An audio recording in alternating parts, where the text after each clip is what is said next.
How did I end up in the desert? I stand there blinking at an endless sea of sand around me, completely bewildered. Surely the consequences of relieving myself in public are not now this severe. No education, no fines. Just a one-way ticket to the dunes. I would gladly pay a 5 yuan fine if it sends me back. As I stand there confused, a kind voice rolls down from the sky and tells everyone she is the Blue Star Mother, that for certain reasons she is powerless to stop the arrow war now beginning, that she can no longer protect us, and that what she is about to say must be engraved in our hearts. She tells us that this world experiences a natural disaster every 7 days, that the first round will be an extreme night with temperatures dropping below -50°C, and so we must upgrade our shelter as quickly as possible. We must collect resources by day and never go out by night unless we already possess a certain level of strength. She says we must climb the housing ladder all the way to villages and cities to truly establish a foothold here. Finally, she says she will sacrifice herself to delay our enemies and buy time for us, that she will pray for us in another way and witness our growth and rise. Then a ball of blue light expands and explodes, and countless tiny blue motes scatter across the sky like meteors and enter every blue star human's body.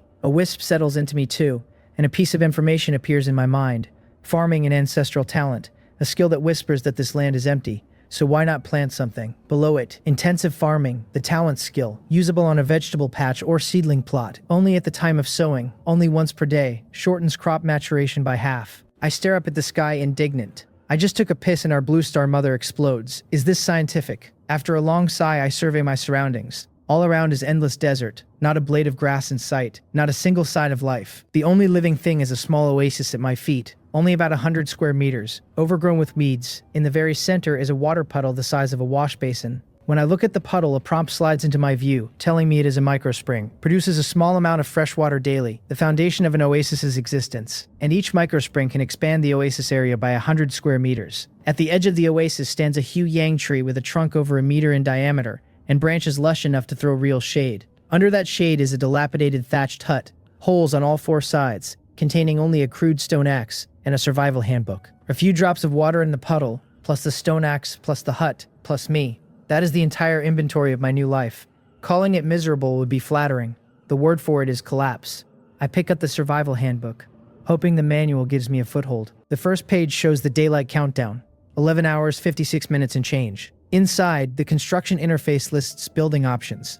Most grayed out for lack of blueprints. The upgrade from a thatched hut to a small wooden house wants 200 wood, 50 stone, 50 dry grass, plus the sacrifice of an F-rank treasure. My heart turns cold. The oasis is empty, and the only wood within reach is the hu-yang tree, which is also the only thing keeping the puddle from evaporating. Cutting it down might mean dying of sunstroke before I die of thirst. And on top of all that, I have to sacrifice an F-rank treasure I do not even have. The pressure crushes me for a moment. The second page is the world trade and regional trade channels, both inactive and empty. Third is friends and private chat. Fourth is the world chat channel, 7.8 billion people, every blue star human in one room, with chatting locked. After the race chat is the regional chat, 10,000 people total, no restrictions. The regional chat is already scrolling past so fast it blurs. People wonder if they were dreaming about a Blue Star Mother voice, brag and complain about their blessings. An E-rank iron axe that is bound and useless. A D-rank cotton quilt for the ice field. An F-rank well that never dries up. Beg for water, beg for food. Threaten to sleep with the first man who can rescue them from the swamp. Advertise black silk stockings for 100 units of wood and get mocked by someone who chopped trees for 10 minutes and got 2 units. I read enough to confirm that everyone got something different, mostly resources tailored to their environment, mostly F or E rank, almost no D rank, no C rank seen. I figured Blue Star Mother probably handed me farming because the desert is so barren that only farming will keep me self-sufficient. The problem is that farming wants vegetable patches, seedlings, and fertilizer, and I have none of these. Nothing falls from the sky. I refill my water bottle at the puddle, take the stone axe and the handbook, and head east because the south, north, and west are all flat, featureless dune, while the east shows a small mountain. The desert teaches me as soon as I step out of the oasis. The sun beats down so hard that even with my jacket as a barrier, my skin stings like 1,000 needles. The air I breathe scalds my lungs. The yellow sand under my feet acts like thick syrup, hot and slow to walk through. I have no thermometer, but with the direct sun and the heat reflected off the sand, the perceived temperature must be at least 50 degrees Celsius, and I am inside an oven. I hold my jacket above my head as a makeshift sunshade. 20 minutes of trudging later, I spot a wooden treasure chest under a small dune and rush to it as fast as I can, praying to Blue Star Mother for something good. I open the lid with reverence and find another farming artifact. A pack of sanitary pads, a pair of black stockings, and a wooden compost bin over a meter tall. Compost bin, F-rank treasure, Place raw materials inside to ferment. The higher the quality of the materials, the higher the quality of the fertilizer. With the warm reminder that it can take me from ordinary to F. The compost bin pairs perfectly with my talent. I had been hesitating about whether to commit to farming because of all the prerequisites. The moment I see the compost bin, I make up my mind. Farm. I will farm if I have to sell everything I own. I will farm until the end of time, until the seas dry and the rocks crumble.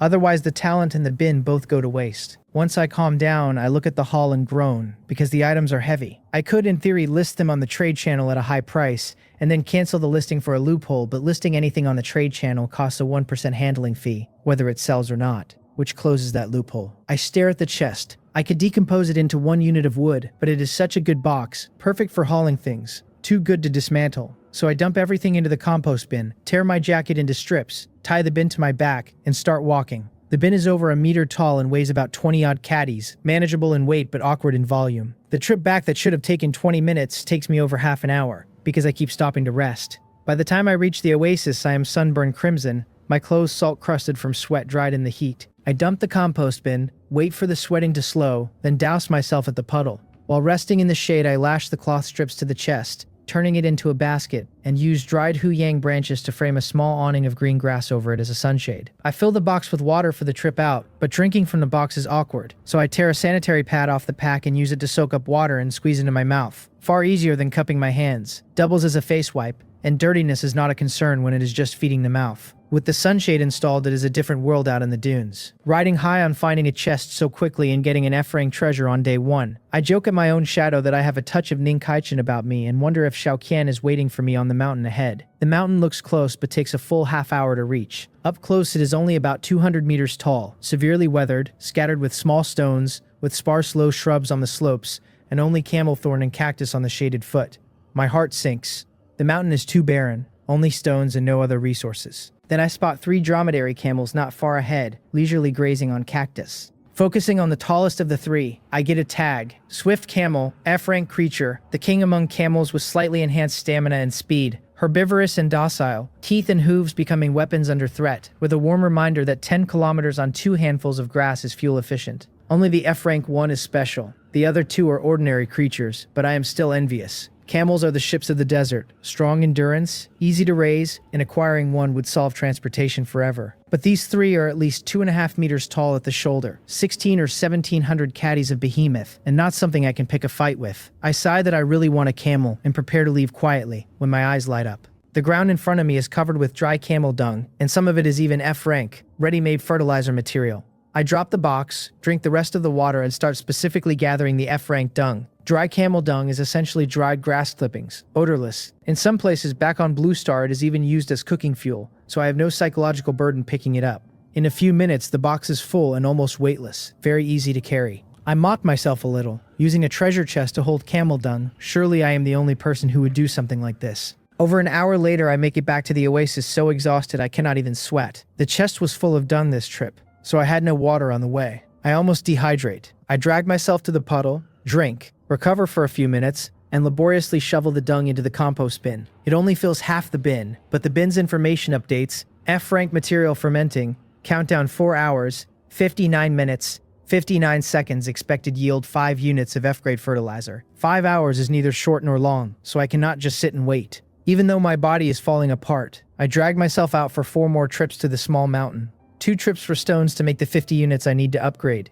2 more for camel dung. I do not know how long the 3 camels have been at the foot of that mountain, but after 3 full boxes of dung, the supply still looks endless. To compare grades fairly, I also ferment a bin of ordinary camel dung. The result delights me. Ordinary fertilizer increases ordinary crop yield by 20%. F-grade fertilizer on F-grade crops is 20%, but on ordinary crops the bonus doubles to 40%. Both fertilizer and my talent can only be used at sowing. The question is whether they stack. I have seen ordinary seeds on the trade channel with 7-day maturation. If the stack works, 7 days collapses to 16.8 hours. Others harvest once a week. I would harvest once a day. This is no longer leading at the starting line. My starting point is everyone else's finish line. The 1,000-year-old farming soul in my blood begins to thrash. I cannot wait. I want vegetable plots. I want seedling plots. I want seeds. I want to farm right now. I sit under the huyang and force myself to calm down. I have 1 stone axe, 50 units of stone, most of a pack of sanitary pads, a pair of stockings, 5 ordinary fertilizer, 5 F-grade fertilizer, and a little fresh water. The fertilizer is the most valuable, so it is the only thing I can trade. I am unwilling. That fertilizer cost a day under a brutal sun, but selling raw materials never beats selling finished products, and I am poor. Fine. Fertilizer it is. Plenty of camel dung tomorrow. The most important thing now is buying seeds and a vegetable patch. If my guess is right, starting tomorrow I will have a continuous food supply. The World Chat and World Trading channels are not open yet, so I open the Regional Trading channel, and almost every listing is a request for food. Listings selling food are countable on one hand. I search for the keyword fertilizer and find many requests, mostly trading wood and stone for fertilizer. Nobody is selling. I exhale. The food shortage has driven fertilizer prices up, which is good news for me. I switch to the chat channel and find walls of despair. Fair-skinned long-legged offers. Gold necklaces for 50 grams of meat. IOUs for 100,000 for one bite. Dying wishes. Taunts about how Blue Star is gone, so where do you want to die back to? Brothers who got bitten by snakes digging earthworms. Women who dug a yam all day and got only one root. Men who ate tree bark and died of it. Complaints that treasure chests open weird things but never food. And a sober question about why so many people are surrounded by jackals or crocodiles and unable to fish or forage. The whole channel is one extended scream about food. I confirm what I already suspected. Food is hard currency now. While I am still thinking, a man named Joe Rang sends a regional message that detonates the chat. Selling fish meat, 50 grams for 50 units of wood or stone. Buying various F-rank treasures for 100 grams, especially fertilizer, price negotiable. The thread fills with begging. I send him a private message asking what he can offer for fertilizer. He asks for the item info and follows up with a voice call. I accept. He tells me that after collecting all day, he finally found someone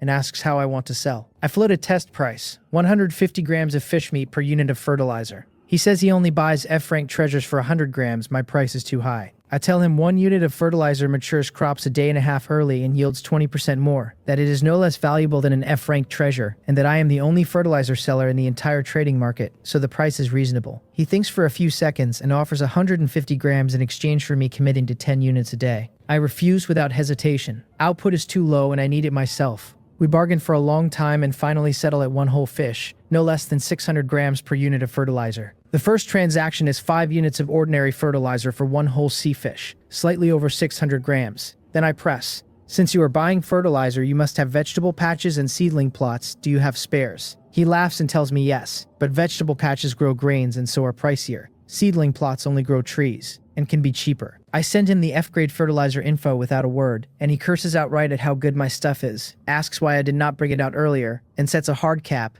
at most 1 vegetable patch and 2 seedling plots. These things are too rare. With my talent good for 1 use a day, 1 plot is enough for the early stage, so I thank him quickly. He immediately raises his condition. F-grade fertilizer, can I spare him 5 units a day? I laugh and tell him, F-grade fertilizer requires F-grade raw materials in quantity. If he can supply the raw materials himself, I can split 50-50. Otherwise, I can only spare extras when I have them. The output is too low. Otherwise, I would also want to trade for more. He sounds disappointed but accepts. We bargain again and finally land at 4 units of F-grade fertilizer for 1 vegetable patch, and 2 seedling plots, plus 4 more fish each near 700 grams. Enough net meat to clear 500 grams of fish. Generous of him. I trade away the 5 fish in turn for the resources I need to upgrade the wooden house, plus seeds and daily necessities. Food is hard currency. With no seeds in the trade channel, I shout and chat for fish meat in exchange for seeds. Private message me if you have stock. The shout finds no seeds. Instead, it attracts an oddball. A user named Lee Jun replies in chat and tells me, calling me boss, that he has seeds, a complete variety, whatever I want, beautiful price,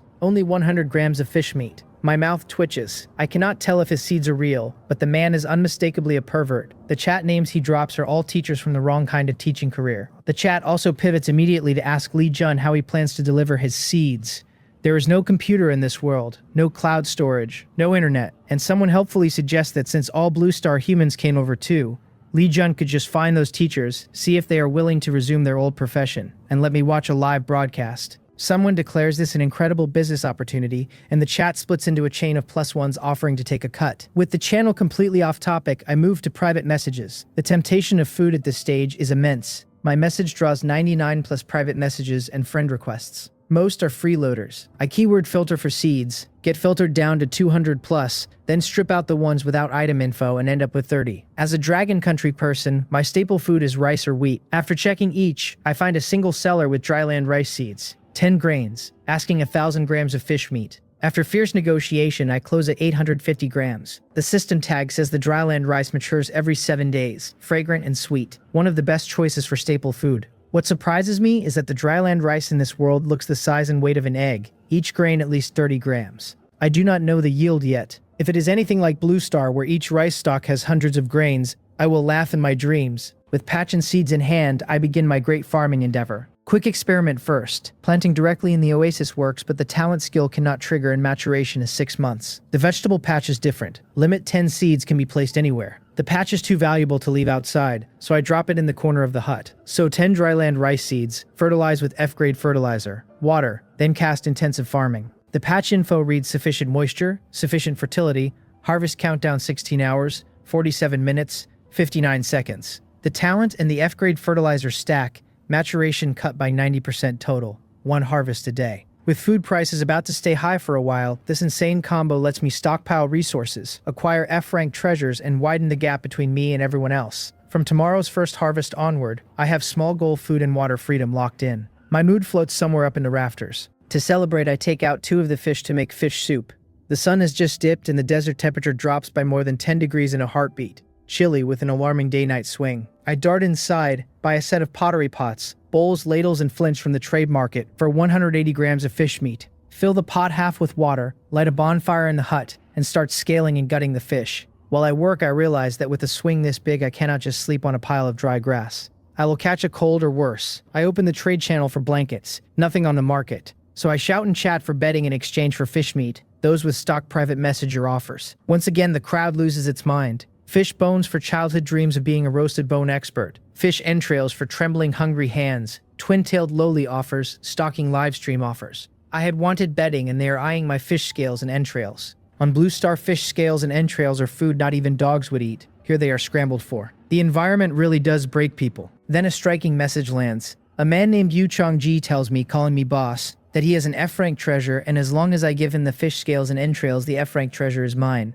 I think I am seeing things. An F-rank treasure is the top tier right now. It is what makes a person take off. Like my compost bin, which once I gather camel dung and wait will give me fertilizer. All my present resources came from trading fertilizer, which proves how heaven-defying an F-rank treasure is. The trade channel has people acquiring F-rank treasures starting at 100 grams of meat or staple food, with the price climbing for higher value. And here is Yu Cheng-yi offering an F-rank treasure for fish scales and entrails. I half suspect he is messing with me. He sends me the item info before I have a chance to ask, and I open it, and immediately stare. Circular stone chip, F-rank treasure, a divine artifact for skipping stones. It can skip at least 100 times when thrown. Warm reminder, with me you will definitely experience the thrill of skipping stones. Indeed, it is a divine artifact for skipping stones, gone once thrown, but I suddenly remember that upgrading the thatched hut to the wooden house wants the sacrifice of an F-rank treasure. Sacrificing this useless item is perfect. Since the price is so cheap, there is no heartache. I rush through the trade before he can reconsider. On his end, Yu Chong-gi only realizes after confirming the trade that I gave him significantly more than he asked.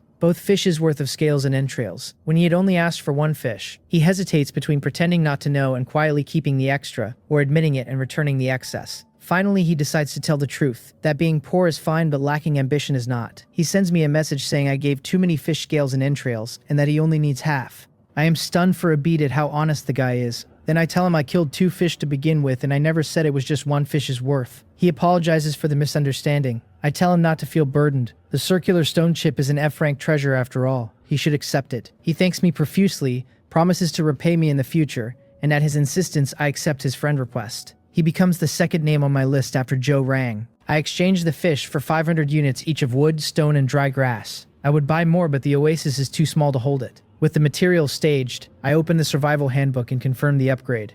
A flash of white light, the materials and the circular stone chip vanish, the cramped thatched hut disappears, and a wooden house with a thatched roof and log walls stands in its place. About 30 square meters, more than double the hut. A stone-built fire pit in the center, a pile of dry grass on the right for sleeping, walls built from stacked logs with the gaps filled with moss and rotten wood. Completely airtight, real security. Just as I am gearing up to redouble my efforts and continue upgrading, a message pops into my private chat. Congratulations to the chosen one Yok Jin-hyun for becoming the 631,252nd outstanding individual to upgrade to a wooden house. The first 1 million will receive a wooden treasure chest. A wooden chest emitting a faint white glow appears in front of me. I open it, a rattan basket, an obsidian knife, a wooden table, and a self-heating blanket. The self-heating blanket's tag reads F rank treasure, can amplify absorbed heat by 5 times when released. Release power adjustable. The warm reminder advises against being too passionate or it will melt me. An enhanced electric blanket, just in time for the extreme night a few days out. When I open the survival handbook for the next upgrade, I am dumbfounded. The next level stone house wants 1,000 stone, 300 wood, 100 lime, plus the sacrifice of 5 F-rank treasures. 5 F-rank treasures, they might as well rob me. The stone house does come with proper rooms, courtyard, fence, and a cellar that can store a great deal, so it is worth the price. It just is not happening tonight. I scan the chat channel for betting, none for sale. I post a message saying I am buying betting with fish meat. Message me your offers. I will not buy at all if there is none. A man named Wang Haiyang sends a sarcastic reply telling me to buy if I want or not if I do not, asking if I am just bragging that I can afford fish. What is there to be proud of about that? Several more agree. Fish are too fishy. Anyone can get them. Who is showing off to whom? I am too lazy to argue. There are always people who cannot eat the grapes and call them sour. Just as I am about to close the handbook, Yu Changdi cuts in for me. He tells Wang Haiyang that I eat fish based on my strength, and asks what business of his it is, and tells him if he is so capable to go eat it himself instead of barking here. Wang Haiyang sneers about who it is, and the prodigal who exchanged an F-rank treasure for fish scales and entrails. Yu Cheongyi fires back that he has many F-rank treasures and likes being a prodigal, and asks what capital Wang Haiyang has to be won. He keeps poking. If you were really that great, would you not even have a number? Calling Wang Haiyang useless and triggered. The exchange immediately makes the rest of the chat curious about what a number even is. Yu Chengyi explains, a number is the rank you get when you upgrade to a wooden house. The number is based on how many people upgraded before you, and only the first 1 million get one. IDs with a number have their messages auto-pinned for 10 seconds and can change font color. I look across at Yu Chengji's ID and see 583911 trailing his name. Mine reads 631252. Exactly my upgrade rank. I had assumed Yu Chengji was doing badly because he could not afford food, and instead he upgraded the wooden house before me. Cannot judge a book by its cover. The number explanation sets the chat on fire. Everyone wants one. Recruitment ads start firing. Number Alliance recruiting. Alliance has 2 numbered bosses, all welcome. Mutual Aid Alliance recruiting. Leader has a number under 10,000. True super boss. Solidarity Association recruiting has bosses with numbers to help you level. I shake my head and close the handbook to make dinner. As soon as I drop 2 fish into the boiling pot, a string of low howling sounds outside the door, and I press my eye to the door crack and my face changes immediately. Holy cow, how can something like this be in the desert? Under the moonlight, more than a dozen skinny sandwolves with glowing green eyes are circling the wooden house, trying to find a way in. After a few laps, they realize there is no opening and start gnawing the walls with teeth and claws. The grating creak of their teeth biting into the wood, plus the swish of their claws scraping the boards, makes my scalp tingle and cold sweat trickle down my back. I cannot see the damage, so my imagination fills it in. First a wooden wall about to be torn open, and a dozen sandwolves rushing in to leave nothing of me behind. Then a thigh-thick log wall that will hold against teeth and claws, and sandwolves who will give up and leave.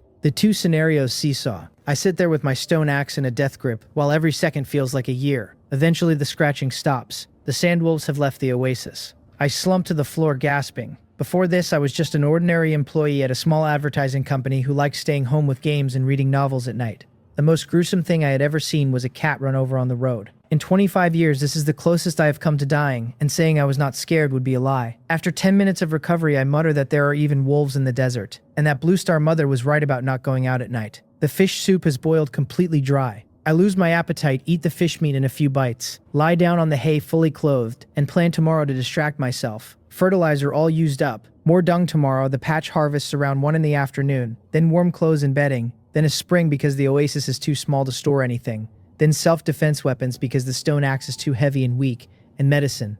I am asleep in minutes. The night passes without incident. When I wake, the sky outside is faintly lit. The handbook tells me today's daylight is 2 hours shorter than yesterday's. Only 10 hours total. Less time, more urgency. I check outside through the door crack first, see nothing unusual, and step out to find the wooden wall riddled with what looks like horror but turns out to be only peeled bark. The logs themselves are nearly intact. Of course, thigh-thick logs do not yield to a dozen sandwolves' teeth and claws. Last night, I was scaring myself. Still, lucky I upgraded. The rickety thatched hut would have been wolf food with me inside. I wash up at the spring, stoke the fire pit, and roast the 2 fish from last night for breakfast. After eating, I take my axe and a clay water bottle, heave my sun-shielded chest onto my back, pull a handful of desert wormwood from the Oasis, and head for the small mountain again. The sun is just as fierce. My arms and legs are red with sunburn and the skin sensitive enough that I exchange my leftover fish bones for a wide-brimmed straw hat. An hour of trudging brings me to the foot of the mountain drenched in sweat. The 3 camels are still there, leisurely chewing cactus and camel thorn. I drop my axe and chest, hold the wormwood, and approach with the gentlest movements I can manage. Yes, I am coveting these 3 camels, and preparing to extend an evil hand. No, an olive branch of friendship. Forcing them is not an option. Strategy is required. I do not know how to tame camels, but I have raised dogs. Newly adopted puppies need to get used to your presence, then closing distance with food, then a head pat. The same pattern works for wooing girls. First chat, then closer. Then if you make first base, it is a great achievement. The principle is universal. At about 20 meters out, the 3 camels raise their heads and stare at me. 3 behemoths' undivided attention is unnerving. A bold harvest reward bold approaches, so I steady my mind, stop, gently shake the wormwood, and pitch them in the gentlest voice I have. Hello, my company is recruiting camels. We provide food, drink, and lodging. The workday is only 12 hours, occasionally a little overtime. Would they like to come work for me? The 3 camels probably have no idea what the 2-legged creature is babbling about, but the wormwood smells fresh and tasty, so they begin to gurgle. I freeze, mouth half open. Well, I had only wanted them to work for me, but they want to be my brothers. Gurgle, gurgle. All right then, brothers it is. 3 camel bros. Come on, this is the company's signature dish. Taste it and see if it suits the palate. I gently put the wormwood at my feet and slowly retreat. Once at safe distance, I exhale. The first round of contract negotiation went smoothly. The 3 camel bros are eating the company's hospitality with real enthusiasm. As long as I capture their stomachs, I win their hearts. After picking another full chest of dung, I head back to the Oasis with a light step. After 3 more friendly trips to the small mountain, each with wormwood out as employee benefits and a full chest of dung returning, the compost bin produces another half bucket of F-grade fertilizer. 5 units total. My relationship with the 3 camel bros also tightens. From 20 meters out at first, I can now approach within 10, and at this rate I will be holding hands with camel bros soon. By the time I make the 3rd trip back, I am completely cooked. So I drop into the shade for a rest and time it perfectly with the most exciting moment in the vegetable patch. After a night under the talent, skill, and fertilizer, the dryland rice is ripe. The 10 plants in the patch have stems thick as an adult arm, an absurd 1.5 meters tall, each carrying heavy ears. The ears are filled with rice grains the size of chicken eggs, each plump and giving off the unique fragrance of grain. This is the first time I feel the joy of harvest in this world. My mood is electric. The image of a single straw of rice with over a dozen chicken eggs hanging on it pops into my head and is funnier than it has any right to be. The only regret is that on Blue Star a rice ear yields at least 100 grains. Here each ear has only 14, 10 as base yield, 4 extra from the F-grade fertilizer's 40% bonus. Still spectacular. Each grain is at least 30 grams. 14 times 10 years equals 140 grams, at least 8.5 caddies. I will eat half a caddy at most, plus 10 reserved as seeds, leaving over 7 caddies tradable. In the current food sold by the gram market, 7 caddies is a fortune, and I will have it every day. Why ask for a bicycle? I'd harvest all 10 plants, peel 10 grains as seeds, replant, fertilize, water, and intensive farming. The routine is already familiar. 1:30 p.m. Tomorrow's harvest will be ready around the time I wake. I peel the grains, husk them by hand the simple way, easier than undressing a girlfriend at any rate. And the husked rice is white, plump, warm-gleamed like just peeled hard-boiled eggs. I've been busy all morning, tired and starving, and the rice fragrance lights my appetite on fire. I peel 5 grains into the clay pot, and since this is my first time cooking grains this large, I add a full pot of water. In case there is not enough, porridge would be fine. Under a strong fire, the water boils and a rich aroma of cooked rice pushes the lid open and fills the room. My stomach rumbles uncontrollably. Half an hour later, the rice grains, originally egg-sized, have swelled to palm-sized, like well-risen steamed buns. I poke with chopsticks, soft and firm, time to eat. I blow on a grain to cool it and bite. The rice in this world is much softer, stickier, and sweeter than Blue Star rice. More than 10 times the taste. Even without side dishes, I feel I could eat 10 bowls. Reality clearly overestimates my appetite. 3 grains plus a bowl of thick rice soup and I am full. With 2 grains left in the pot, inspiration hits. I photograph the rice and the pot with the survival handbook and post it to the chat. Brothers, guess what this is? The chat lights up with guesses. Egg, tofu, coconut, goose egg, ostrich egg. The largest is ostrich. After 10 minutes of fun, I drop the answer. All wrong, the small one is rice. The two big ones are rice cooked from it. The chat explodes. Holy cow, this is rice and cooked rice. Did I pour out my rice washing water? Can he have the dishwater? Please give him just a sip of rice soup. Your wife has been looking for you. I, Qin Shi Huang, want a bowl of rice soup. Dying wishes that will only allow death in peace if rice soup is granted. The screen scrolls past me in disbelief. Just as I am dumbfounded, Yu Qiangji sends a private message that lights my eyes. Boss, I found some wild strawberries here. Can I exchange them for a bowl of rice water with you? I do not have to worry about food and drink anymore, but fruits and vegetables are extremely scarce. I cannot live on rice and meat alone. Wild strawberries are fragrant and a good dessert, perfect to plant for vitamin coverage. I pour a bowl of rice water, add a grain of rice on impulse, and send the trade. Last night, Yu Qiangji spoke up for me in chat, and although I never said it out loud, I appreciated it. Today's wild strawberry seeds are also worth the kindness. And he is, after all, an elite among the first million wooden house upgraders. Just doing badly now, but maybe a big customer later. Maintaining the relationship with small favors is cost-effective. Yu Chengyi, on his end, sees the trade box and immediately starts to feel uneasy. Wild strawberries are technically food, but only a dozen of them. Not enough to fill anyone. Low value. Looking at chat where someone is offering 50 units of wood for a bowl of rice water, he suddenly regrets the whole trade. The extra food I gave last night was kindness, not obligation. Instead of figuring out how to repay me, his first move on finding wild strawberries was to angle for more rice water. Ungrateful. Just as Yu Qiangji is wondering if I will delete him for the imposition, the trade comes through and shows him not only a full bowl of rice water, but a grain of rice on top. He hurries a message saying I gave too much. He only needs a sip. I tell him the wild strawberries are very important to me and worth this, and thank him for speaking up last night. He deflects that he was just speaking fairly. I tell him it is fine. I cooked too much. It is a waste if it goes uneaten. Just take it. We are friends after all. The word friends stops him cold. As a congenitally deaf-mute orphan abandoned by his parents since childhood, Yu Chengyi has lived through 20-plus years of cold glares and injustice, discriminated against at school, in friendship, in jobs, in dating, and even in this world by being placed on a desolate high mountain with altitude sickness and no medicine. The disability in the experience has forged a sensitive, self-deprecating, extreme, but also self-reliant and resilient character. He did not lose heart in this world. He used the E-grade iron pickaxe Blue Star Mother gave him as a blessing to mine stones, save resources, and upgrade his wooden house ahead of most people. He owed me a favor from yesterday already, and now I not only do not mind his lack of tact, but send him rice water plus a grain of rice, and call him my friend. The phrase "we are friends, aren't we" loops in his mind. Yu Chengyi's original given name was different. He changed it himself to mean the heavens had abandoned him, and now for the first time the heavens seem to have given him a small charity. He stares at the message. Friends, we are friends, aren't we? And tears fall. I have no idea I have just rerouted his entire emotional architecture. I figure if I am sending one, I might as well send two, and I trade Joe Rang the same. A bowl of rice water and a grain of rice. Joe Rang's number is 9527. Top 10,000 for wooden house upgrade, and he managed real fish on day one. Strength, in other words. Worth maintaining.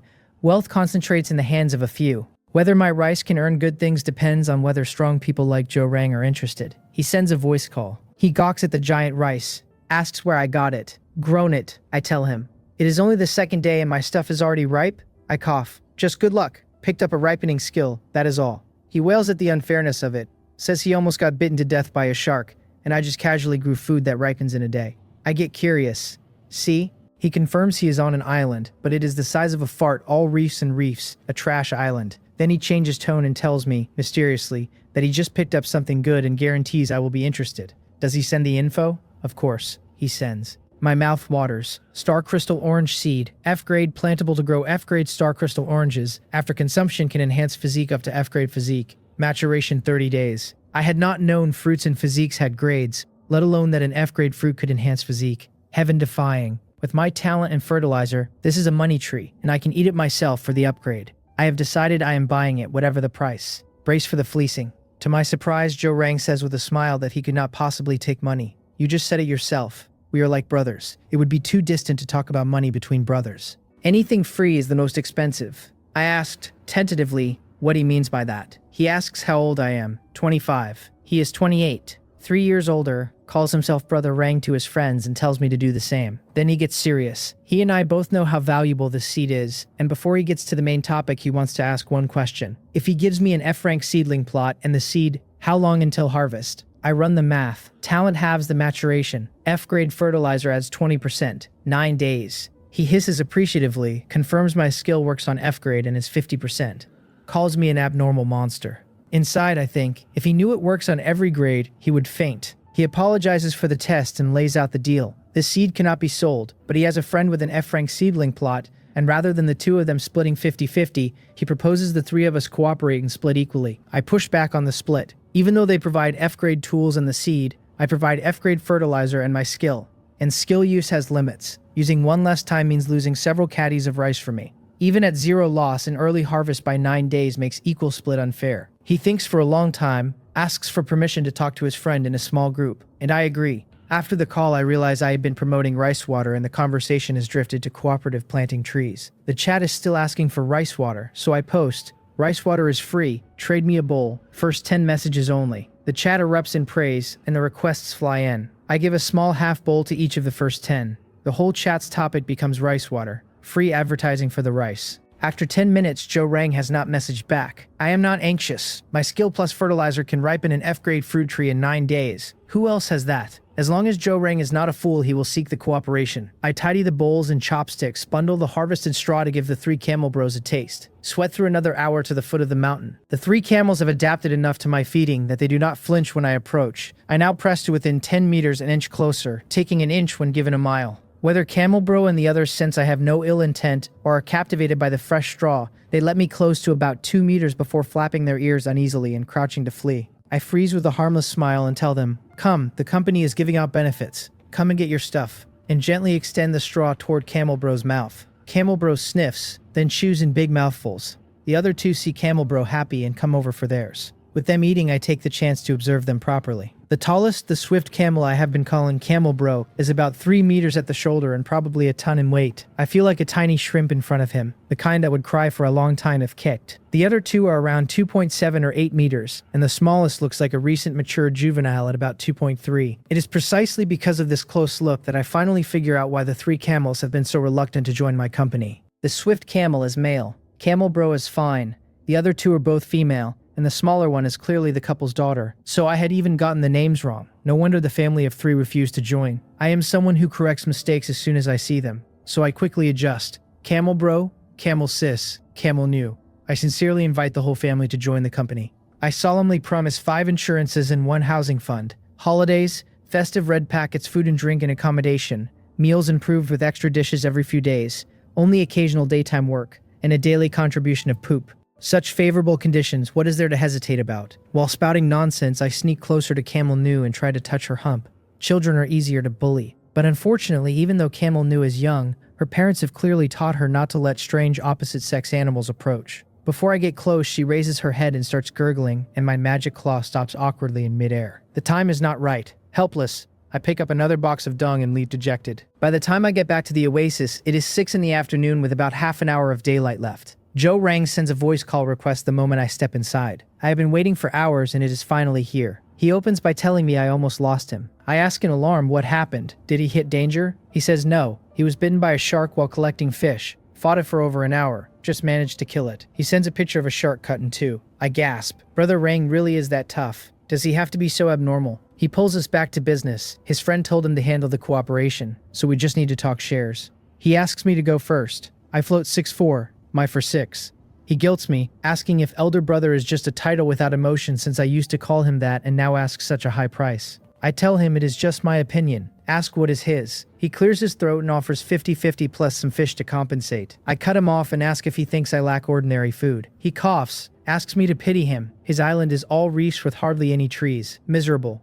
I tell him I am in the desert surrounded by sand with not even grass let alone trees. If we are talking misery, I am more miserable, and I really think 6'4" is acceptable. I take a photo of the dunes and send it so he cannot say I am bluffing. He looks, gives up the misery card, plays the emotional one, asks what I think of him as a person. I tell him indifferently that if I get 6 and they 2 get 4, then he is the best big brother in the world. He sees I do not play by the rules and switches tone and tells me frankly that he and his friend have discussed it. 40 for me, at least 30 each for them. He argues that they hand over F-rank seedling plot and F-grade seeds, and it is unreasonable for them to take that risk and not even get 30. I think it through. Both items are priceless on the current market, and the 2 of them handing them over is a real gamble that I will not run with the loot. Plus on last night's trade, Joe Rang's 500 fish were 300 to 400 grams over, which I owe him. So I land a counter. Brother Rang, you are a straightforward person and I am not stingy. Let us both step back. I take 50, the two of you take 25 each. He is overjoyed for 2 minutes. Then his face changes and he slaps himself hard.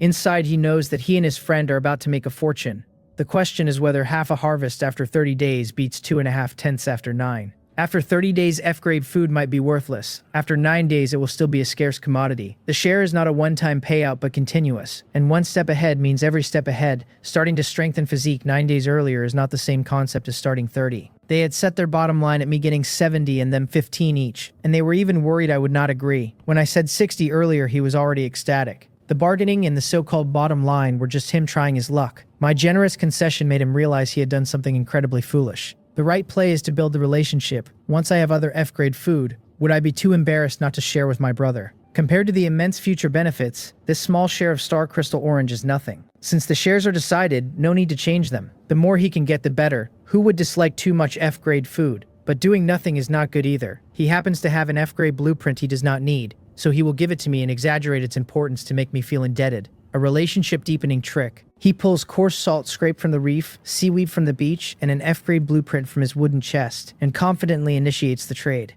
After the trade goes through, I wait for Joe Rang to send the seedling plot and the seed. Several minutes pass with no movement. Just as I am wondering if he plans to back out, a trade request lands with more than the agreement. F-rank seedling plot, star crystal orange seed, an F-rank blueprint, 3 palm-sized crabs, seaweed, a small bowl of salt. I ask if he sent it to the wrong person. He says no mistake. I made a concession, so as my elder brother he has to show appreciation. The F-rank blueprint cost him 5,000 grams of fish meat through begging and pleading. Originally for himself, but now mine. The crabs are fresh, almost cost him his arm to a shark. Everyone is hurting for vegetables, so the seaweed makes do. The sea salt he boiled himself. None of it valuable, please accept for his sake. I tell him he is too kind.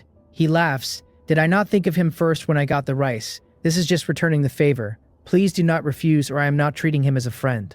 By his experience, the speech locks the favor onto me. What he never expects is that I accept, but not for free. I return 20 grains of rice and 2 units of F-grade fertilizer. With food this precious, F-grade fertilizer is more valuable than ordinary F-rank treasure. He refuses. I tell him if he does not accept, I am returning his gifts. He relents. He wanted me to owe him a favor, but the F-rank blueprint and the supplies end up given but not really given. Chicken stolen, rice lost. I do not know any of his calculations. I am just looking at the F-rank blueprint in my hand. Heated Kang blueprint, F-rank. After using can craft an F-rank heated Kang for heating in low temperature conditions, with a warm reminder that getting on the Kang with a little cumin might bring a surprise. A heated Kang is a great find for the coming polar night. The materials are tricky: stone, stone slab, clay, lime. Stone and clay are nothing, plenty in the trade channel. Stone slabs are harder, only occasional on the market with no one knowing how to mine them. Lime. Nobody has obtained any so far. No one knows how to find it, but the Kang has to be built before the polar night. One self-heating blanket alone will not cut it.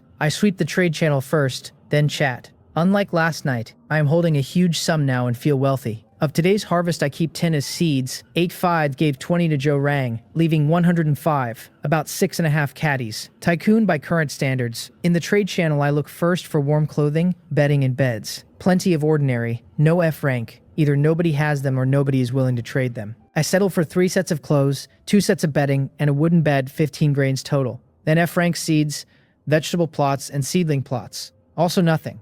Items that produce sustainably are not on the market. There is one spring. The seller asks 5 grains. After some bargaining I close at 4. I sweep up other usefuls. A repeating crossbow, a lazy sofa, a simple fireplace, a thickened milk velvet mattress, and a wooden storage rack. 27 grains together. Just as I am about to close the channel, I spot iron petal man-eating flower seeds. Iron petal man-eating flower seed. Plantable in a seedling plot to grow a flower with simple consciousness. Evolves by devouring flesh and blood or using fertilizer up to C rank. Devouring is unrealistic in the desert. But fertilizer-fed evolution works with my abundant camel dung. C-rank ceiling, the ultimate guardian. If a few had been around last night, would those sandwolves have dared? I close at 10 grains, then buy an ordinary vegetable plot for 3. I drop a seedling plot beside the wooden house, plant the seed, add 1 unit of F-grade fertilizer. The fertilizer dissolves in seconds, and the seed shoots up at visible speed. Apple-sized reddish-black spherical bud with metallic texture. A single eye above with dark red vertical pupil emitting a chilling worn-off aura. Below the eye, an exaggerated mouth packed with tiny bone-white teeth. It tops at about half a meter, so what should have been ferocious ends up unexpectedly cute, adorably fierce. Its tag reads Iron Petal Man-Eating Flower.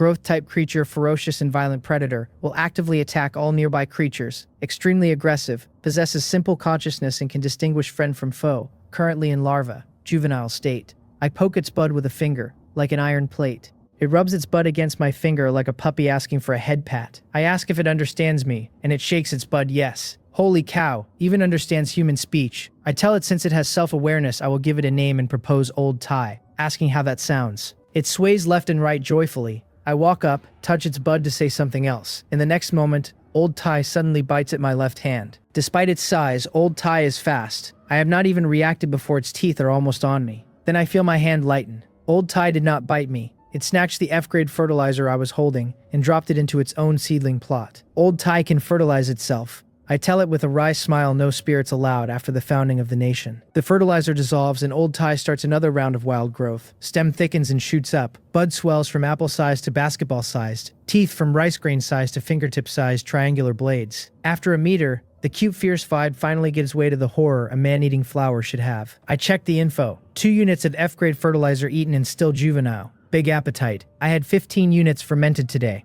1 to rice, 2 to Joe Rang, 2 now eaten. 10 left. I steel myself and pour all 10 into Old Thai. Old Thai hits over 3 meters in minutes. Bud 2 sizes larger than a bathtub. Teeth fist-sized. After 3 meters the height stops but the color deepens to near black, like iron. Only with the last unit absorbed does Old Thai end juvenile and enter maturity. No way Old Thai can eat that much. 10 units of F-grade fertilizer and still not at F-grade. Just as I complain, Old Thai bends over and rubs its butt against me repeatedly. I know Old Thai will not hurt me, but the lipless mouth full of sharp teeth still makes me uneasy. I tell Old Thai, you have grown into a big flower now. A really big flower. So do not act like a spoiled child or others will laugh at you. The single eye blinks and welling fluid pools on the rim like tears. A majestic 7-foot, no, 12-foot man-eating flower. Should it not be more ferocious and tyrannical? Always acting cute? Did I accidentally buy a genetically modified man-eating flower? I cave at the persistent, pitiful gaze and tell Old Thai to forget it. You are all my own children. Rub as much as you like. I let Old Thai cling to me and drop the spring I just bought into the puddle. The yellow sand around it visibly transforms into soil and green grasses sprout, the new grassland connecting with the original to form an oasis of about 200 square meters. The puddle doubles, holding more fresh water. Finally, I can bathe properly. I draw a bucket and bathe at the edge of the oasis, then notice on returning that something is off. Old Thai, originally planted to the left of the wooden house, has moved itself to the right next to the compost bin, lowering its head, single eye unmoving, drooling at the bin. I stare and ask Old Thai how on earth she got over here, and how the seedling plot moved with her. Old Thai trembles a few times and pulls its roots straight out of the soil. The roots are like octopus tentacles that let Old Thai not only walk, but also lift the seedling plot. My jaw nearly drops. Old Thai can act cute, feign pity, drool, walk on its roots, and fertilize itself. Heavens, is this still a plant? After being stunned for a long while, I remember that Old Thai has set its sights on the compost bin. Will the fertilizer just be stolen the moment it ferments? I painstakingly negotiate. For the sake of my farming enterprise, Old Thai must understand it needs my permission to eat fertilizer. If it dares to steal, I will sew its mouth shut. Once Old Thai is appeased, I am exhausted. Others coax children. I have to coax a man-eating flower. After Old Thai, I place the bed, sofa, cabinet, fireplace, and other items inside the house, one by one.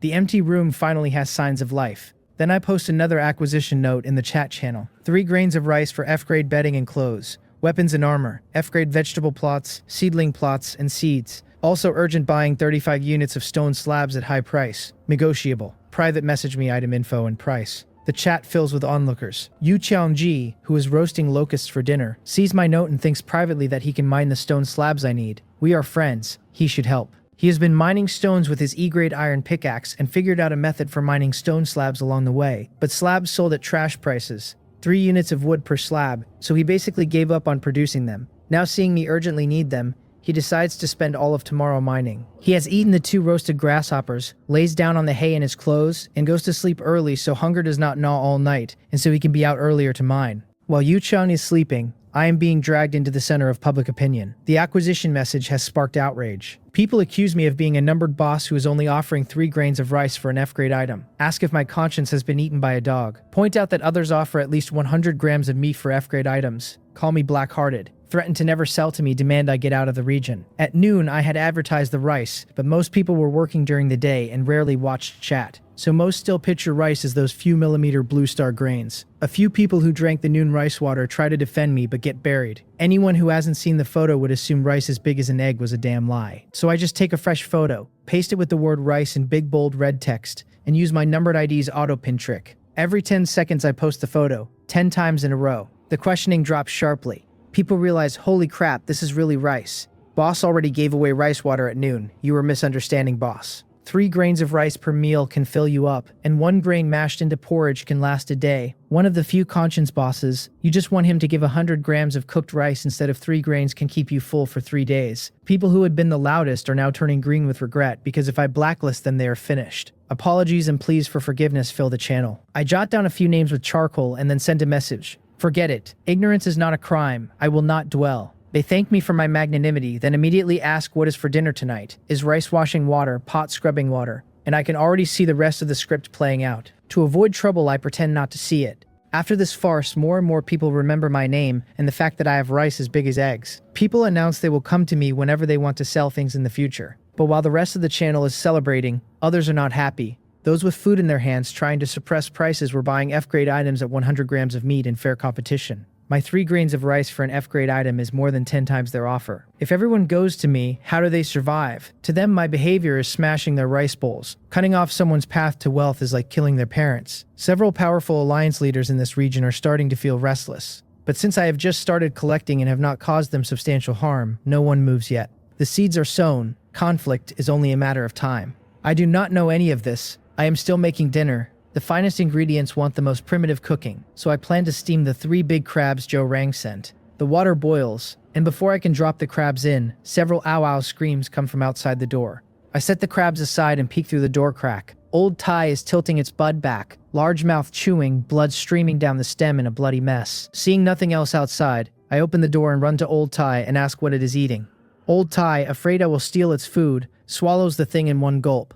A large bulging mass slides down the stem like a throat, shrinking as it goes, completely digested before it reaches the bottom.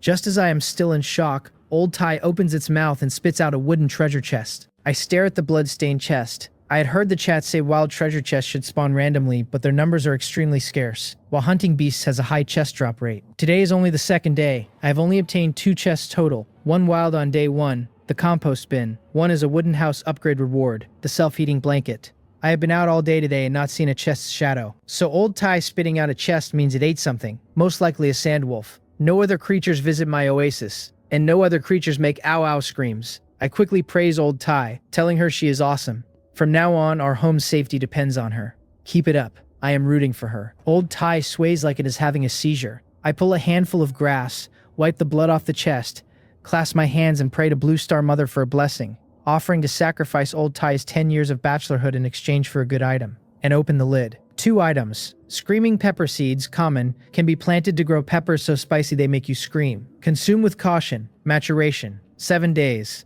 The screaming pepper is non-negotiable. Meals these last 2 days have been bland and my mouth is tasteless. For me, screaming pepper is more important than salt. The great floral quilted jacket that loves praise, F-rank treasure. This is no ordinary great floral quilted jacket. Praise can enhance its warmth. Each heartfelt compliment increases warmth by 0.1%. Max enhancement 50%. Warm reminder. Praise me. Quickly praise me. Praise loudly. Praise forcefully. The quilted jacket is essential. The polar night is 5 days out and temperatures will drop below -50°C, where spitting saliva turns to instant ice shards. An F-rank quilted jacket greatly increases survival odds. The personality is a bit much. Even a quilted jacket has become vain. A decline in public morals. But I am grinning. F-rank self-heating blanket, F-rank great floral quilted jacket, and once I gather materials, an F-rank heated kang. 3 F-rank cold-resistant treasures. Who else has that? I tell Old Thai that today is a good day and that we should dance. Old Thai sways even more vigorously, feeling my joy. Dinner is 1 grain of rice and 3 steamed crabs. Substantial, sweet, delicious. A real seafood feast. After dinner, I post the great floral quilted jackets info in chat to harvest praise. Surprisingly, the chat is sparse on praise. I figure people probably have F-rank cold-resistant items, so they are not making a fuss. But soon they reveal the real intent. Boss, are you still giving rice soup tonight? If you give me a bowl, I can directly praise your jacket to maximum. It is just a matter of moving your mouth. I only need half a bowl. I promise to praise to maximum without repeating myself. These clowns can route any topic back to rice soup. Truly talented. I look at the leftover rice soup, sigh, and post the old rule. First 10 to trade bowls get rice soup, starting now. The chat erupts. Wahaha, I got rice soup, boss, I love you. Big brother above, I want rice soup, but I only have salty water, can I trade? Hiss, this is not the bus to kindergarten. Help, I am getting run over by a wheel. Everyone gets their wish, the rice gets advertised again, and the praise floods in. The great floral quilted jacket, vanity satisfied, hits its limit. Warmth plus 50%. For the rest of the evening, I chat and boast in chat, while acquiring 2 seedling plots at the high price of 10 grains apiece. Time hits midnight. The bucket of dung from the evening is fermented. 10 units of F-grade fertilizer. I quickly set the F-rank seedling plot to the left of the wooden house. Plant the star crystal orange seeds. Fertilize, water, intensive farming. The seedling plot info reads sufficient water, sufficient fertility, harvest countdown 215 hours, 59 minutes, 51 seconds. 9 days. The 4th day after the polar night begins, the orange will mature. With its miraculous effect, I am incredibly excited. I wonder if I can arm wrestle Ultraman after my physique strengthens to F rank. Even if not, smashing bricks with my bare chest or breaking bricks with my hands would be good. After the orange, I drop 2 ordinary vegetable plots in the house, plant wild strawberries and screaming peppers, F-grade fertilizer on both.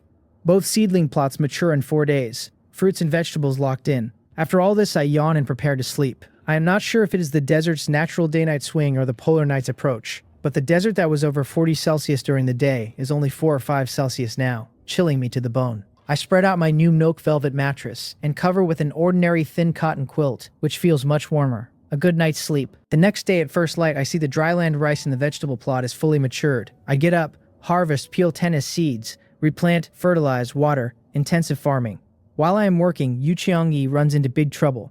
He had rested early last night to wake up early today and spend the entire day mining the stone slabs I need. But upon waking, he only feels splitting headache, ringing ears, dizziness. The past 2 days of severe altitude sickness, plus serious lack of food, plus heavy daily physical labor. His body is finally cracking. He should rest. Instead, he remembers he decided to help me, and after a long struggle, he grits his teeth and gets up. He has endured altitude sickness so many days. Today should be no different. With no food and no strength to make fire with flint, he stumbles out, drinks a few sips of icy mountain spring water, wipes his face with cold water. After leaning on the wall a few minutes, he feels a little better. To save time, he grabs his survival handbook and the iron pickaxe and heads out. Whenever he passes familiar wild vegetables, he plucks them and chews them, considering it breakfast, but after 20 or 30 trips along this path, the wild vegetables are scarce. He keeps walking on an empty stomach. The 10-minute walk takes over half an hour at this pace. He finally reaches the rock ledge where stone slabs can be mined, the only spot the shale yields slabs cleanly. Stomach rumbling, hands weak, he tightens his lower abdomen with a grass rope to dampen the hunger, and starts mechanically swinging the pickaxe. Director Grandma always told him a drop of kindness should be repaid with a gushing spring.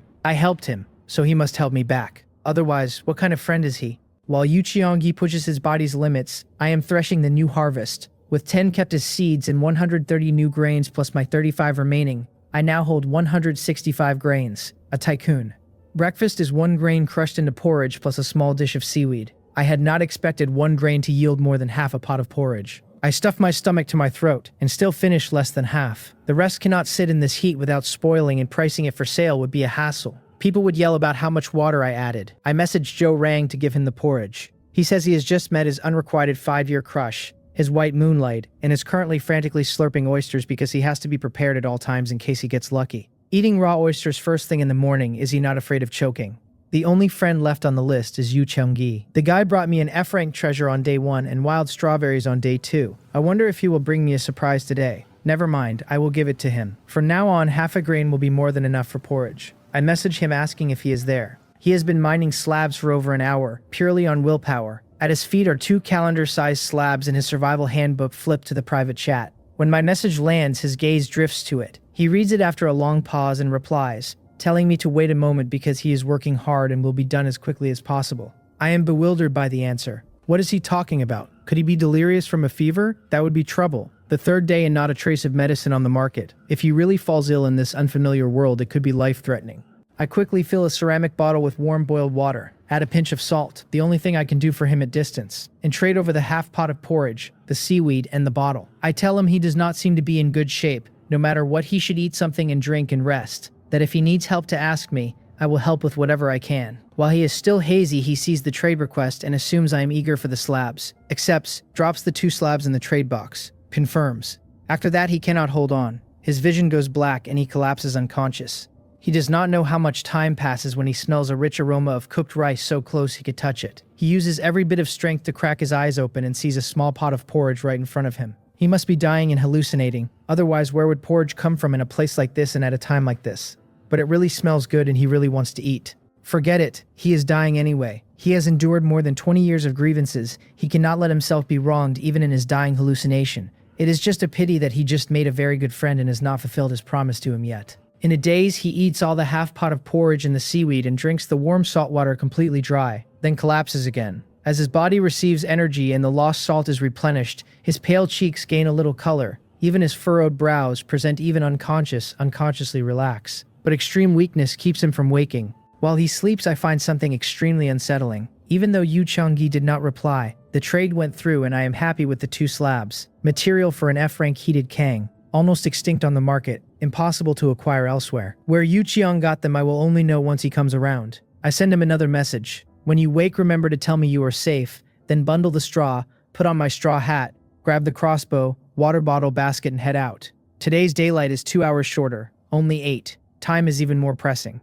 4 more days until the polar night. Before then, I need to lure the Camel Bro family back home so they do not freeze to mummies in below 50 temperatures, and store more dung so I have a fertilizer stockpile, since in such cold I will not be able to go out. Walking and thinking, I arrive at the foot of the small mountain. After a basket of F-grade dung in the brutal sun, I notice the F-grade pile is almost gone. Ordinary dung is everywhere, but the F-grade has been depleted these past 2 days, looking like 2 or 3 more baskets and it runs out. I am mentally prepared and not anxious. Once Camel Bro is home, I will have F-grade dung as much as I want. But while feeding the family with straw, I horrify myself by noticing that the dung Camel Bro excretes here is ordinary, not F-grade. The discovery throws me into a panic. My biggest advantage is the talent plus F-grade fertilizer for daily rice harvests. Without F-grade fertilizer, I drop to ordinary, 20% bonus, and even with talent I am at 2-day plus harvests. My harvest cuts in half. I cannot accept that. I have too much unprepared. Lime and 5 F-rank treasures for the Stonehouse upgrade. Only 1 F-grade jacket with no F-grade pants or bedding. Expansion of planting scale. More vegetable plots and seedling plots. The Kang still needs 33 units of stone slabs. All of these want a lot of rice. F-grade materials absolutely cannot run out.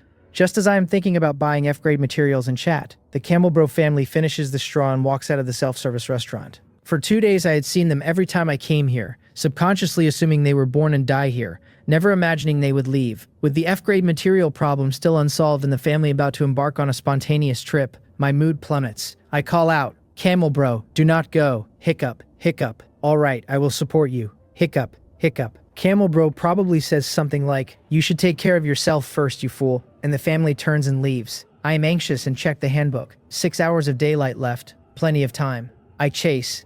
There is no other choice. The family is too important to me now. Setting aside everything else. On my own 2 legs, I would not even explore a 10-mile radius around the Oasis in a year. To prevent getting lost, I have Joe Rang buy me a large pile of stones to mark every so often, and I ask him for a pot of water along the way, which makes him think something has gone wrong with me. Even drinking water is a problem now. Once he learns I am tracking camels, he teaches me the sun shadow direction finding method to keep me from getting lost. We chat the whole way. About an hour and a half later, I follow the Camel Bro family up a sand dune tens of meters tall, and a large reed forest suddenly appears in my sight. I stare blankly at the small pond not far away, and the next moment a line of information appears. Salt Flats, F-rank wonder, a land favored by heaven, immune to all natural disasters, has a certain chance to evolve ordinary plants into F-rank, with the warm reminder that it can be salty or savory. Which do I prefer? My eyes widen. A feng shui treasure land that can evolve plants to F-rank. Value immeasurable, especially with farming as my talent.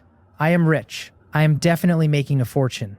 Fortunately, I followed Camel Bro. I rush to the edge laughing wildly and see Camel Bro chewing an F-grade reed. Camel Sis and Camel New are eating ordinary reeds. The reed forest is 4 or 5 acres, half a football field, dense. In the middle is a saltwater pond 500 or 600 square meters, with algae and many fish. 3 other spots have F-grade reeds with F-grade dung clumped around them. Camel Bro has to eat F-grade plants to produce F-grade dung. Now I know the route, I have a solution. With my talent and fertilizer, I can just grow my own. The bigger find, among the F-grade reed forests, I spot some 3 to 4 dozen centimeter tall plants, all F-grade top-tier ingredients. Reed shoots, F-grade ingredient. Tender shoots of F-grade reed, crispy and delicious. Slightly bitter, a superior ingredient. Consumption can improve physique up to F-grade. Friendly reminder, if you want to eat me, soak me first or you will regret it. The same effect as the star crystal orange. Physique improvement after consumption. My heart pounds like a drum. The biggest surprise and gain of this trip. F-grade ingredient. This is an F-grade ingredient. I had originally thought I would have to wait 9 days for the orange to harvest before I could start improving physique, and I never expected to encounter an F-grade ingredient today. Heavens, am I dreaming? To confirm, I forcefully pinch Camel Bro beside me, who immediately grunts in disgruntlement. He probably cannot understand why this two-legged beast is acting crazy. I chuckle foolishly, and then catch on to a serious problem. Camel Bro clearly favors reed shoots, refuses to eat the perfectly good F-grade reed, and insists on competing with me for food. The leader has not eaten and the underling eats first, an inversion of natural order. I have Joe Rang help me collect 2 sacks and, ignoring Camel Bro's strong objections, scour the reed forest for F-grade reed shoots taller than 10 centimeters. If Camel Bro could speak, he would curse. Look at this two-legged beast. Is he doing a human thing? I have not even had a chance to eat, and he has already taken all the shoots. Maybe it is the wrong season or the yield is naturally small, but there are not many F-grade reed shoots.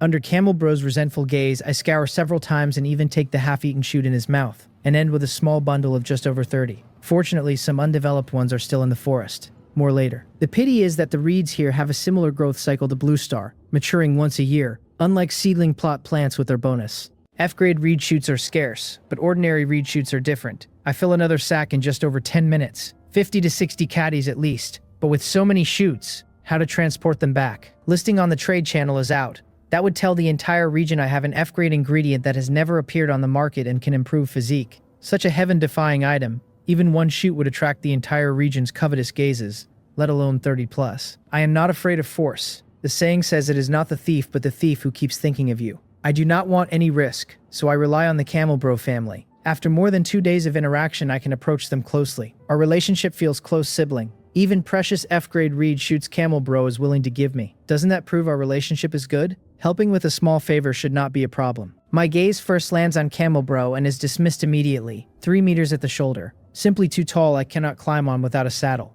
Camel Sis is also passed. Riding his wife in front of Camel Bro would probably get me beaten. Camel New is a good choice. Both of us young, no generation gap. Most importantly, her height difference for me is not that great. Easier to ride bareback. The more I look, the more satisfied. To win Camel New's favor, I collect another small pile of shoots. While feeding her, I tell her, Camel New, you know I have always had high hopes for you. Our company also urgently needs talented camels like you. How about it? Come work for me.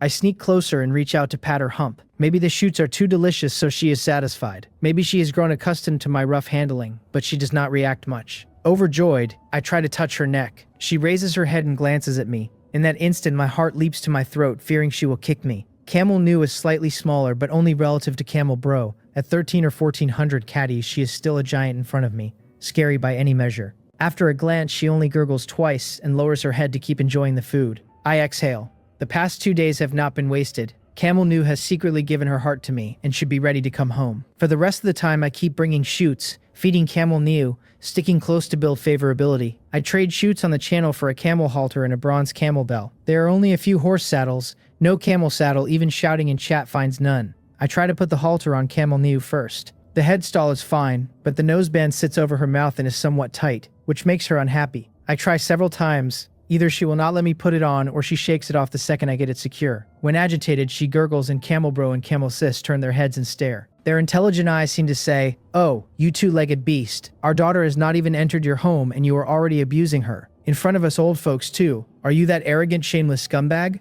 Just as I am busy enticing Camel New, Yu Xiangyi, unconscious for over 2 hours, slowly opens his eyes. Where is he? Is he already dead? After a long moment of confusion, he realizes he is still under the rock ledge where he was mining. In front of him, besides the iron pickaxe and broken stones, sit an empty clay pot, a dried clay bottle, and a small dish. The three quickly remind him of his hallucination of eating before he fainted. No wonder it felt so real. It was real. Who gave it to him is a question with one answer. Me, his only friend. He flips through the survival handbook and reads my messages over and over. To most people, they would be ordinary pleasantries, but to him, they are word-for-word miracles. Ever since Director Grandma passed when he was 13, words like care and concern had become unattainable luxuries in his heart. In the next 10 years, his happiest moments were dreaming of Director Grandma. She was the only light and warmth in his dark life. But not everyone is Director Grandma. He had met many people who bullied him because he could not speak up or cry out. Workers on construction sites who openly compared him to women in hair salons, who laughed at how much money it would take to have fun with him. When he could not bear it anymore, he told them he could read lips and asked them not to go too far. They did not restrain themselves, and they did not let him go, because his tears did not stop them. Some had tried to approach him kindly, but he could tell at a glance they were after his decent appearance. Their eyes were full of desire. Only I am different. To me, he is still a brother, a mate. He is content to have me as a friend. He must mind the slabs today. He struggles up, finds that after eating his strength has recovered surprisingly well. Speed up and finish before dark. He grabs the pickaxe and chips at the rock ledge non-stop. Except when his arms are too sore to swing, he never stops. From his first day in this world, with astonishing perseverance and the iron pickaxe's efficiency bonus, he produces almost 20 units per hour, more than 3 times the average. But mining slabs caps at 5 units per hour and the workload is much greater. He does not care. I treat him as a friend and help him in various ways. He wants to reciprocate. He does not want to be a good-for-nothing who only takes. The ding-ding of metal on stone continues until 4 in the afternoon. By then, only 40-odd minutes of daylight remain, and the slabs have piled into a small hill. But he is still 1 piece short of 33 units. From there back to the stone house is at least 15 minutes. He is ashen, trembling, on the verge of exhaustion. Even if he started now, can he make it back before dark? He knows full well how dangerous the wilderness is at night. Blame himself for overestimating his strength, intending to mine all the slabs in one go, and ending up with neither the slabs done nor the safety. Forget it. He will get the last slab first. He squeezes the last potential out of his body and forces himself to swing. Another 10 minutes, the slab half chiseled. A dusty stone falls from the wall. He glances at it, and information appears. Limestone, after calcining in a furnace lime, can be obtained. Limestone. Lime is a stone house material. On the channel, it has been inflated to 50 grams of meat per unit, but no one knows where to find it or how to mine it. Now limestone is in front of him, and mining 1 piece means more nearby. This is huge fortune within easy reach, but his gaze only lingers. 2 or 3 seconds, and then he keeps swinging. Lime is valuable, but he will not survive the night. What good is lime? He just wants to mine the last slab to have an explanation for himself. Nothing else matters. Another 10 minutes, the last slab is collected. His held breath dissipates and he collapses to the ground, near fainting. He uses his remaining strength to flip the handbook to the trade interface and initiate a trade with me. In that instant, he feels incredibly relieved. He has finally helped his friend once. By that time, I have spent the entire afternoon and finally got a halter on Camel New, then placed 2 bags of reed shoots on her back and lead her home. Old Tai greets me, clingy. Before I can even unload, Yu Qiaoni's trade request appears. I assume he is fine because he could send it. Then I see 33 units of slabs in the box. The surprises are not over. After the slabs, he adds 1 unit of limestone. The lime info hits me and I am petrified. What thousands have not found in this region he stumbled onto. A wealth path. Then he adds 38 units of stone, 76 hay, 152 wood, plus an F-rank treasure, and confirms the trade. If I confirm too, all the items are mine for nothing.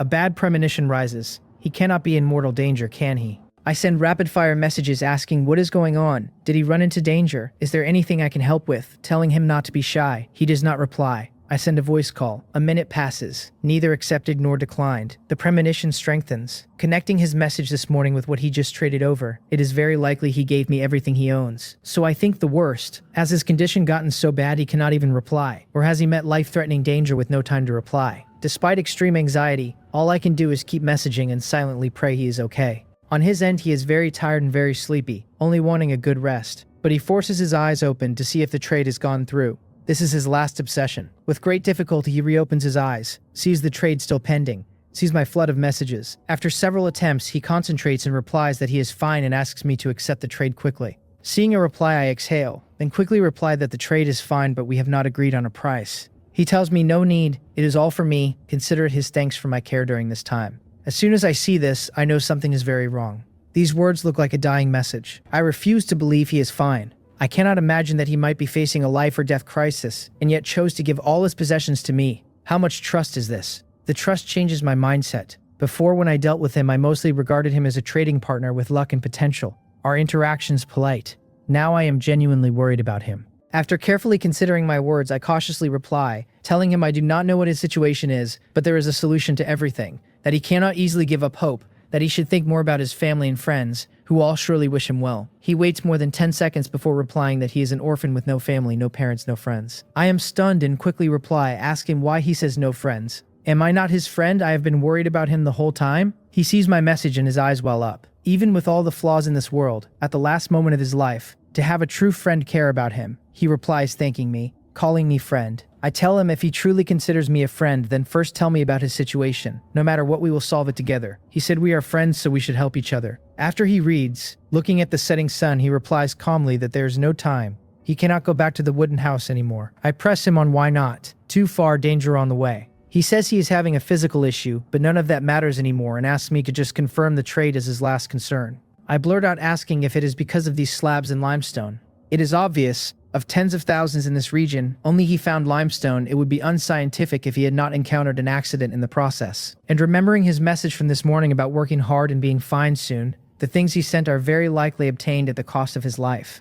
I cannot sit still. I do not know why I hold so significant a weight in his mind, but I can be sure that he considers me a true friend. So I have to do something for him. Without hesitation, I grab 3 F-grade reed shoots and place them in the trade box.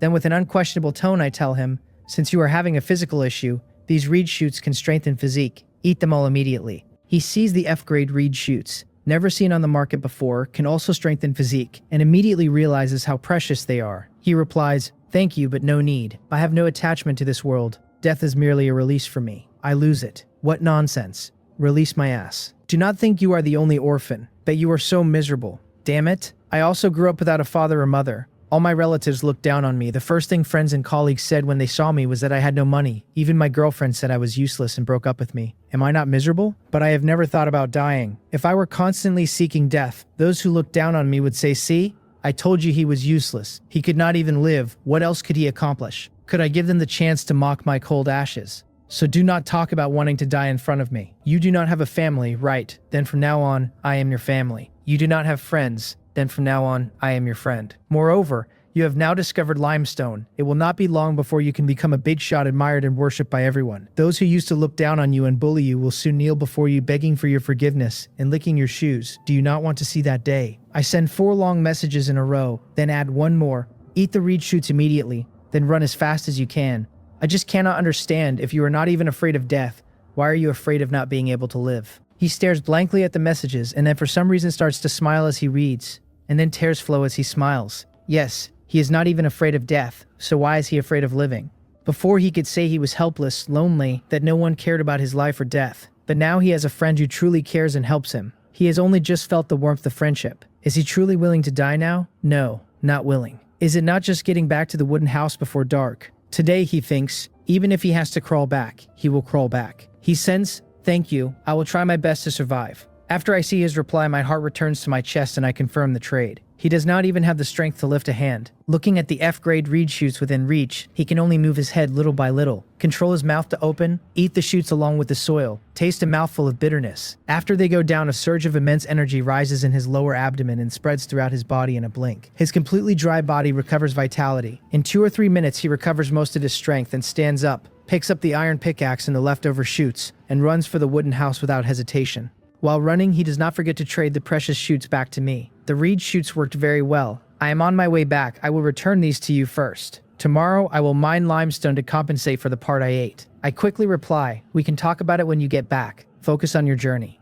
Do not get distracted. He says okay. For the next 10 minutes, I keep checking the countdown and his message status. With about 2 minutes of daylight left, he sends that he is here. Good. Worth all my worrying. He thanks me, says I saved him twice today. Seeing him safely out of danger, I am in a great mood, and joke that if he were a girl, he would now be saying that this humble girl has no way to repay her savior, but to offer herself. He stares blankly and thinks despondently that it is impossible. He is deaf and mute. How could he be worthy of me? Being my friend, he is already content. Seeing him not reply, I think I went too far with the joke and tell him not to be angry. I was just joking. He replies that he is not angry, just drinking water. Good. Now let us talk about this trade. He tells me he knows. He will mine limestone as soon as possible tomorrow to make up for the reed shoots he ate. I tell him that is not what I meant. If anyone should make up the difference, it should be me to him. Slabs are very rare on the market right now. Only 13 units have appeared in total, quite valuable. He quickly says he told me already. Those things were all given to me. I do not need to give him anything. I tell him business is business and friends are friends. Precisely because we are friends, we should settle accounts clearly, so profit does not affect our friendship. Otherwise, friendship will turn sour. He does not know how to reply. Before he can, I continue, offering him a friendship price for the slabs at 1 grain of rice for 3 units. 35 units total at 12 grains of rice. Lime has always been in high demand. The market purchase is at 50 grams of meat per unit. I will temporarily purchase at this price too, with adjustments later if the price fluctuates. He never expected such a high price. The 13 units of slabs previously sold in the channel were all listed by him. After spending so much time and effort, each unit only traded for 3 units of wood, an outrageously low price that made him give up. Now, my 1 grain of rice for 3 units means each slab is worth 10 grams of meat. In the current channel, at least 30 to 40 units of wood or stone are needed for 50 grams of meat, a more than 10-fold price jump. As for limestone, no need to mention it. Although some are buying for 50 grams of meat, who does not know meat and rice are not comparable at the same weight? He had no intention of accepting supplies and refuses again. My explanation is simple.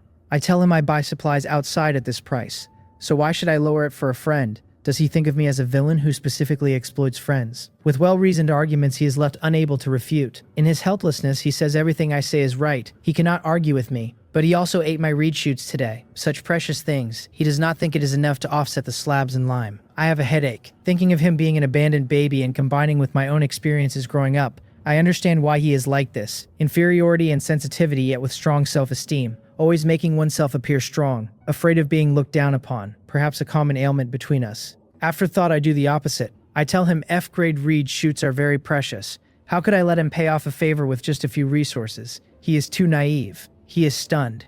It seemed what I said made a lot of sense.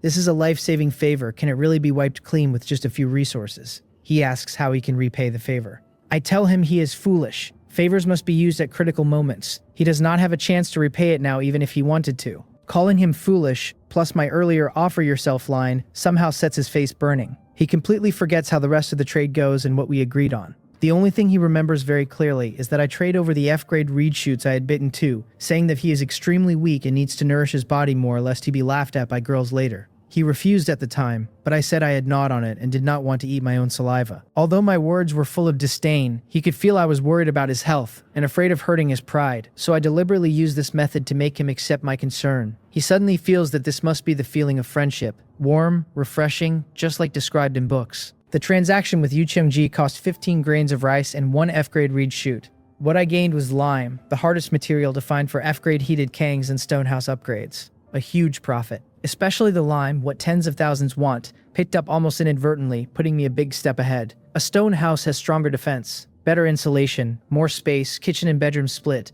courtyard and fence, plus the cellar that can store a large amount of items. Without a cellar, materials like wood and stone sit exposed on the Oasis, eating walking room. Next, I just need 100 units of lime and 5 F-grade treasures to upgrade. After the trade, I tie camel new under the huyang, feed old tie 10 units of ordinary fertilizer that fermented this morning, and start dinner. 2 F-grade reed shoots blanched and served simply. The taste is secondary. The moment they enter my stomach, they transform into endless energy that nourishes and strengthens every bone, muscle, tendon, fascia. Every minute, every second, my strength climbs, even giving me the illusion that I could arm wrestle camel new. Of course, I will not actually try a behemoth like her. To verify, I load stones into my basket and lift it with my right hand to test my limits. Before the strengthening, as a lazy homebody, my right hand could lift 30 to 40 caddies, about a barrel of purified water. And not for long, now 50 to 60 caddies of stones in the basket, I can run 2 or 3 laps around the Oasis, only slightly out of breath. Strength, endurance, and speed all up, and this is just 1 F-grade reed shoot. If I keep eating, soon I will be wearing my underwear outside and flying. But after just 1 shoot, my body seems to hit its absorption limit and cannot take any more strength. So no rapid strengthening by mass eating. Not discouraged, if not today then tomorrow. The fact that I can start strengthening on day 3 means I am ahead of most. Next is to acquire F-grade vegetable plots and expand reed shoot cultivation. While collecting at the salt flats, I noticed the F-grade willow rootstocks can be used as cuttings, and there are as many as I want, easily a few thousand. Most importantly, the F-grade willow only takes 15 days to mature. With enough F-grade vegetable plots, I have an infinite supply of F-grade reed shoots. How many good things can I trade for? The Salt Flats Wonder also has a chance to evolve ordinary plants to F-grade, so I need to prepare a large number of seedling plots to drop in there too. If I get lucky and pick up new F-grade seeds, that is a windfall. I send a purchase note in chat. 10 grains of rice for F-grade vegetable plots and seedling plots. 5 grains for ordinary, price is negotiable. The chat surrounds me asking what is for dinner. Is there rice soup? I say rice soup will be given to 10 people as usual, and ask everyone to help spot anyone with F-grade vegetable plots. Facilitator's fee is 2 grains of rice per match. Vegetable plots immediately become the hottest topic. While I wait, 3 grains go in the pot and Joe Ring messages asking if I am busy.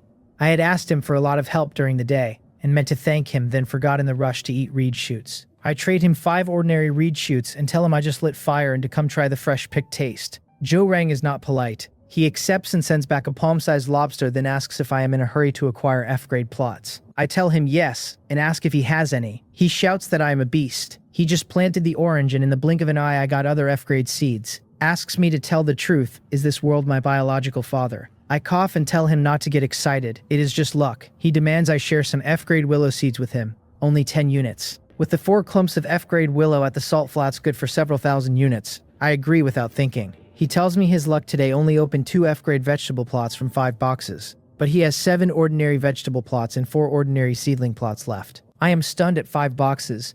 I have run the desert for 3 days and seen 3 chests total, averaging 1 a day. He explains, there are too few wild boxes. Most chests come from hunting. His island is reefs and fish, so the surrounding waters are full of sharks. He is an experienced outdoorsman, bold and skilled. Plus the Blue Star mother gave him a D-grade spear gun, so he kills sharks easily and they drop chests. 5 chests minimum a day.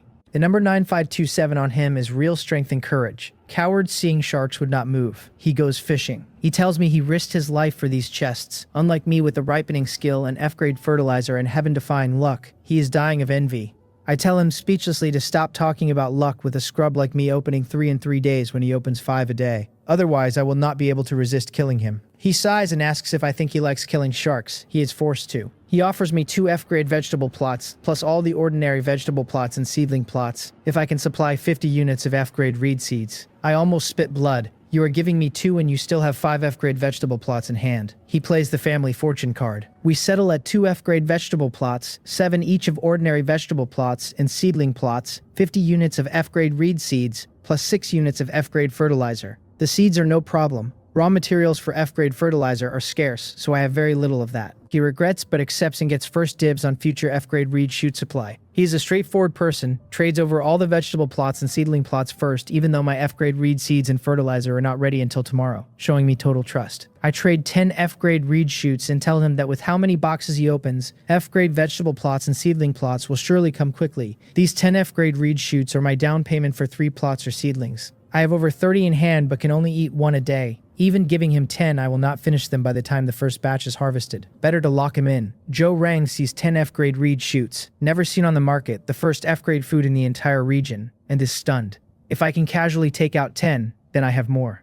F-grade reed shoots are much more valuable than reed roots. He must exchange for more. This can give him a huge head start. He trades over 3 more F-grade vegetable plots and tells me solemnly to accept these 3 first. He promises that anytime he opens more F-grade vegetable plots or seedling plots, he will prioritize trading with me because I am his blood brother and our brotherhood will last a long time.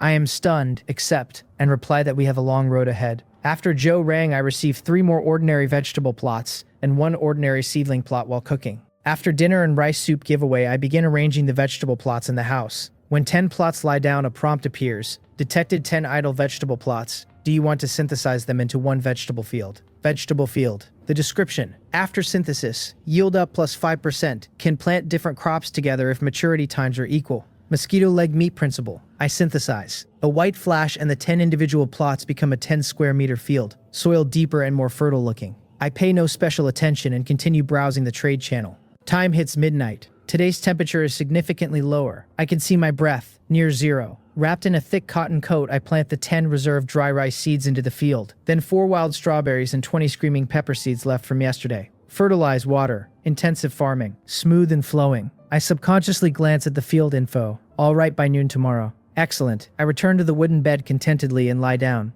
After several minutes, I sit up and stare at the field with disbelief. Even rub my eyes and slap myself. Holy cow, this works too. The field is synthesized from 10 F-grade vegetable plots, and my talent applied to it as a whole. Wild joy across my face. My innate skill works on synthesized fields. I am rich. I am rich. I am really rich now. Equivalent to going from 140 grains a day to 1,400, a 10-fold harvest jump. The only catch is the field also wants 10 units of fertilizer, but 10-fold harvest dwarfs that. And if 10 F-grade vegetable plots synthesize into a vegetable field, can 10 vegetable fields keep stacking? If so, my talent could push harvest 100-fold. Also, if ordinary plots stack, F-grade plots theoretically synthesize into F-grade fields too. F-grade food freedom not far. Excitement keeps me tossing. Finally falling asleep, I dream of sleeping on a mountain of rice.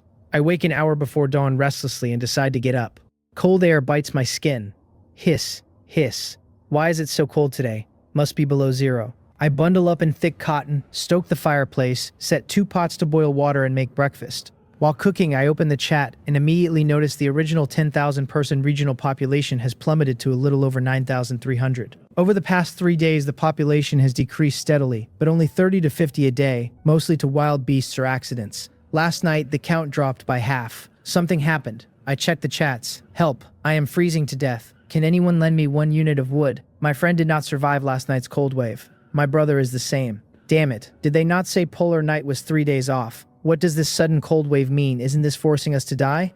Around 2 in the morning, the temperature suddenly dropped sharply to -10 Celsius, and many people lost their lives in their sleep. Almost all those who froze were people whose progress was far behind average, and who had not yet upgraded the wooden house. Wooden house insulation is far better than hut. With wood there is no freezing. The cold wave triggers a price wave on the channel. Wood was 50 units for 100 grams of meat, now double. Ordinary cotton clothes were 30 grams of meat each, now 100 grams may not get one. While people scramble for cold-resistant items, the chat starts spamming with alliance ads. Numbered Alliance has 2 numbered bosses. K-pop quilts at 10% off. Mutual Aid Alliance Leader has a 4-digit number. Real Super Boss fireplaces and heated kangs at 10% off. Solidarity Association has 1 numbered boss down jackets at 10% off. All powerful tools for low temperatures and discounted. The 3 great alliances are the earliest established. All have numbered bosses, members over 1,000 each. Undoubtedly the most powerful. Recruitment lands and people flock. Other smaller alliances try too, but lack core competitiveness. Seeing the chaos, I close the handbook and start planning. First, continue to acquire F-grade vegetable plots to test if F-grade vegetable fields can be synthesized. The result determines my path. If yes, take the high-quality route, only F-grade crops win on quality. If no, mass acquire F-grade vegetable plots to make synthesized fields win on quantity with massive ordinary F-grade food.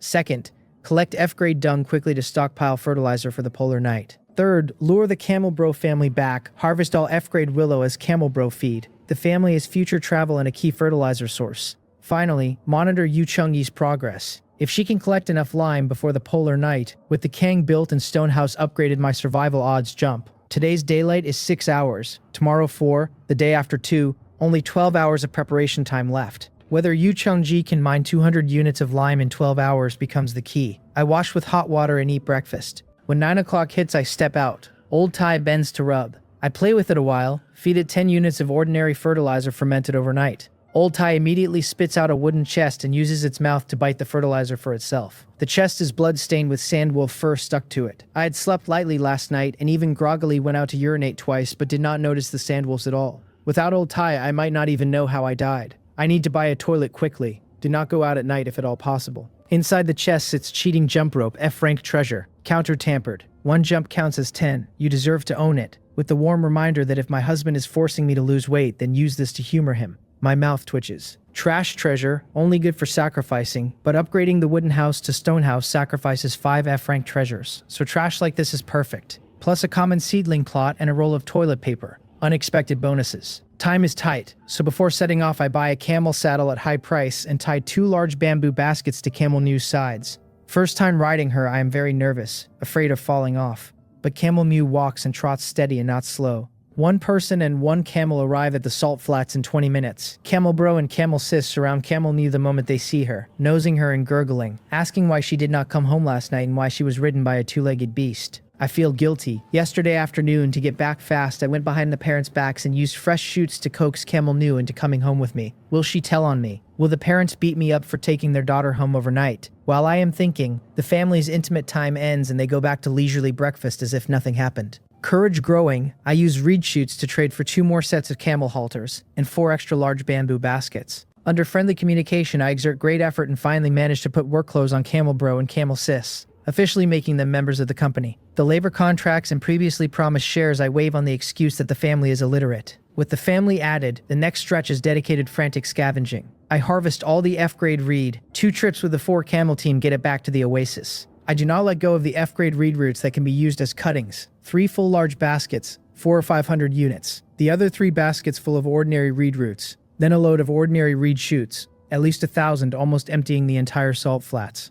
Finally, the F-grade dung. The first 3 days I carried it box by box, inefficient and exhausting. Now 6 large baskets in one trip empty out the salt flats and the foot of the small mountain. 231 units total. I had wanted some ordinary reed and dung too, but it is already 2:30 p.m. and dark is half an hour out, so I give up. Back at the Oasis, hungry all day, I have just put rice in the pot when Yu Qiangyi trades over 80 units of limestone. I ask why she does not upgrade her stone house first with so much. She says no need. She kept half. I do not believe it for a second. How could she mine 160 units in less than 6 hours? Even stone does not yield that high. After thinking, I message her to show me the other half. If it is real, I will accept. She does not reply for a long time and I smile bitterly. Anyone with so much limestone would upgrade their own house first, then hoard the rest to sell at a high price for huge profit. Originally, I thought if she upgraded first, I would be happy to be second. But this guy is something else. She does not use the limestone she mined herself, but instead gives it all to me first. Terrifyingly straightforward. Looking back at how we met, what I gave was just food. The most valuable item, nothing more than F-grade reed shoots. She is definitely a friend worth getting to know deeply. I quickly send a message thanking her for looking after me so much, reminding her that yesterday I said business is business between friends. We cannot let profit harm our friendship, so I propose we split the limestone evenly and upgrade the stone house together. After a while, she replies that this is okay. She withdraws the trade and resends 40 units of limestone and clicks confirm. I quickly put up 70 grains of rice, and just as I am about to confirm, she sends that she will give me the limestone I need to upgrade, and that as for the rice, she already has enough to eat. I tell her upgrading also requires 5 F-rank treasures she could trade for them. She tells me no need, she will exchange for them with limestone later. Headache. It was one thing to share the hard-earned limestone with me, but now she even wants to give it free. This is no longer just a matter of favor. No matter how much I try to persuade her, she will not budge. She has dug into a hole and will not listen. Fine, I will help her collect a set of F-rank treasures when I collect mine. I trade 10 F-grade reed shoots and tell her mining limestone must be exhausting. She knows the effects, please do not refuse. Otherwise, she is not treating me as a friend, and I might as well not accept the limestone. She accepts. After the trade, I open the survival handbook and check my purchase orders. 10 grains of rice for F-rank vegetable plot and seedling plot. 5 for comment, price is negotiable. Plenty of comments below, mostly haggling over prices. But the most popular comment is a verbal attack. The unscrupulous merchant Yuk Jinhyun maliciously inflates market prices, affecting fairness. Effective immediately, the 3 great alliances in this region, numbered, mutual aid, solidarity, jointly ban the unscrupulous merchant Yuk Jinhyun. All members forbidden from any transactions with him. Otherwise alliance membership revoked, and all benefits reclaimed. At this moment, Lee Ryong-byung is full of ambition and high spirits. He personally established the first alliance in this region, the Numbered Alliance, brought his childhood friend in to make it the only alliance with 2 numbered bosses, and used last night's cold wave with a kapok quilt to absorb a large number of people. Members near 2,000, the recognized largest force. On Blue Star, Lee Ryong-byung was an ordinary worker. In this world, everything goes smoothly. Sometimes he even feels he is the son of destiny. The only thing that makes him unhappy is that a small fry named Yuk Jin-hyun acquired supplies at several times the price, drawing everyone to me while leaving him with no one. He felt his son of destiny authority challenged. Intolerable. He sent a message to the Mutual Aid Alliance and Solidarity Association leaders. The 3 great alliances hit it off, and they sanctioned me. Members forbidden from trading with me, kicked out, and benefits doubly recovered if discovered. Unless I publicly apologize and promise to abide by their rules, I am permanently sanctioned. He never expected that as soon as the blockade order was announced, hundreds of small alliances followed suit. Members of the 3 great alliances were already nearly 40% of the regional population, and with so many small alliances cheering, the vast majority started verbally attacking me. I had been busy all day and had no time to look at chat. When I see this, I find it inexplicable that the so-called 3 great alliances have all declared war over my purchase order. To clarify, I switch to chat and find the screen filled with criticism. That guy named Yuk Jin-hyun is trash, sends rice soup every day looking like a good person but treats us like dogs fighting for food for his amusement. Most disgusting. Gives away dishwater too.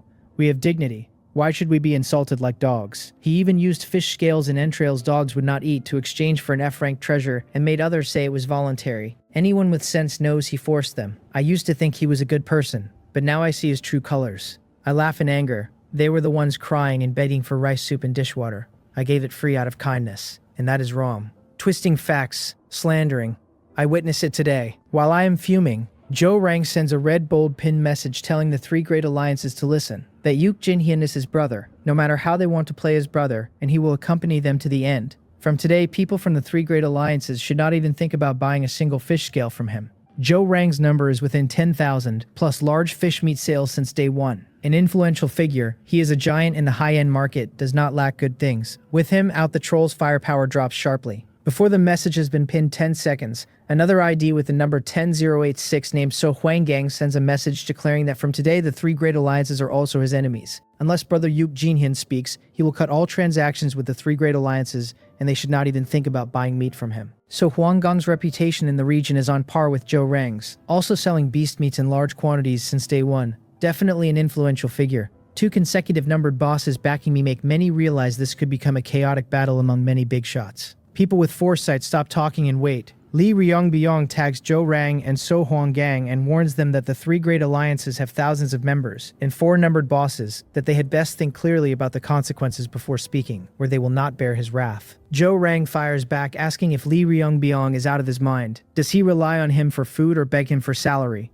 What wrath does he want to be coaxed into happiness? Is he his dad? So Huanggang chimes in calling Li a good boy, telling him not to be angry. Daddy will give him candy. Li Ryongbyong fumes, declaring that since they refuse to cooperate, he will sanction both of them as well. Zhou Rang asks what he is, sanctioning this and that. Does he really think he is something special? Li Ryongbyong tells them they have guts, and from now on they are the three great alliances' sworn enemies, that he hopes they will not regret it. Then Zhu Wang of the Mutual Aid Alliance chimes in saying that what Alliance Leader Li said only represents the numbered alliance. The Mutual Aid Alliance only targets Yuk Jinhyun alone and will never target any third party. They will not participate in other matters. Wang Gukdong, president of the Solidarity Association, tells Brother Rang and Brother Huang that the Solidarity Association has no intention of opposing them. They are only dealing with the matter, not the person. And as long as Yuk Jinhyun acts according to rules, the Solidarity Association will immediately withdraw the sanction. The Watchers are dumbfounded. How did the aggressive three great alliances suddenly become so easy to talk to? Li Ryongbyong is even more furious. They had agreed to stand united, advance and retreat together, live and die together. When it came down to it, he is the bad guy in front and the other two chickened out. Just as everyone is speechless, Yu Cheonggi sends a bombshell pinned message in chat. She first uploads a screenshot of the limestone item info. The chat instantly explodes. 4 days in this world, 99% already in wooden houses but stuck on lime to upgrade to stone houses. Nearly 10,000 frantically searching. Lime price inflated to 50 grams of meat per unit, and still no trace. Now Yu Cheongyi posts the lime info telling everyone she has lime. Bosses with everything ready except lime frantically tag her. Her private messages and friend requests surge to 999 plus. Then she sends, I know you are all in a hurry, but do not rush because I have something even more anxiety-making. Yuk Jinhyun is my best friend. All those who targeted and slandered him, I will check the chat records later and blacklist you one by one. You can forget about buying lime from me for the rest of your lives. Alright, I am done. You can start panicking now. The boiling chat instantly falls silent. Then the next moment, countless people curse the three great alliances' domineering and shameless behavior, and praise me for righteous rice soup giving and high purchase prices. Those who had targeted me apologize and start cursing the three great alliances, claiming they were misled. Meanwhile, the people from the three great alliances and hundreds of smaller alliances are collectively going crazy. They had finally waited for lime to appear and were mercilessly told they had permanently lost the right to buy. The leaders' guts turned green with regret. If they had known, they should have endured longer until they had lime in hand. Wang Gukdong sends a message calling it a misunderstanding, telling me Brother Rang and Brother Huang are both good friends of his, and good brothers with me, so he and I are also good brothers. A case of the flood washing away the Dragon King Temple, and hurting our own people. I directly ignore him and send the message I had prepared, tagging Li Ryongbong, Zhu Wang, and Wang Gukdong, telling them they think I blocked their path to wealth. Alright then, I will show them what truly blocking a path to wealth means. If they want to fight, let us fight to the end. Whoever chickens out is a grandson. I post a new purchase order, 2 caddies of reed shoots, or 20 grains of rice for F-rank vegetable plots and seedling plots, various F-rank treasures and cold-resistant items, 1 caddy of reed shoots or 10 grains of rice for ordinary vegetable plots and seedling plots. Spring, if you have other good things, screenshot and leave a message. Following the order is a long list of transaction blacklists, the 3 great alliances and hundreds of smaller alliances. Once blacklisted, they cannot leave messages, let alone trade. The reaction is even bigger than Yu Cheongji's bombshell. Lime was indeed a good thing, but Stonehouse upgrade resources are also massive, especially the sacrifice of 5 F-rank treasures. Out of reach for ordinary people right now. Lime concerned only that small handful of bosses. My order affects everyone. The 3 great alliances offered 100 grams of meat for F-rank treasures. I directly give 20 grains of rice. A full 600 grams, 6 times the amount, and rice is more filling than meat. Reed shoots are even more exaggerated. 2 caddies is a full 1,000 grams. Even an idiot knows who to sell to now. Most importantly, I posted a sky-high price. Will the 3 great alliances follow suit? If they do not, they will not even receive a single hair. If they do, the so-called blockade order they have been making a fuss about all day becomes a joke. No matter the choice, everyone realizes I am, by myself, setting prices for the entire region. The sky-high purchase order benefits the largest group, ordinary people. They cheer and chat. Boss is awesome, mighty, finally we can eat full meals. Long been annoyed by those vampires. I work hard chopping wood all day and cannot get a full meal. From the very beginning, boss's purchase prices were more affordable than those vampires. I would have cursed them all to hell if the chat were not too fast. It is over for our alliance. Boss blacklisted us. Selling things to boss gets 600 grams of rice, but the 3 Great Alliance is only 100. Someone offers to take other sellers' goods in the future at 300 grams and resell to boss for 300 profit. Another exclaims he discovered a huge business opportunity. Someone shushes him not to discuss it, where they will not earn the difference. People also realize I only blacklisted alliances, not individuals. Quit the alliance and trade with me. Smart suggestion. Various leaders suddenly receive countless quit alliance messages. The 3 Great Alliances with the largest membership of nearly 4,000 instantly shrink by more than half. Li Ryongbyong and Zhu Wang are both anxious and angry. Who would have thought their 3 Great Alliances were so vulnerable? Wang Gukdong is frantically voice messaging Zhou Rang and So Huanggang for help mediating, but Zhou Rang has no time. He is currently introducing new friends to me. So Huanggang is Zhou Rang's childhood friend, recently retired from a special forces unit, dropped into a primeval forest on arrival. Blue Star Mother gave him the D-rank skill trap technique, so he has abundance of food and opens chests until his hands ache every day. The F-rank seedling plot we used for the Star Crystal Orange cooperation was opened by him. I thank So Huanggang for his righteous words, exchange pleasantries, and we get acquainted. Zhou Rang changes the subject and tells me the 3 Great Alliances are a joke, that I do not need to raise the price so high just to spite them. So Huanggang advises me that he heard from Brother Rang that my rice can be harvested once a day, but the output of a single F-grade vegetable plot is limited. If I cannot provide that much rice later, my reputation will suffer.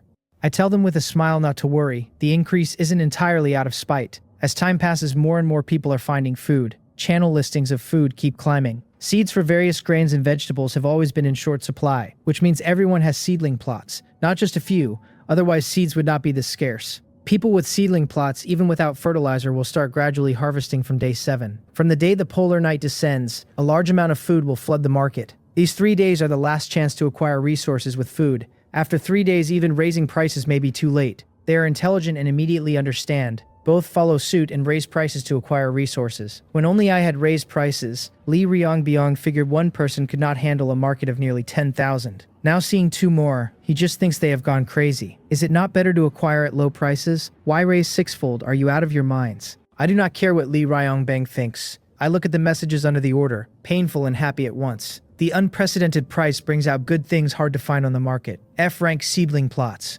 F-rank cold weather clothing, F-rank weapons. The pain is rice. I have 25 from the day before yesterday plus today's 140 for 165 total. 20 is seeds. 15 traded to Yu Changyi. After I ate, 120 left. Last night's planting is about to ripen, but a single vegetable plot needs 100 grains for seeds, so even after harvest only 40 are usable. Fortunately, almost all the ordinary reed shoots from the salt flats during the day are still here. Over 1,000 shoots, 20 grams each, 60 or 70 caddies, enough to last a while. I send 2 caddies of ordinary reed shoots to Brother Rang and So Huanggang each, and 5 caddies to Yu Changyi. My relationship with Zhou Rang is good, but always with a hint of mutual benefit. Yu Chung is different. Slabs and lime before, strongly standing up for me just now, all without personal gain. Reciprocate. Then I select items under the order. First, F-rank seedling plots. I want to quickly gather 10 F-rank vegetable plots to test if they synthesize into an F-rank vegetable field for mass production of F-grade reed shoots. After searching, I find 2 F-rank vegetable plots and immediately acquire both for 60 grains of rice. With the one I traded with Zhou Rang, I now have 7 F-rank vegetable plots. 2 frank seedling plots also. After discussion, 4 caddies of ordinary reed shoots each.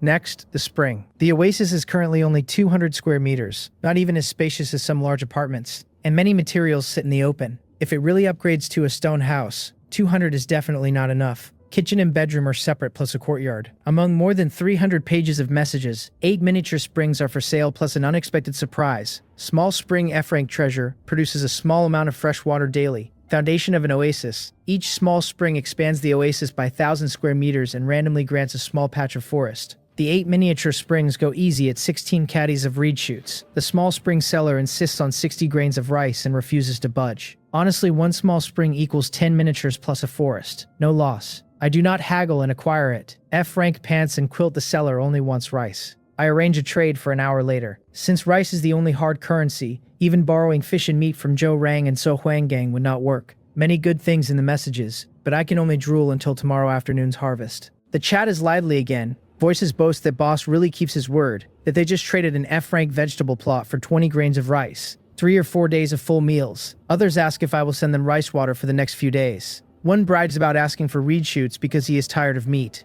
Another smugly announces he traded a small spring for 60 grains, asks if he is being Versailles-like. The rest beg me for rice water, crispy rice, washing water, scrubbing water. With offers to lick, no wash, my bowls sparkling clean. Happiness built on others' suffering. While countless people rejoice at my high prices, others curse the 3 great alliances. Li Ryongbyong's 18 generations of ancestors have been greeted countless times. Everyone curses him for overestimating himself. Not buying at high prices was one thing, but coming up with such a terrible blockade idea now not only loses face but drags so many into my blacklist, leaving everyone watching others feast while they cannot even get a sip of soup. He goes on the offensive himself, but he is 1 against 1,000. Even with his trump card sanction threat, no one takes him seriously. Boss's 20 grains of rice and 2 caddies of reed shoots smell good. Did they have to shamelessly sell to a useless person who only offers 100 grams of meat? Am I your father that I have to spoil you so much? Overwhelmed, he stops looking at chat. If I do not look, it is as if no one is cursing, no problem. But he cannot escape the interrogations from the other 2 alliances and hundreds of smaller alliances. In the large group of nearly 200, there are only angry roars demanding he give an explanation. The group leader Li Ryongbyong has long lost his earlier high spirits. He does not dare say a word. After a long commotion, Wang Gupdong of the Solidarity Association sends, "Everyone quiet down and listen for a few words." With the third most powerful force speaking up, the noisy group quiets. He explains, "I just asked Zhou Rang and So Huanggang to mediate, completely ignored, even tagged Yuk Jin-hyun in chat, and he did not reply. What does this indicate?" It indicates Yuk Jin-hyun is truly arrogant, completely disregarding our hundreds of alliances, determined to oppose us, no room for reconciliation. Many bosses approve. Inside, the moment Yu Cheng-yi threw out the lime, many had already wanted peace because lime was too significant.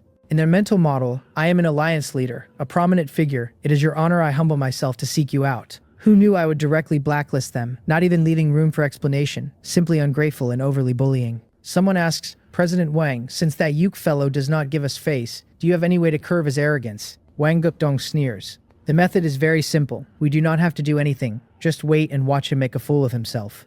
Doing nothing, does that not mean we just watch him gain advantage? Everyone, do not get agitated. There are nearly 10,000 in our area and only 3 are buying at high prices, even if they stuff themselves to death. How much can they consume?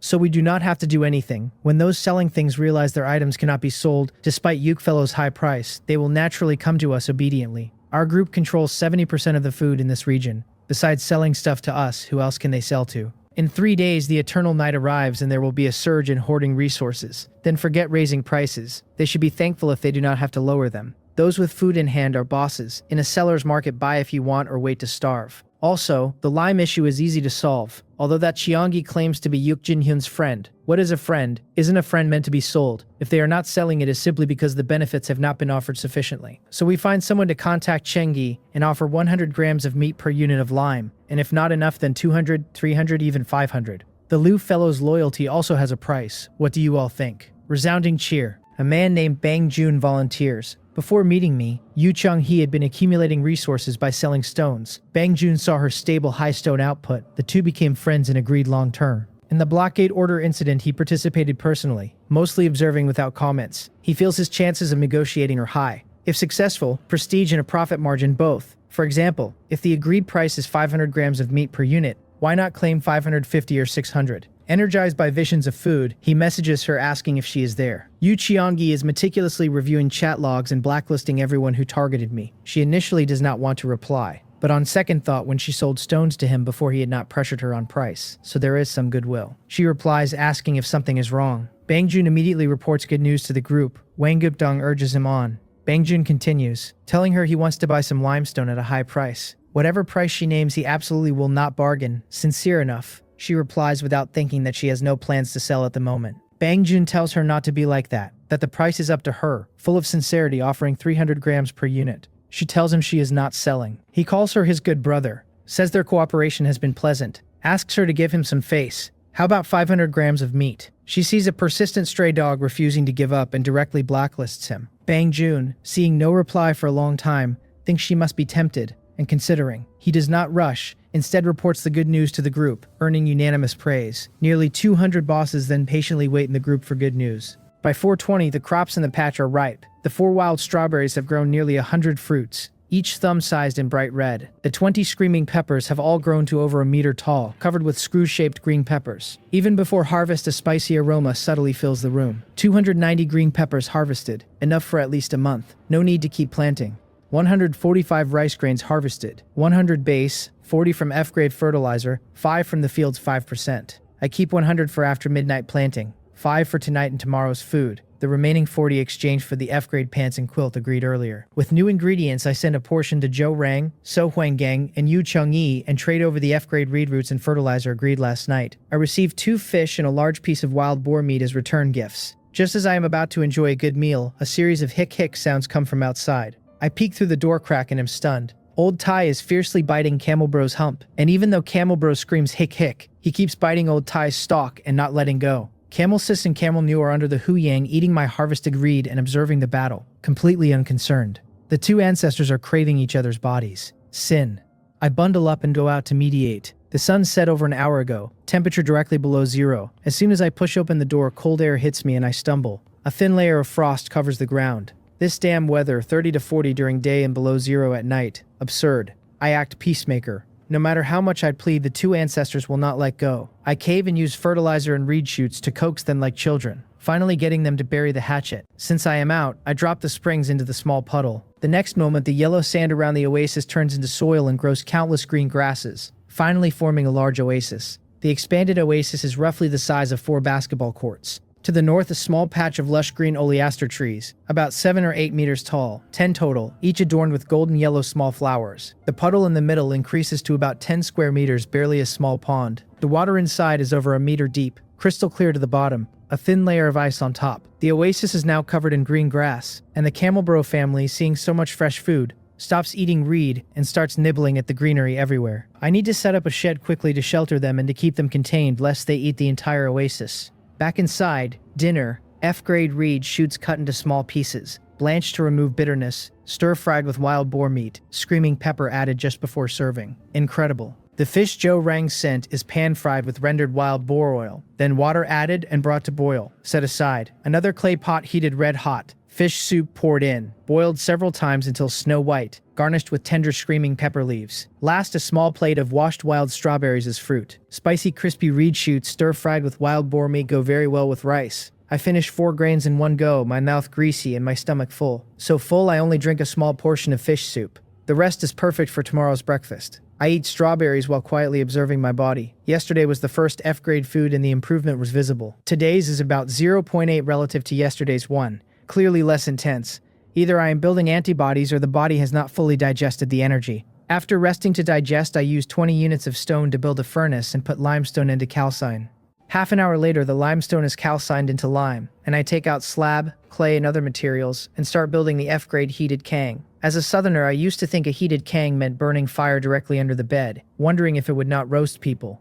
Only after the build do I realize it involves burning fire in a stove, at the head of the kang, then channeling the smoke into a flue under the bed, using the heat to warm the kang slab, and discharging it outside through a chimney, plus a stove opening at the head where a pot can be placed. If you do not mind fumes, you can heat kang while cooking. Kill 2 birds with 1 stone. Like a child with a new toy, I lay out the bedding, stuff a lot of wood into the stove, and burrow into the quilt. In 2 or 3 minutes, the bed becomes warm and cozy. F-grade bedding, padded jacket, pants, and a heated kang are ready. If I can upgrade to a stone house, surviving the polar night should be a sure thing. I suddenly think of Yu Cheonji's situation in such cold. She could not even afford food before, and the limestone she finally found was split with me, so probably no financial means to prepare for the cold.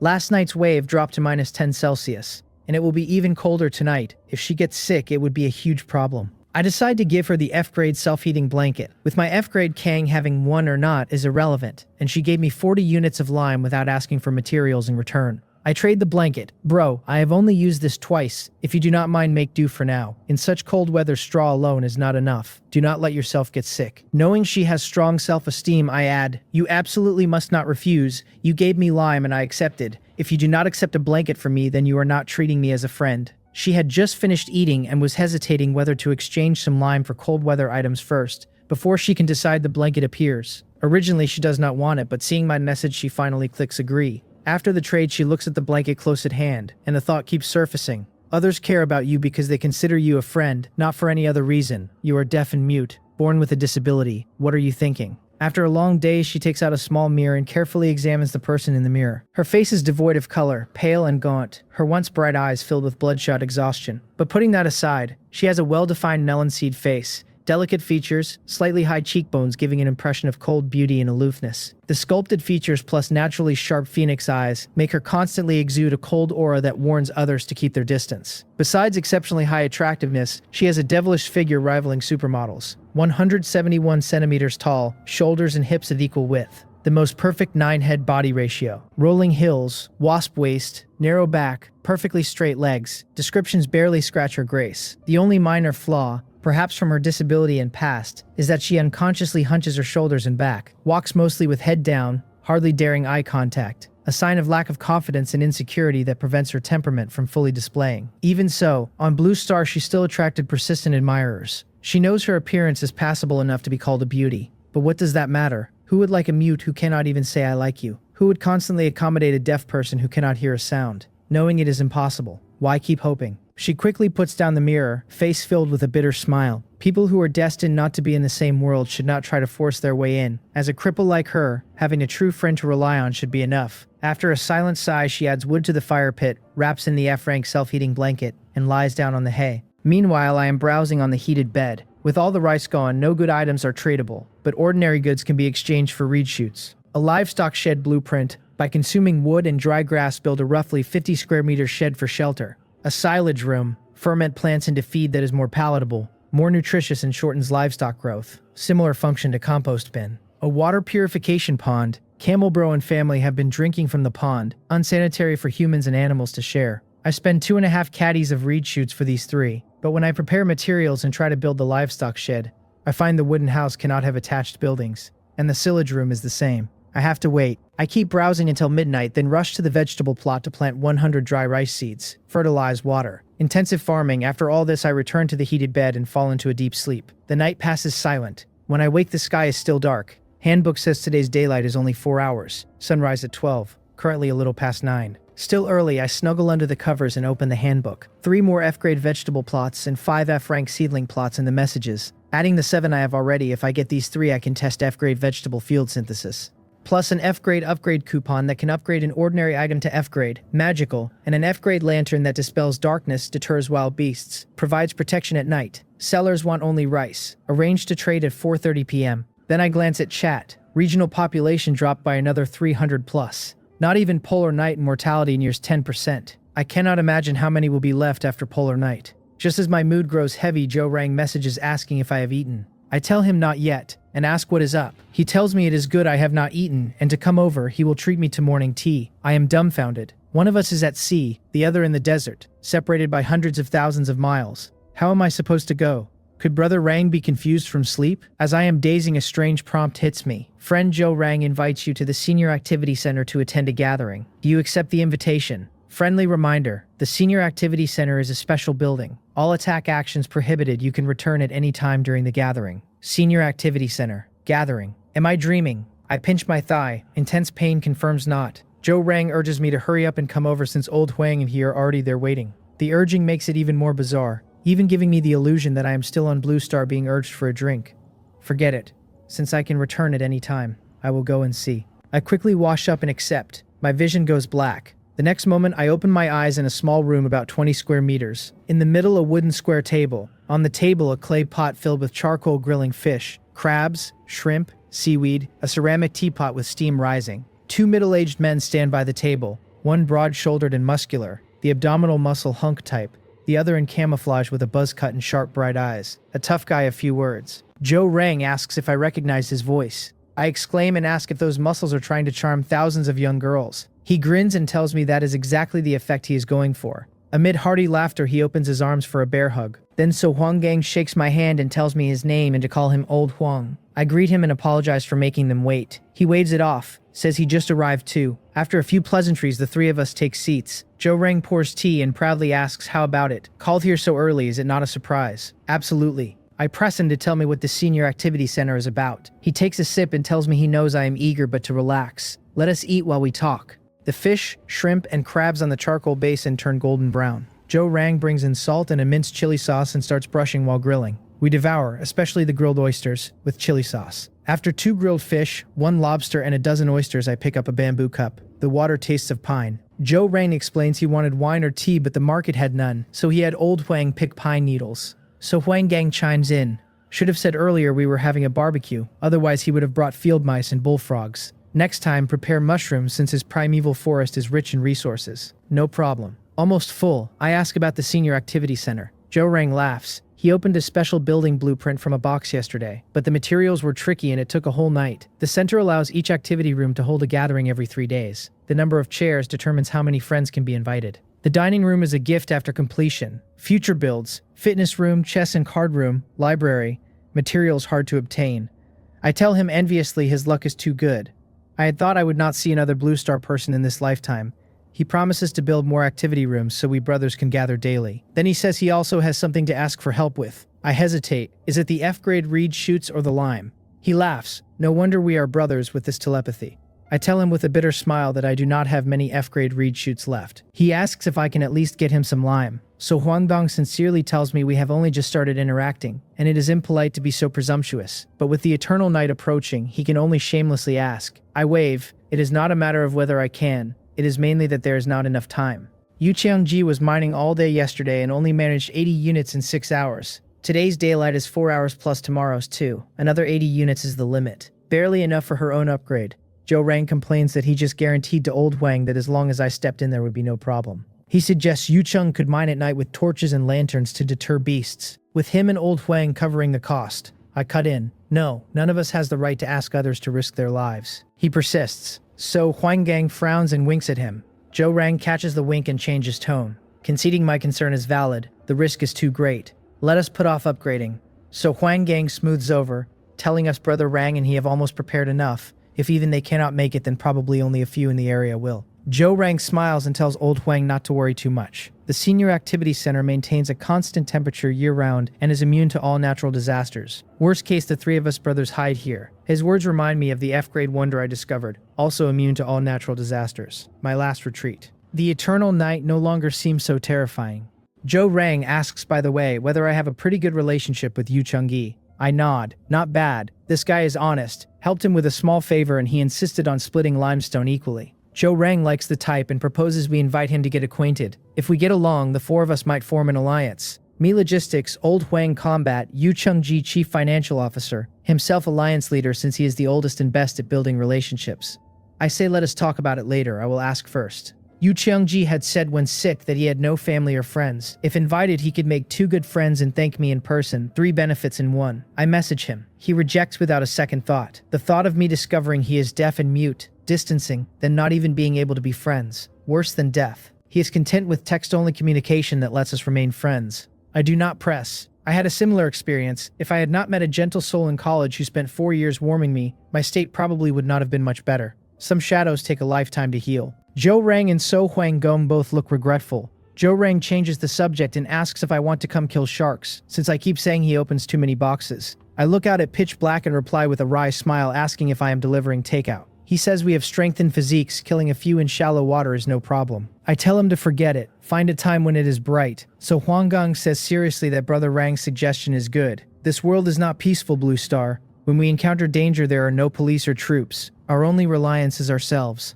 I nod and tell them a few days ago I encountered sandwolves trying to destroy my wooden house. Old Huang laughs and tells me I am lucky. His is visited by fierce beasts almost every night. Black bears, tigers, leopards, wild boars take turns. He repairs the wooden house every day. Joe Rang turns serious and tells us he does not have many fierce beasts. But one night when he went out to pee, he saw a half-human, half-fish creature on the beach. A merman, upper body human, lower body fishtail. Bounced when it walked, held a trident. Since then, he has not left the house at night. I gasp at merman appearing. Ask if it is that fantastical. So Huang Gong says with a wry smile that with nearly 8 billion Blue Star people thrown into this damned place, is there anything more fantastical? Joe Rang pats my shoulder and tells me at least the desert is safe. With my ripening, I can peacefully farm. How can Old Huang and he compare? Constantly living in fear. We chat congenially almost until dawn. So Huang Gang and I return to prepare for going out. Today's task, harvest as much reed as possible, stock fodder for the polar night, plus bring screaming pepper and wild strawberries to plant in the salt flats, and see if I can get lucky. After dressing the Camel Bro family for work, the sun rises. The past few days the desert hit 40 Celsius within minutes. Today the salt flats temperature is only in the 20s, like early autumn. Strange. Today's daylight is only 4 hours, so I cut reed vigorously with the stone sickle. The crude tool is slow. After 3 hours, less than a tenth of the 4-acre forest is harvested and my back feels broken. During harvest, I find a treasure chest in the reed bushes. Glancing at Camel Bro, I mutter that we should exchange Camel Bro's 10 years of single life. Open for me. Inside is a black serrated sickle. Lucky serrated sickle, F-rank treasure, obsidian sickle with lucky 1 enchantment, 10% chance of double harvest, with the warm reminder about the evil warding sword manual self-castration surprise. Vegetable fields yield jumps another 10%. Awesome, my Camel Bro, plus a stone axe, basically trash. I peel a pile of tender reed cores for Camel Bro as reward. 40 minutes till dark. I sow the screaming pepper and wild strawberries but get a prompt that the salt flats are not suitable. Helpless, I browse the channel, no food seeds but plenty of ordinary plant seeds. I ask Joe Rang to buy camel thorn and Hu Yang seedlings. Plant them, hurry back. Just as I tie the family under the Hu Yang, Yu Chungi messages asking me to guess how much limestone he mined today. Yesterday's 6 hours yielded 80, today's 4 daylight hours mean at most 60. He says more than that. Keep guessing higher. Could not be 82. Keep going higher, my eyebrow twitches. Could not be over 100. The correct answer is 146. There is also a tongue-out emoji. My heart pounds like a drum. 146 plus yesterday's 80. Yu Chongji and I can upgrade our stone houses tonight. But quickly something is wrong. I message back asking how it could be more than yesterday today. Did something unexpected happen? Is she injured? Has she returned home? Seeing my first concern is not the limestone but her safety. Warmth spreads through her heart. Ever since Director Grandma passed, she has not felt cared for in a long time. After calming, she replies that I should not worry. She has safely returned. The reason she minds so much today is because she bought 3 explosive fruits from the market. I exhale and tell her the fact that she thought of using explosive fruit is awesome. She replies with a faint smile that it was just a coincidence. She trades over 73 units of limestone. I quickly tell her the total is 113 units, and I will give her rice at 20 grains per unit, but only half today. Rest in a day or two. She tells me again the lime is a gift. We are friends. I smile wryly. Li Ryongbyong and Wang Gukdong have been mentioning her, willing to buy lime at 500 grams of meat per unit. 113 units worth at least 100 caddies of meat. Astronomical. I had thought of helping her acquire 5 F-rank treasures as payment, but at sky-high prices not even 50 would be enough. Regardless of value, the mere fact that she is willing to sell me lime at this crucial moment is a huge favor. I will never accept it free. No matter how I argue, she refuses supplies. When pressed, she uses my own words against me, asking did I not say she owed me a favor? Consider this limestone as repaying it. I had only said that casually. Afterthought, I send a message telling her I have a vegetable plot and can harvest at least 1,450 grains of rice every day. That I truly do not lack food. That if she does not accept supplies, this friendship really cannot continue. I propose she trade me 1 day's worth of my harvest for 110 units of lime as a discount she is giving me, settling the previous favor, and that half should come today so she can acquire upgrade materials. She had made up her mind not to accept, but seeing my line that without supplies we cannot even be friends, she feels flustered. Considering she does need rice for supplies, after much hesitation she replies, "Okay."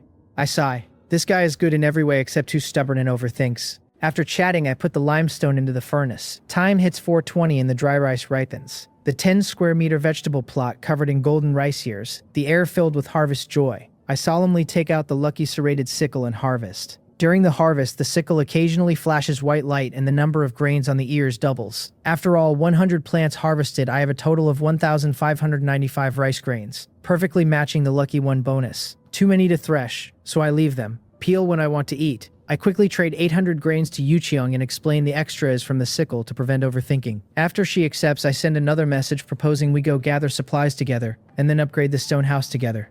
Looking at the 2 words together, a strange emotion arises in her heart. Although they do not know how far apart they are, doing something together still gives a unique sense of ritual. As if by a strange impulse, she replies, "Okay, we will do it together." I also reply, together. After replying, I contact several morning sellers and exchange 180 rice grains for 3 F-rank vegetable plots and 7 F-rank seedling plots, plus 50 grains for an F-rank upgrade coupon and 60 grains for the F-rank lantern. With items in hand, I immediately try to merge the 10 F-rank vegetable plots, and an F-rank vegetable field instantly appears in the stone house. The 2 plots are so crowded there is no space to even stand. It really can be synthesized. From now on, I will never be short of F-grade read shoots again. Wahahahaha. The F-rank vegetable plot is of great significance. Even with this F-rank vegetable plot and some F-rank food seeds, whether or not I have ordinary vegetable plots does not matter anymore. As for F-rank food seeds, I had originally relied on the salt flats. But it does not matter that the salt flats cannot grow ordinary crops. I still have an F-rank upgrade coupon. Worst case, I just upgrade the dry rice to F-rank. Perfect. After this, I prepare upgrade supplies. 1,000 stone, 300 wood, 100 lime, plus 5 F-rank treasures. The 5-rank treasures are easy. Under my purchase order, plenty of trash like water-skipping artifact and cheating jump rope. Truly good items will not be sold until the last moment. I spend 100 grains and gather 5. Current stone is 30 units for 20 grams of food. Not problems. I post, buying 1,000 stone for 23 grains, 1,000 wood for 33 grains. Minimum 100 units. The number behind my ID is gone. Messages no longer auto-pinned. Yu Chengji, Zhou Rang, So Huang Gang IDs all numberless. Trade applications flood in. In minutes I have collected everything. Lime calcined. Stone house upgrade imminent. I message asking if she has collected all the materials. If not, I can help. A few seconds later she replies that she just finished. All there. I tell her good. It is 5:18 now. Let us start at 5:20 together. She agrees. I stare wide-eyed as time ticks. 3, 2, 1. Upgrade. The moment I confirm, all materials instantly disappear. The next moment, 2 consecutive notifications appear in the regional chat. Congratulations to the chosen one Yok Jinhyun for being the 520th outstanding individual to upgrade to a stone house. The first million will receive 1 bronze treasure chest. Congratulations to the chosen one Yu Chengyi for being the 521st outstanding individual to upgrade to a stone house. The first million will receive 1 bronze treasure chest. Both messages in large bold gold font pinned at the top of the chat for a full minute. The chat explodes. 2 bosses simultaneously upgraded. Avalanche of saliva-licking offers. Mature woman trading worn stockings for friend slots. The usual perversion. Tagging us for lime and as godfathers. Then someone notices, when someone upgrades to a stone house, they get a new ID, and the 2 bosses upgraded at 520, and IDs are exactly 520 and 521. An unspeakable secret. On her end, a blush rises on her cheeks. Really a hint from heavens. No, coincidence. Impossible. I also see the message. 2 grown men with such suggestive numbers. A couple's number. I feel strange. But Zhou Rang quickly pulls me into a small group of 3. He exclaims that I am amazing for upgrading today and says such a big happy event must be celebrated properly, we should have saved the gathering for the evening.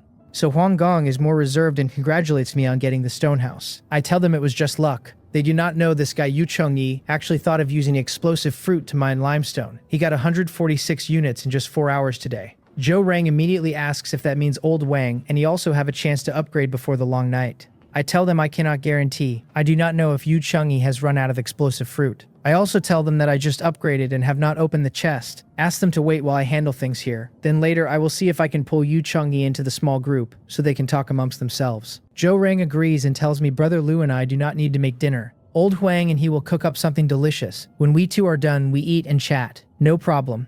After leaving the group, I check the new home. A 50 square meter room with stone walls, mud and dry grass sealing the gaps. Left side the F-grade heated brick bed and double door wardrobe. Right side a tea table, single sofa fireplace. 2 doors next to the tea table. 1 to the 20+ square meter kitchen with 2 burner earthen stove. Iron wok, soup pot, stone water cylinder. 2 meter slab counter with kitchen utensils. The layout resembles my rural childhood home. The other door opens to a 100 square meter yard fenced with thorn-covered wooden poles. Left 2 vegetable patches, 1 ordinary, 1 F-grade. At the main gate, old Tai stares at the compost bin drooling. Right the cellar entrance, about 300 square meters of underground storage. Stronger defense, more solid structure, much larger area than the wooden house. I return to the bedroom with an excited heart, hands trembling slightly as I caress the bronze treasure chest. 5 full days in this world and this is my first bronze chest. Blue Star Mother bless me, I am willing to use Camel Bro. No, Camel Bro has already sacrificed 20 years of being single. I cannot keep milking Camel Bro for everything. I have got it. Bless me, I am willing to trade Brother Rang's 10 years of being single for explosive luck. I open it.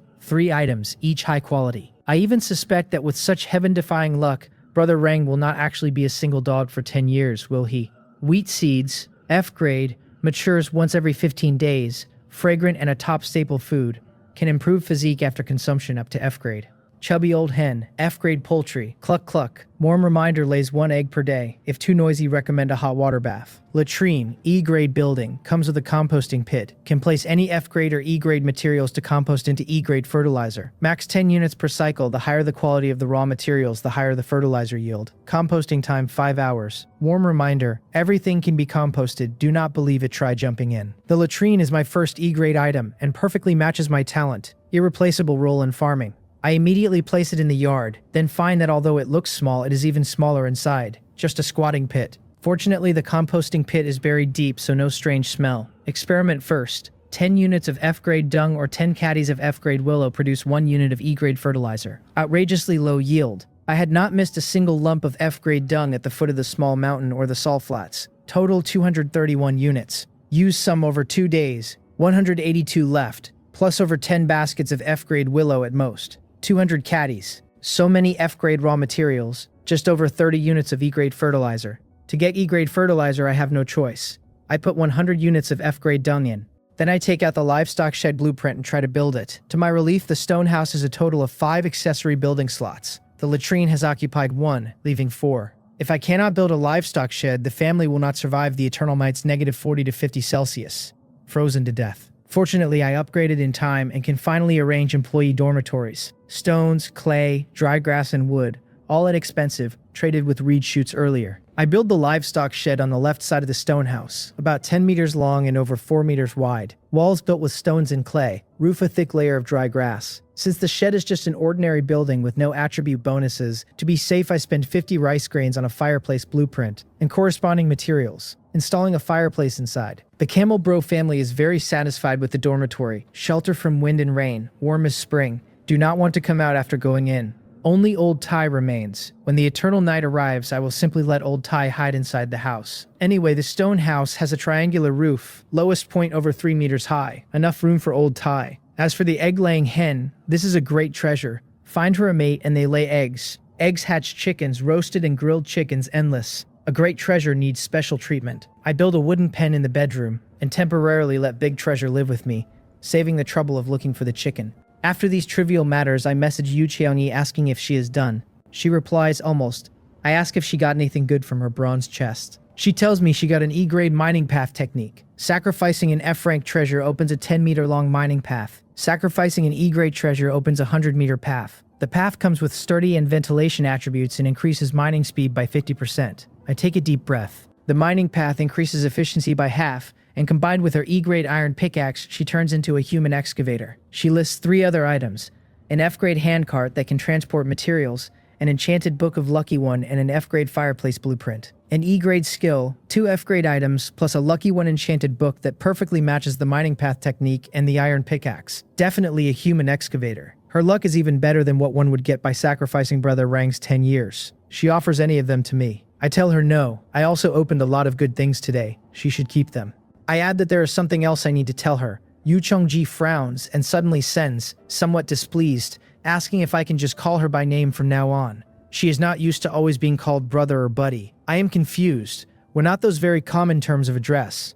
Why does she did not just say there was something else? I mention Zhou Rang and So Huanggang's invitations and continue, asking did she not say she had no friends? She could try to make friends with them. They are pretty good people. She replies that there is no need. She is already content with having me as a friend. Besides, even if I did not say it, she could guess they only asked me because they want lime. I am speechless. I ask why she is not talking. Is it because I refuse so she is unhappy? She tells me no. She just thinks I live too clearly. I will live a very tiring life. She adds that she does not want to be this clear-headed. This world forces her. Before I can reply, she sends a message asking me to add her to the group. Although she does not want to deal with people too goal-oriented, having 2 more customers is fine. I smile wryly. Strong personality. Before adding her, I tell them she is reclusive and ask them to be understanding. Both agree. Then I add her, and they immediately welcome her, with Zhou Rang telling Brother Lu that he and Old Huang have been eagerly awaiting and asking us to wait a few minutes since his bear paw will be ready soon. As soon as I see bear paw, my mouth twitches. I tell Brother Wang he is too amazing. He even dared to kill a bear. Unstoppable. He waves it off, says he is not so amazing as to fight a black bear one-on-one. He caught it with a trap. I tell him no matter how, period. After that, I notice Yu Qiangyi has not said a word since joining and quickly tell her we are in for a treat. We will be eating bear paw with Brother Rang and Brother Huang.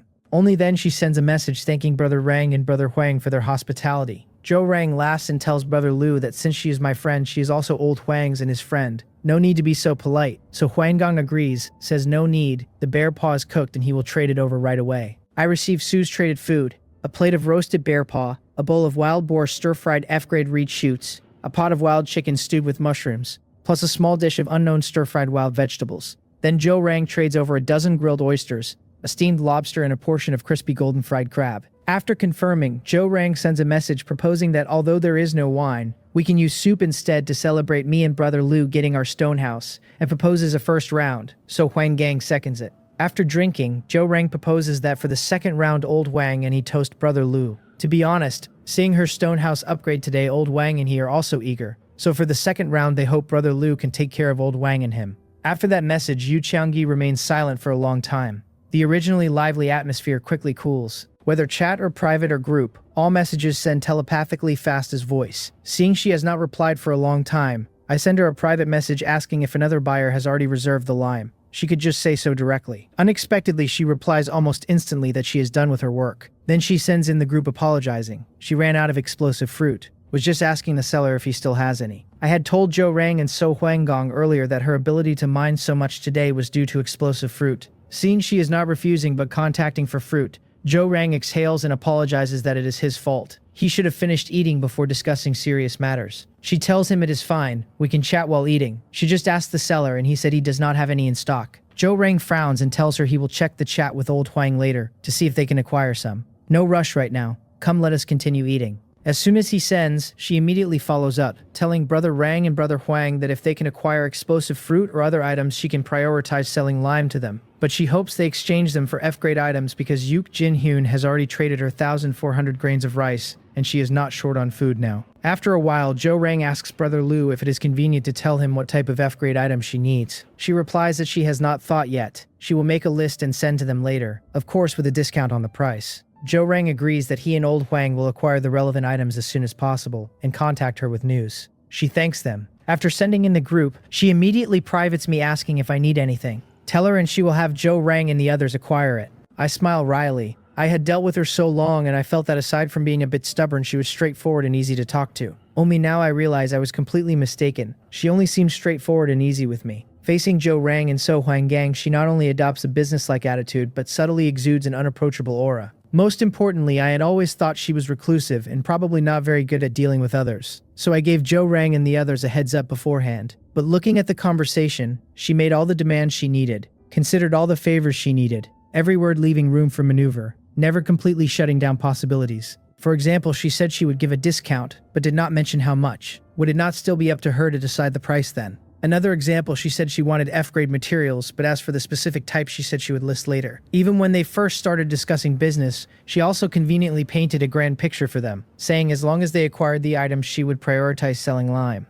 Conversely, if they did not acquire them, lime would not necessarily be prioritized. Whether they acquired them or not, it was indirectly stimulating Zhou Rang and So Huanggang to work hard. Thinking deeper, at first she did not speak for about half a minute, making them extremely nervous. Then when she spoke again, she immediately took firm control of the topic, and pace and brought up the explosive fruit acquisition. Was this also intentional? If so, this kind of interpersonal behavior, where every sentence is carefully calculated, is even more elite than a workplace elite. Can this even be called social phobia? I feel as if I have witnessed something truly rare. With something on my mind, I do not taste anything from the originally lavish meal, merely talking intermittently in the group. Although Zhou Rang and So Huanggang are always enthusiastic, and Yu Qiangyi also joins, the atmosphere remains strange. After finally finishing, Yu Qiangyi sends a private message asking if something is on my mind. I seem a little unhappy.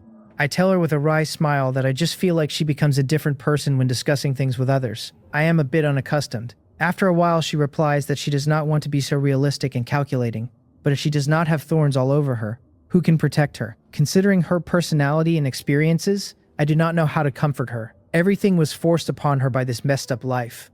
After chat, I boil a large pot of hot water, buy a wooden tub, comfortably take a hot bath, light a fire to warm the kang. I had originally planned to carefully plan the next steps, but the warm kang is too comfortable. I fall asleep soon after lying down. At midnight, my biological clock wakes me on time. Wrapped in the floral padded jacket, I walk into the yard and find the composting pit has produced 10 units of E-grade fertilizer. I read the description. Bonus for E-grade crops still 20%. After getting the E-grade fertilizer, I put another 100 caddies of F-grade reed into the pit.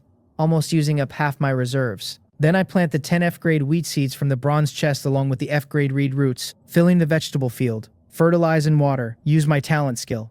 Both F-grade wheat and F-grade reed shoots mature in 15 days. Under intensive farming and E-grade fertilizer, the harvest period is shortened to 1.5 days. Every other day, a harvest. After sowing, I yawn back to bed and even dream I am almost buried by F-grade wheat. When I wake again, it is past 8 in the morning, on the second day. Outside is pitch black. I sit on the kang to clear my head and concentrate on next steps. All F-grade reed and dung returned. Ordinary reed stored in good amount. Today's task is to fill the cellar with materials and build the silage room. I plan to use my only F-grade upgrade coupon on it. F-grade silage room produces F-grade feed, much more cost-effective than feeding raw materials directly. Also shortens livestock and poultry growth. Crucial for expanding breeding industry. Worth using the coupon. As long as I can mass-produce F-grade wheat plus the developing livestock industry, I will continue to be the first to upgrade. I open the survival handbook and check the next upgrade. The blue brick house, main hall, independent bedroom, independent kitchen, and most importantly an E-level vegetable field behind the house. The resources are terrifying. 2,000 blue bricks, 800 glazed tiles, 500 wood, 200 stones, 100 bronze, plus the sacrifice of 5 E-grade treasures. Blue bricks and glazed tiles both require firing in brick kilns and tile kilns. The main material for those kilns is also 100 units of bronze for kiln doors and beams. The bronze chest at the end of the kang can be decomposed into 5 units of bronze, but is far from 100. Blue brick house and brick kilns and tile kilns all require bronze.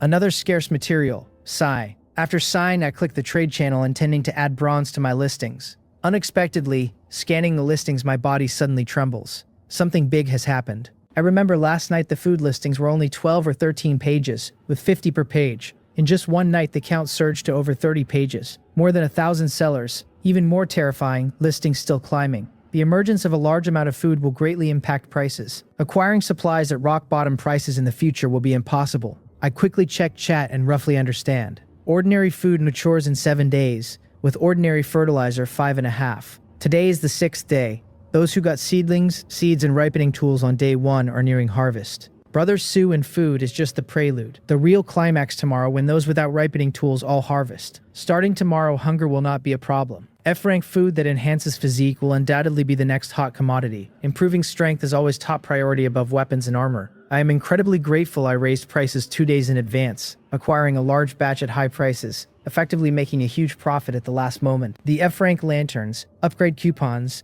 F-rank vegetable plots, and seedling plots from last night are all genuinely good items. Plus the F-rank pants and quilts most needed for surviving the eternal night arrived the day before yesterday. The 3 great alliances and hundreds of smaller alliances who had been waiting for items to be unsellable to keep buying low are now going crazy. 2 days, no items received, food they valued most about to glut the market. Now even adding a 0 to 100 grams of meat would not buy F-rank items. 100 grams of food now cannot even exchange for 10 units of wood, only 10 units of stone or hay. The acquisition price for F-rank items has surged to 1,000 grams of food, and the price keeps updating. Insane. Food depreciates badly enough, but lime essential for upgrading is also held by Yu Chongyi, who has long declared the alliances cannot buy a spec. Even more ruthless, she did not just blacklisted alliances, she truly blacklisted every single person who had targeted me, making it impossible for them to even contact her. The once glorious leaders, without food as bargaining chip and unable to upgrade, even lost their unique numbers. In despair, everyone directs anger at Li Ryongbang, the initiator. Zhu Wang and Wang Gukdong are caught in the crossfire. The leaders are so overwhelmed by criticism from nearly 200 people they become reclusive. Members and the over 2,000 from smaller alliances chase their own leaders, cursing thousands of times. Even those who never joined follow suit. From a peak of over 200 alliances, the count plummets to less than 20 in one morning. The 3 great alliances have a pitiful double-digit total membership remaining, on the verge of collapse. All this simply because of a blockade targeting me. As the person involved, I am persistently pestered by Zhou Rang and So Huanggang for half a day, and finally dragged into a group of about 200. Group owner Li Ryongbang, co-owners Zhu Wang and Wang Gukdong, regular members, core figures from hundreds of smaller alliances. As soon as I enter, Zhou Rang sends a message telling Wang Gukdong he has brought brother Yuk Jinyan for him, that the small favor he owed is now repaid, the rest is up to them. He warns the group to be polite to his brother or they know the consequences. Wang Gukdong quickly thanks brother Rang and brother Huang. Tagging me, he tells me they were ignorant before and offended me, sincerely apologizes, hopes I being a magnanimous person will overlook the mistakes and give them a break. After Wang Gukdong, Li Ryongbyang follows. 2 days ago he believed he was the son of destiny. Now he only wants to be my son. The feeling of being cursed into reclusiveness by nearly 10,000 people is too terrifying. He tells me he was wrong. He should not have targeted me. Certainly should not have instigated others to attack. All the mistakes are his. He begs me for the sake of us all being fellow Earthlings to give him a chance to turn over a new leaf. He will never dare to oppose me again. Not only Wang Gupdong and Li Ryongbang soften and apologize, even Zhou Wang and others in the group are in tears begging for forgiveness. As arrogant as these people were before, they are equally humble now. Seeing the three great alliances leaders like this, I suddenly feel it is quite uninteresting. I had thought when I was stuck at home during the eternal night with nothing to do, I could acquire more ordinary seedling plots, grow a massive amount of rice, and have a good price war with them. Man proposes, God disposes. They directly conceded so thoroughly, I do not even have the interest to step on them further. Just as I am about to send a message telling them to get lost, Wang Gupdong suddenly trades over 2 F-rank treasures, telling me they truly know they were wrong. These are gifts of apology. Please, I must accept. I glance at the descriptions, and my eyes light up. One is an F-rank upgrade voucher. The other is very interesting. Blank recipe book, F-rank treasure. Can be used to make dishes with a maximum of 3 F-rank main ingredients. If the dish achieves 80 points in color, aroma, and taste, it can be recorded in the recipe book. Dishes made according to the recipe can harmonize the energy of various ingredients possessing a more powerful physique, enhancing effect up to F rank. If recording fails, the recipe book is automatically destroyed. Friendly reminder, young men want to stir-fry with an excavator. Lan Xiang welcomes you. Very satisfied with the recipe attributes. Pleasantly surprised. Anything that improves physique is good, and from the description, dishes made according to recipe will have a stronger effect than single ingredients. The annoying part is the recipe is picky, has requirements for color, aroma, and taste, and only gives one chance for input. Unfortunately, what I make cannot be called smiling half-step ecstasy. At most, it is just not poisonous. To successfully write a dish, I still need to improve cooking skills. Plus 3 F-grade ingredients. I currently have only F-grade reed shoots, F-grade star crystal oranges another 5 days. F-grade eggs require the silage room first. Various seasonings also need preparation. The recipe will have to wait. Since I got 2 pretty good F-grade items free, I magnanimously declare past events water under the bridge. They breathe a sigh of relief and praise my generosity. Too lazy to babble, I tell them I still have things to do and am leaving first. Wang Gupdong quickly asks me to wait a moment.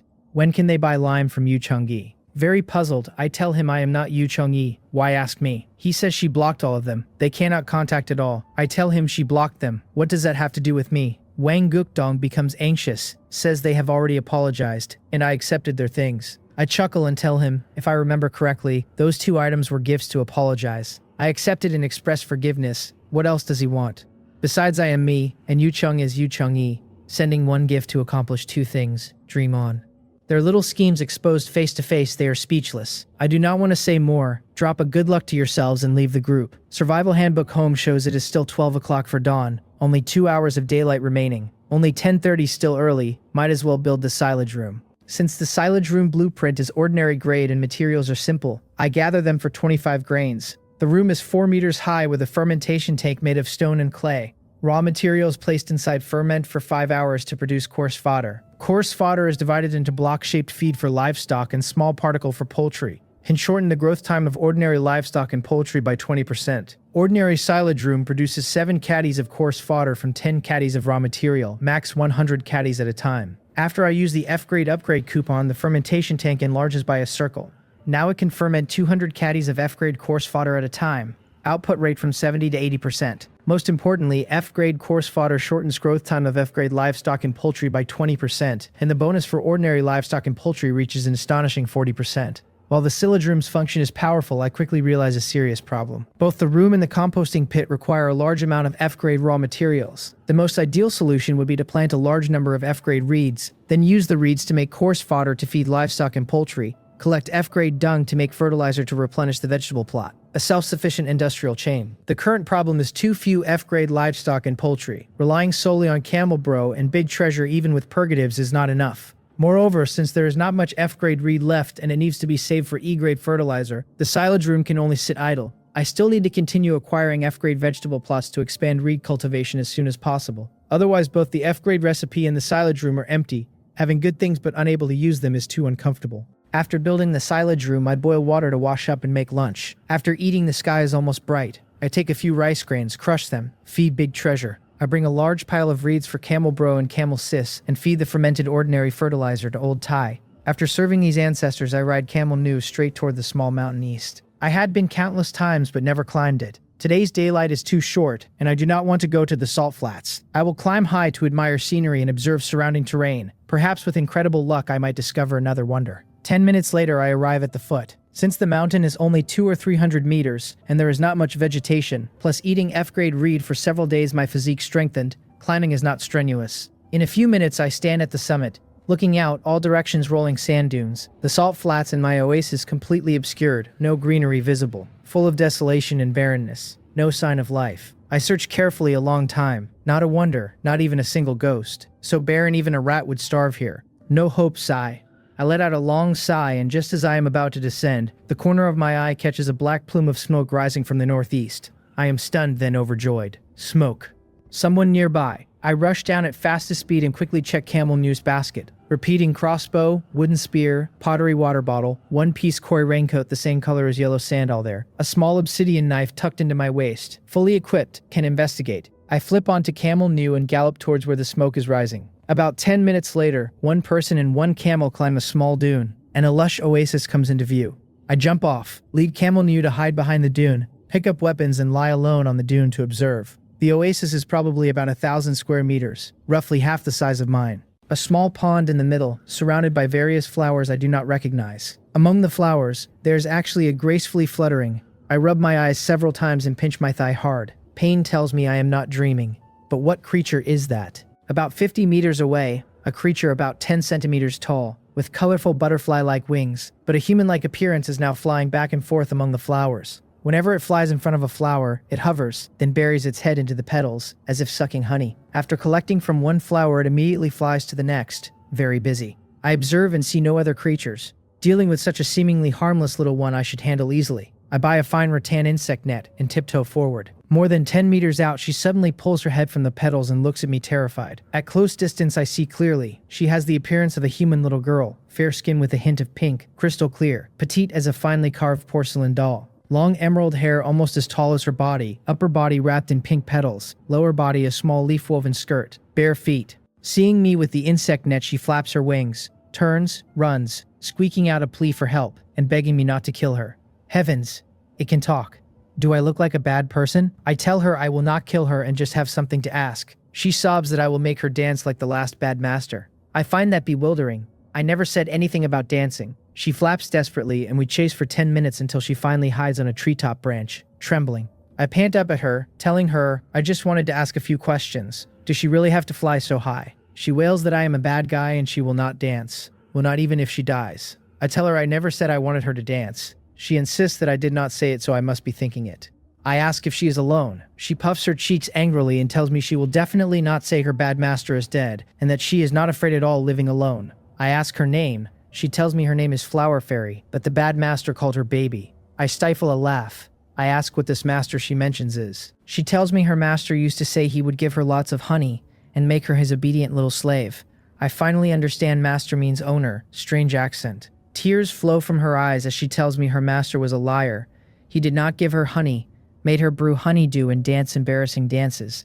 And if she did not dance, he flicked her with his finger. What happened? How did your master die? She hugs the branch fearfully. Master was bitten by snakes. So many, with little horns on their heads, terrifying. Snakes with horns must be horned lizards, otherwise a flood dragon. How long ago and how did you survive? Master died 3 days ago. Of course I eat honey, you are so silly. Her mood drops. The weather is getting colder. Many flowers are frozen to death. I have not had enough to eat for a long time. I say, come with me, I will give you lots of honey and not make you dance. She hides. The bad master also told me that liars, all liars, I will not believe you. Persuading, starting tomorrow the sun will not rise.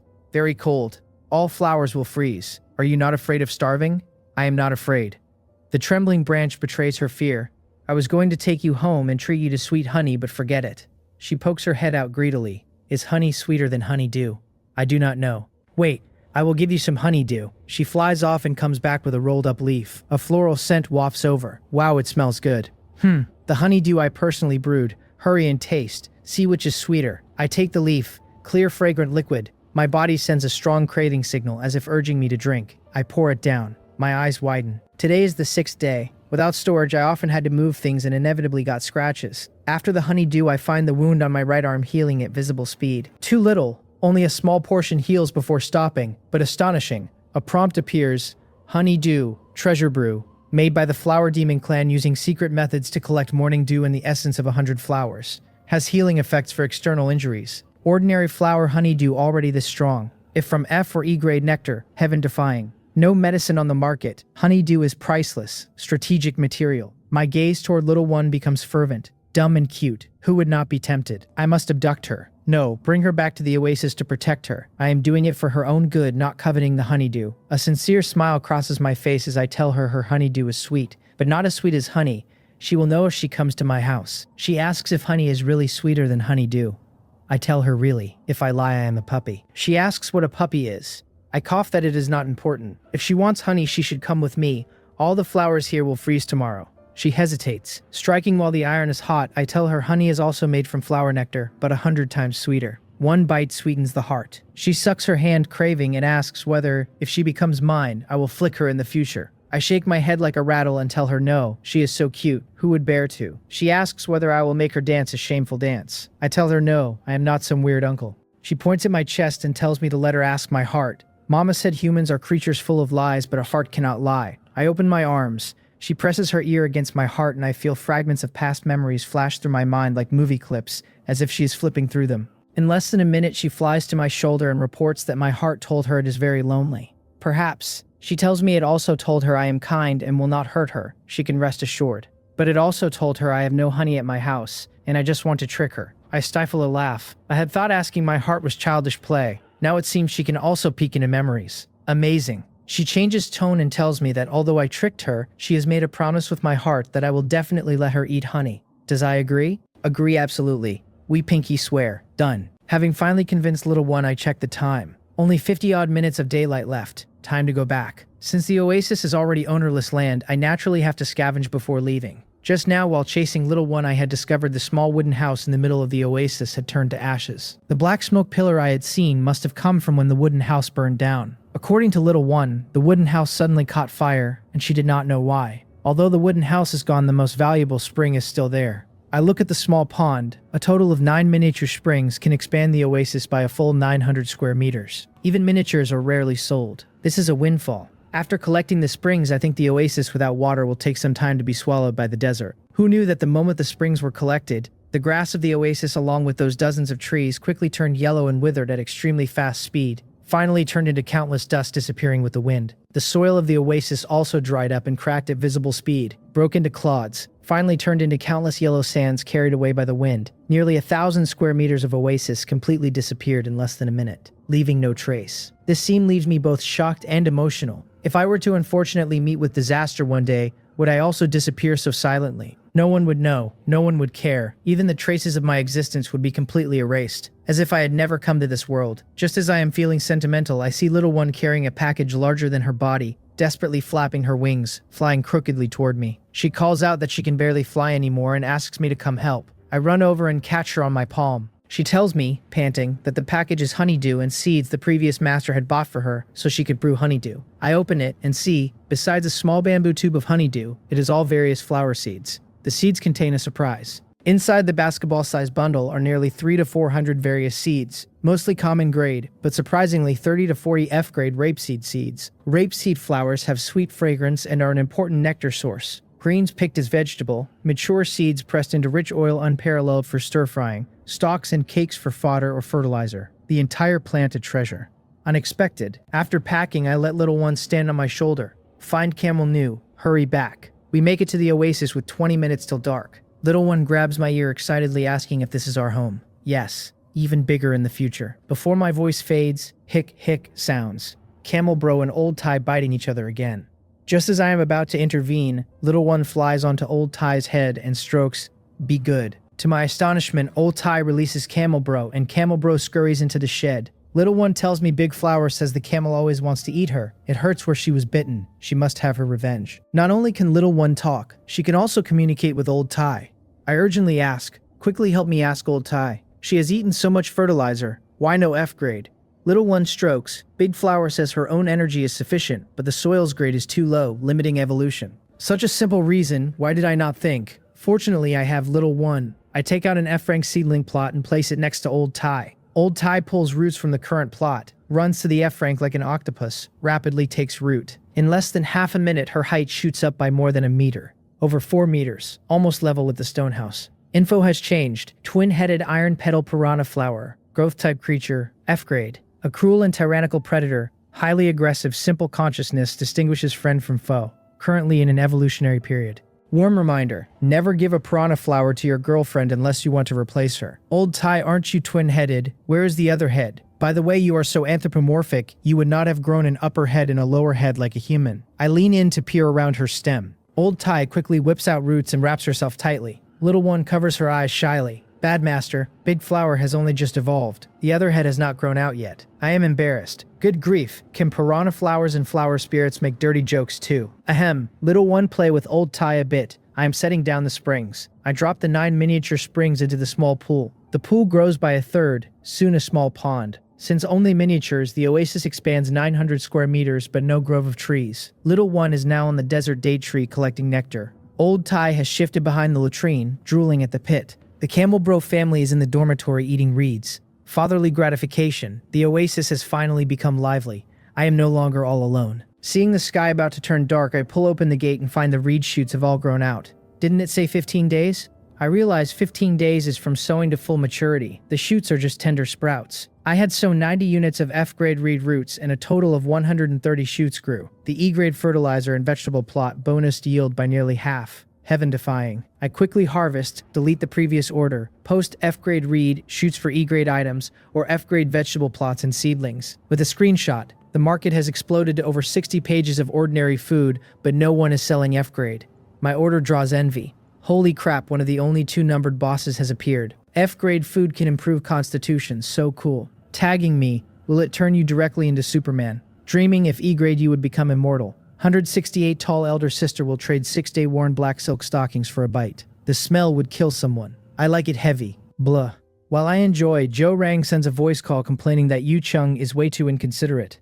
I ask what the situation is. He tells me I saw it yesterday. She said she would give him priority for limestone. In the end, fine, she did not sell. After digging up, but she turned around and sold to Song Yi. He told her Song Yi is his arch rival and love rival, currently competing with him for a woman. But she said business is business and only cares who can pay. He asks me to be the judge. He has treated her to a meal, with my face to consider. If she does not give him face, does she have any respect for me? He grits and tells me it is not that he is narrow-minded. I should be careful with her. She is too realistic. I frown and tell him to say no more. I will ask her first. He is satisfied, says he knew I would speak up for him. Urgent on his end. He will wait. It is exactly 2 o'clock and the sky has darkened. But Yu Cheongi is still swinging her pickaxe under the lantern, working hard. After several days of F-grade read, shoots her physique has strengthened. Swinging easier, altitude sickness almost gone. She made many preparations before deciding to mine overnight. Behind her, a winding 2-meter-high, 1-meter-wide mine tunnel over 200 meters long leads underground to the stone house for quick escape. She used up almost all the rice grains I traded to her on this tunnel and sacrificed all 20-plus F-rank treasures to the mining spell.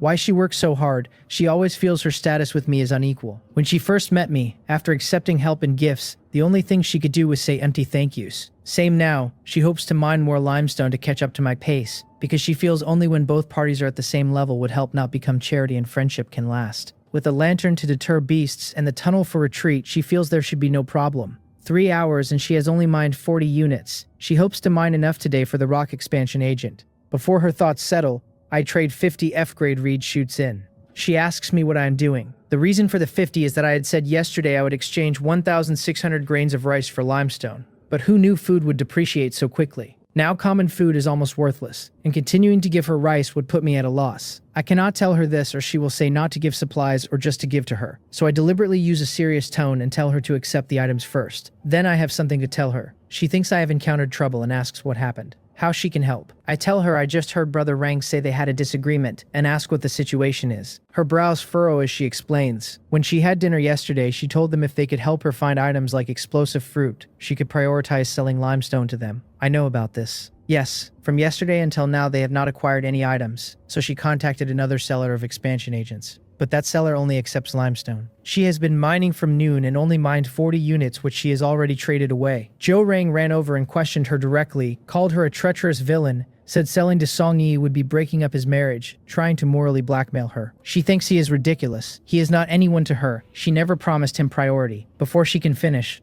I send a video call request. The sudden turn flusters and scares her. She is deaf and mute. If she answers, her secret will be exposed immediately. If exposed, what if I dislike her for being disabled? We would not even be friends anymore. No, she absolutely cannot answer. Her face is pale, the hand clutching her handbook trembling. She does not understand what is wrong with me. Why do I suddenly want to video call her? And I seem very angry. I tell her to answer the video call quickly. She asks what is wrong. I demand to know why she is asking pointless questions. I am looking for her because there is something important. Hurry up and answer, do not be wishy-washy. Her mind goes blank as she asks if she did something wrong to make me angry. I demand to know if she has an invulnerable body. She knows there is risk at night, yet she ran outside to mine. Is she that reckless? Touched, then wronged. She sends back that she does not want to mine in the dark either. But I am already a famous big shot in the entire region. As my friend, she does not want to and cannot hold me back. She hopes others recognize her, because she also has the same strength as me, not because she is my friend.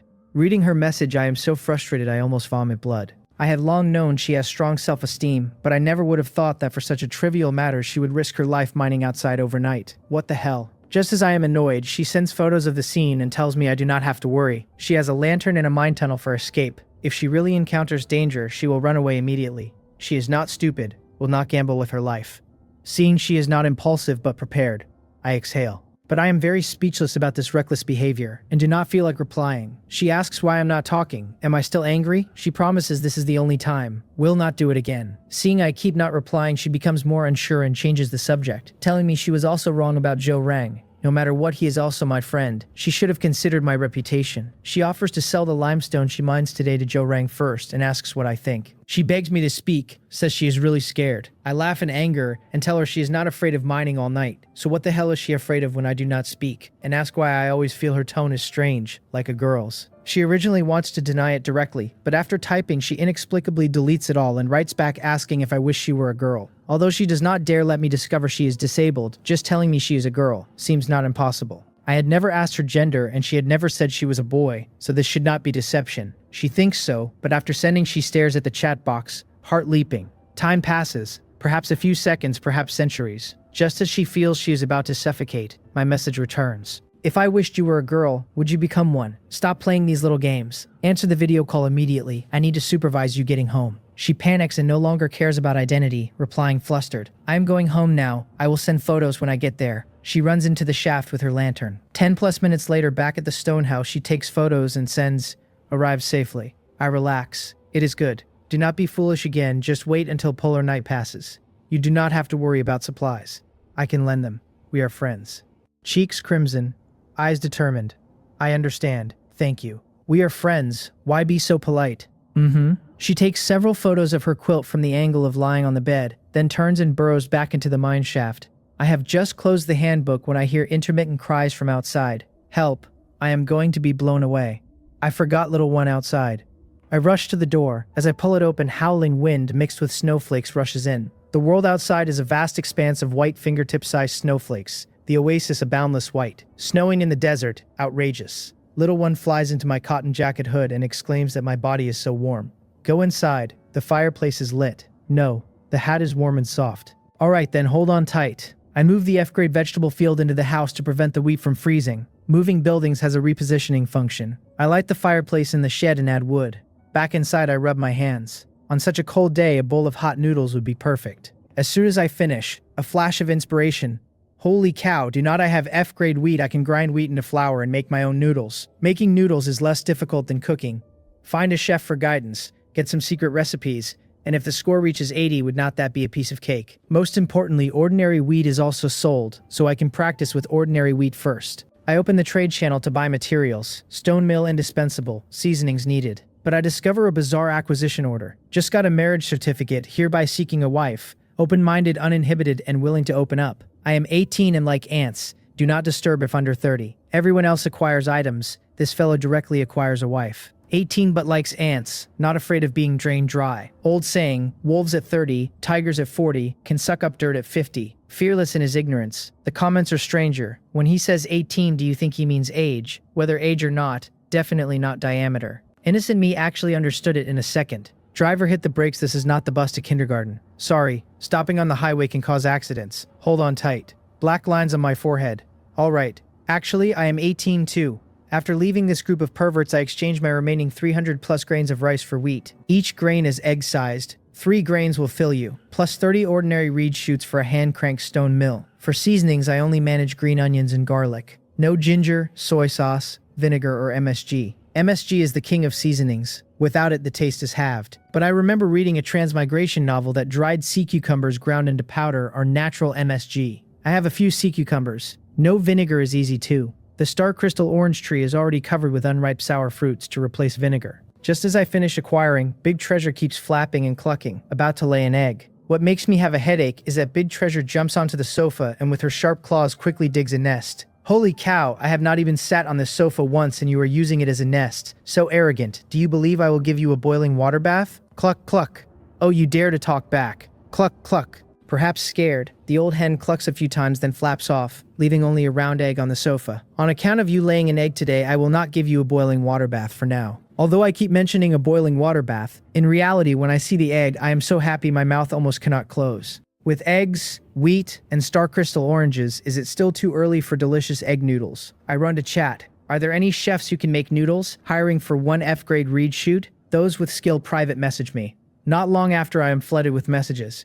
5-star Michelin pastry chef applying. Ancestral recipe, 30 chain restaurants. 20-year ramen master, half a shoot enough. Oil splashed best. Dry mixed king instant noodles only God argue if you dare. Suspicious car. The wheel is already on your face. I send a thumbs up. Brothers, professionals at derailing. After an hour I pick an expert who won an award in a traditional noodle competition. Jung Han, charming woman in her 30s. Beautiful, mature, alluring grace. She tells me the first step is kneading dough. How well kneaded directly affects texture. Even more important than seasoning. Her ancestral technique is 18 methods. Pressing, pulling, winding, folding, throwing, pounding. Jung's 18 styles. She subtly hints the 18 styles is not only for dough, but has immediate effects on kneading other things. I am stunned. This older sister plays it wild. To learn kneading, really, absolutely for learning how to knead. After 2 hours I memorize all techniques. Next practice, I pour wheat into the stone mill and push with effort. The mill is rough, but F-grade reed shoots have strengthened me. 10 minutes yields 2 caddies of flour. 1 caddy of wheat gives 400 grams of flour and 100 grams of bran. Acceptable. I start a video call with Jung Han and knead under her guidance. She occasionally drops double entendre, teasing me flushed, ruthless. A woman in her 30s is like a wolf. Ancients did not deceive me. Under her patient guidance, I knead a dough ball that meets requirements. Next is resting in a container with damp cloth. 10 to 15 minutes. While waiting, Joe Rang sends a voice call. I frown and do not answer immediately. I have reservations. Last night, Yu Cheng-gi said if Joe Rang could exchange for items like explosive fruit limestone would be sold to him first. He failed. She chose another seller for rock expansion agent. Understandable. Rock expansion agent is safer and more efficient than explosive fruit. With it, her speed would jump. Once production was high, he could just talk to her. But what did he do? He went directly to accuse her of breaking his promise. Said she was breaking up his marriage. He had only treated her to 1 meal. Relationship not that deep. He should have communicated with me. With me mediating, that would have been correct. Instead, he confronted her then ran to me. I cannot understand why he becomes so irrational over a woman. What kind of woman would cause a commotion over a bit of limestone? If today limestone, what about other things? Would they not fight constantly? Even a blind person could see, but he chose to ignore. He has lost his head. Afterthought, I decide to try persuading him and accept. He asks if I am busy. I tell him I am learning to make noodles, and ask if he has eaten and wants to try my cooking later. He tells me his heart is heavy right now. He does not have the appetite. I wonder aloud that he already has a senior activity center. At worst, he could bring that girl over. Why is he in such a hurry? Bitter smile. He tells me because he made a promise to her that he would definitely help her upgrade to a stone house before the eternal night. I tell him I am speechless. He coughs and says men always care about reputation, especially in front of beautiful women. Most importantly, he had a crush on her for 5 years on Blue Star. She has always been his white moonlight. He has decided she is the one he wants to spend his life with, not just for fun. So I must help him. I had originally intended to persuade him, but seeing him speak like this, what more could I say? Telling him that girl is not a good person would probably turn him on me. After a while I sigh and tell him Cheongi did not exchange for rock expansion agent today, so she did not mind much limestone at all. But since he has said all this, I will make him a promise. Now that it is the eternal night, limestone cannot be mined, and Song Yi definitely will not be able to gather 100 units, so he can relax.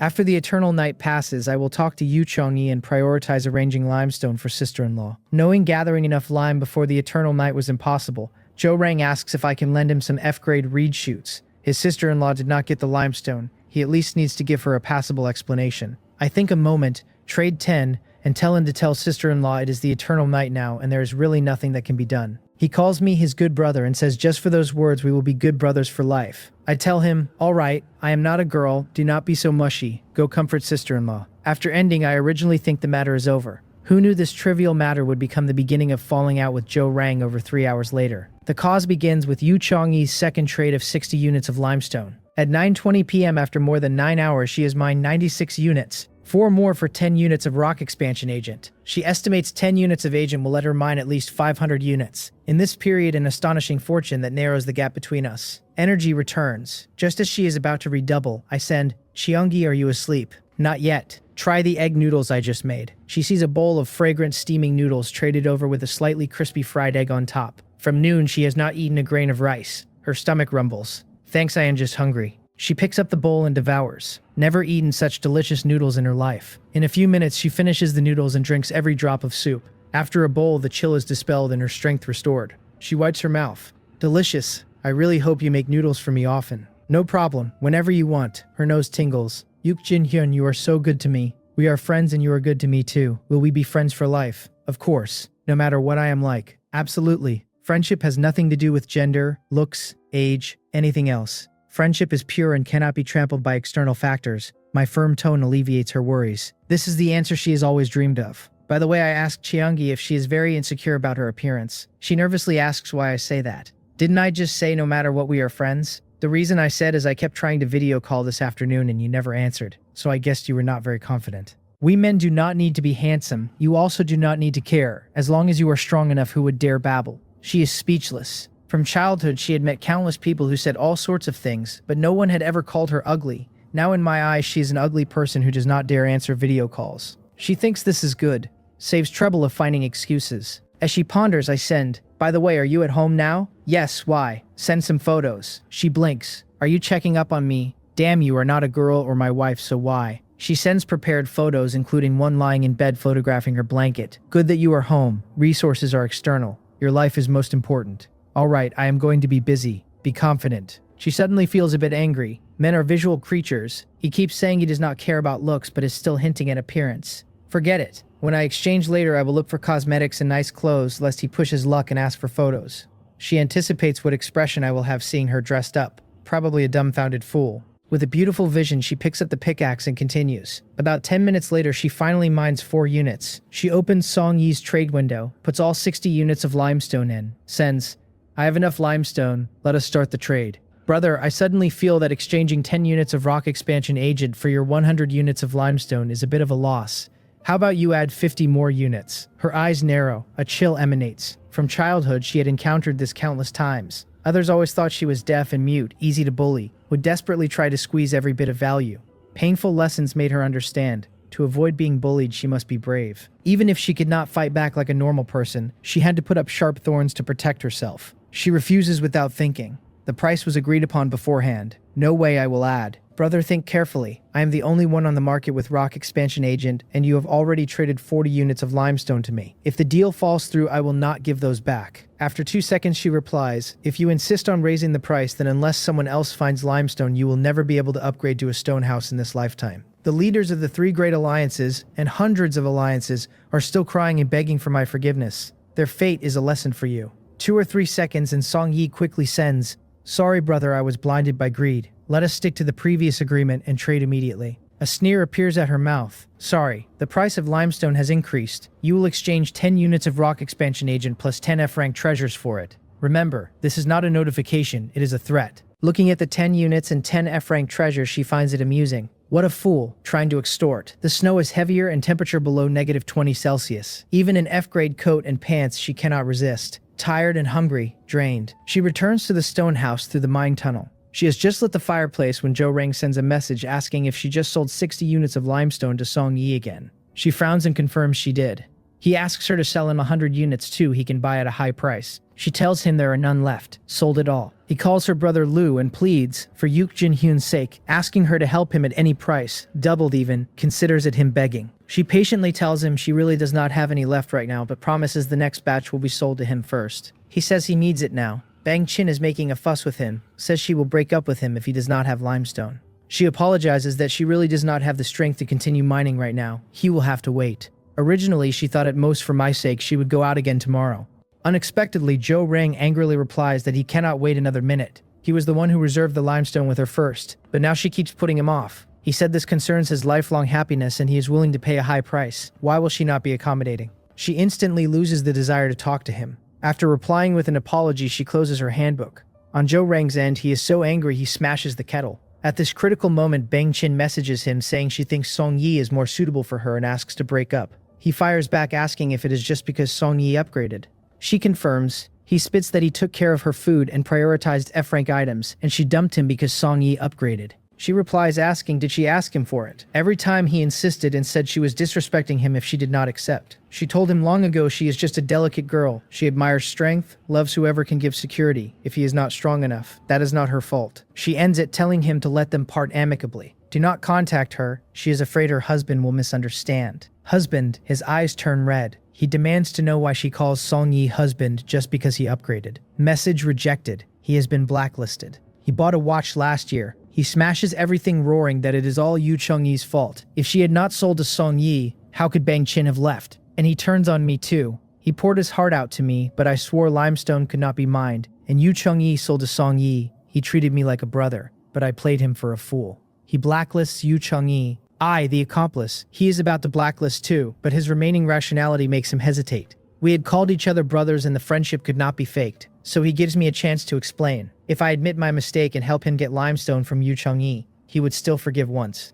He suppresses anger and sends, "Are you there?" I have just finished discussing techniques with Zheng Han when I see his message. I tell him I am here, not asleep at this late hour. He asks if I have anything I want to say to him. Puzzled, I wonder what he means. Say goodnight. But two grown men saying goodnight would head straight for a dropping the soap scenario. Seeing I do not speak, he thinks I'm feeling guilty and anger flares. He tells me he just went to see Yu Chengji. I complain that Chengji is too bold, dared mine limestone at night for rock expansion agent. He grits and tells me to drop that for now. Did I miss something else? Shouldn't I give an explanation?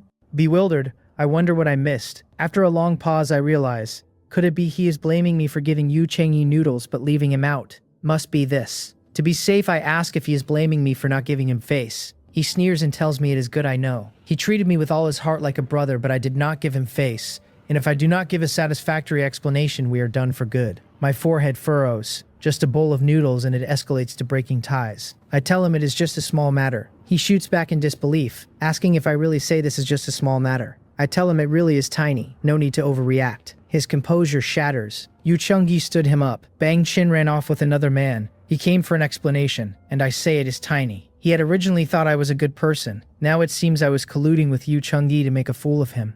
Break off ties. He is about to blacklist me too, but remembers the F-grade star crystal orange is still in my hands. Until the harvest he must endure. A gentleman's revenge, 10 years is not too late. He suppresses anger and tells me I am right. He was too sensitive. His apologies. He is just impatient. I ask what he is saying. We are friends. He mocks back, agreeing we are brothers. Since we are brothers, he asks if I trust him. Of course. All right then, he says. He wants to buy an F-rank treasure now and is short. How many F-grade reed shoots do I have? Can I lend all? In his mind, since I had betrayed friendship, I would not agree. This was to disgust me. If I do not lend, I slap myself. He never expects my reply. I had collected 130 shoots not long ago, gave 50 to Yu Cheng and 10 to Zhou Rang. 84 left. Considering shoots mature daily in our friendship, I quickly reply that I am also collecting resources. I can only lend half. 42 shoots, is that enough? Seeing me lend 42 in one go, he is stunned. F-grade food not for sale anywhere. Why so generous? He sneers internally that Yok Jin Hyun has ripening in F-grade fertilizer. Shoots can be harvested in 4 or 5 days, so treasures to others are worthless to him. Just fobbing him off. He thinks that I made him lose Bang Qin and now want to dismiss him with a few willow shoots. He naturally would not refuse benefits, just considers it interest for the humiliation. He continues, asking if I can also trade in the star crystal orange that was planted earlier. My heart turns cold. Does he want to part ways? After so many dealings, I have never treated him unfairly. Seeing me not reply, he thinks brotherhood is just talk. Generous with worthless shoots, but on the valuable orange he shows true colors. He continues, telling me he has an urgent need and asks me to give him back the orange, that he is begging. If urgent, what use would an unripe orange be? At this market price, anything that 40 plus shoots cannot buy. Something is wrong with him. As for the specific reason, I do not want to ask. The way he borrowed willow shoots already speaks volumes. Anyway, I have a clear conscience. I shake my head, pick 10 unripe oranges, then trade the orange tree along with the F-rank seedling plot. These were originally provided by Zhou Rang and So Huanggang. I disdain to take advantage. I tell him the orange yielded 40 fruits total. Half mine, half his, we are even. Looking at the orange and plot in his hands, the sarcasm on his face becomes more apparent. He calls it embezzlement. Agreed beforehand that after maturity the three of us would distribute proportionally, but as soon as it bore fruit I took 21st. He says 40, but who knows how many. He directly blacklists me. He finds So Huanggong and tells him to blacklist me and Yu Chongji too. Huang turns pale and tells him he must have misunderstood Yok Jin-hun. If I did not consider them friends, why would I return the orange and give him so many shoots? Zhou Reng insists Huang is wrong, that the orange and shoots were not given. He begged. Huang frowns and tells him he has been bewitched by Bang Qin to go talk to Yuk Jin-hun and clarify.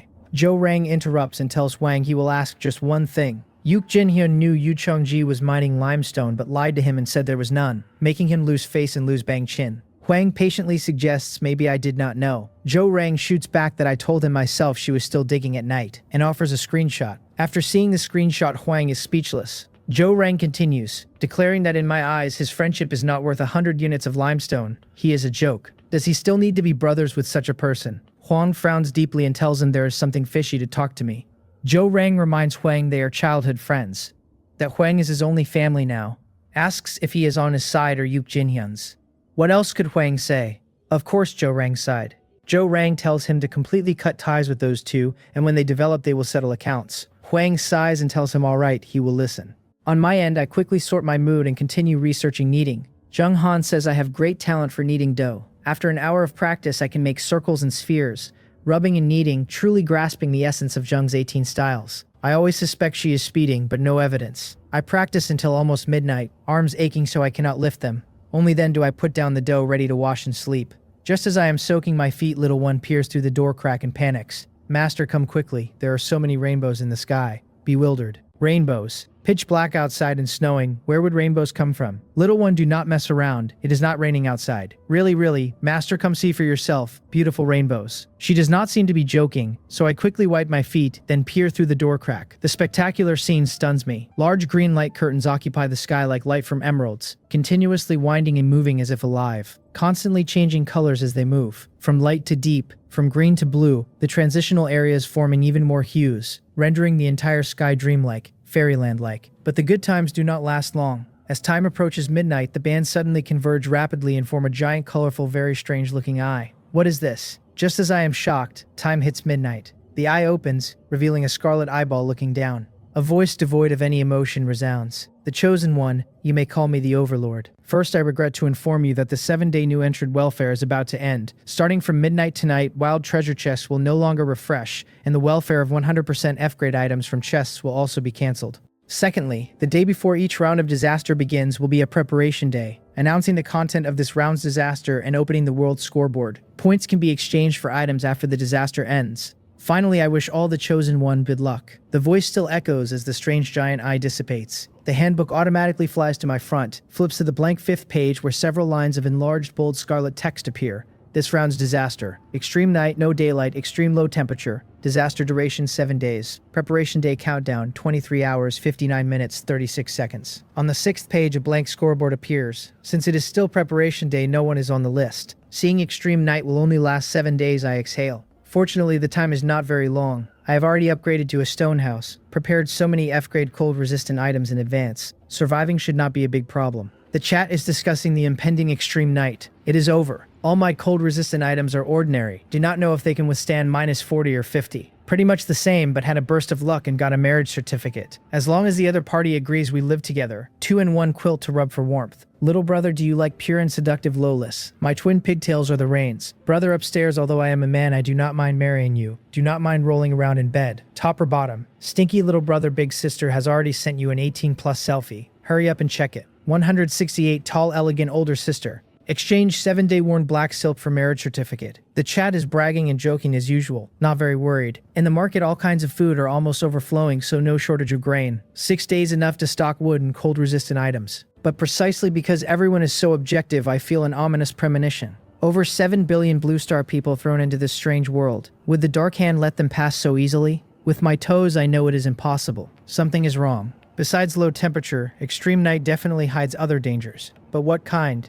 I toss and turn, pondering, but with too little information cannot figure out a reason. Drowsiness strikes. I do not know when I fall asleep. When I wake again, it is 12:05 p.m. on the 7th day. As soon as I open my eyes, I see all the wheat in the F-grade seedling plot has matured. The heavy wheat ears bend the meter-tall stalks, a scene of abundant harvest. I flip up and check. The F-grade wheat ears with a basic yield also produce 10 grains per ear. 10 seeds under the blessing of E-grade fertilizer and the seedling plot itself yield a total of 145 grains. I wield the lucky serrated sickle and harvest. In the end, I harvest 160 F-grade wheat grains, yield directly surging by 60%, defying expectations. 100 grains planted as seeds and can be harvested again around midnight tomorrow. After harvesting, I impatiently throw 2 grains into the stone mill to make a bowl of noodles to test the effect. But while I push the mill, the old hen keeps clucking around my feet, even flying onto the stone mill several times trying to steal food. I chase several times, but she persistently bothers me, making me so angry I almost give her a hot water bath. Finally, I have to give her some bran, and only then does she quiet down. After flour is ground, it is time to knead, cut, cook. After eating a bowl of noodles, my body just reaches its absorption limit and can no longer be strengthened. I think then try boiling an F-grade reed shoot to eat, and my body can still absorb. Overjoyed. As long as I eat different F-grade food, my body can continue absorbing and strengthening. Most importantly, the strengthening effect of F-grade noodles is almost double that of a single F-grade reed shoot, so my speed is 3 times faster than before. I still need to continue increasing the variety of F-grade food, or hurry up and gather all 3 ingredients to see how strong the recipe bonus is. Through this experiment, I roughly understand. Although F-grade reed shoots are harvested quickly, their strengthening effect is relatively low. F-grade wheat takes longer and is stronger. In layman's terms, cheap goods not good.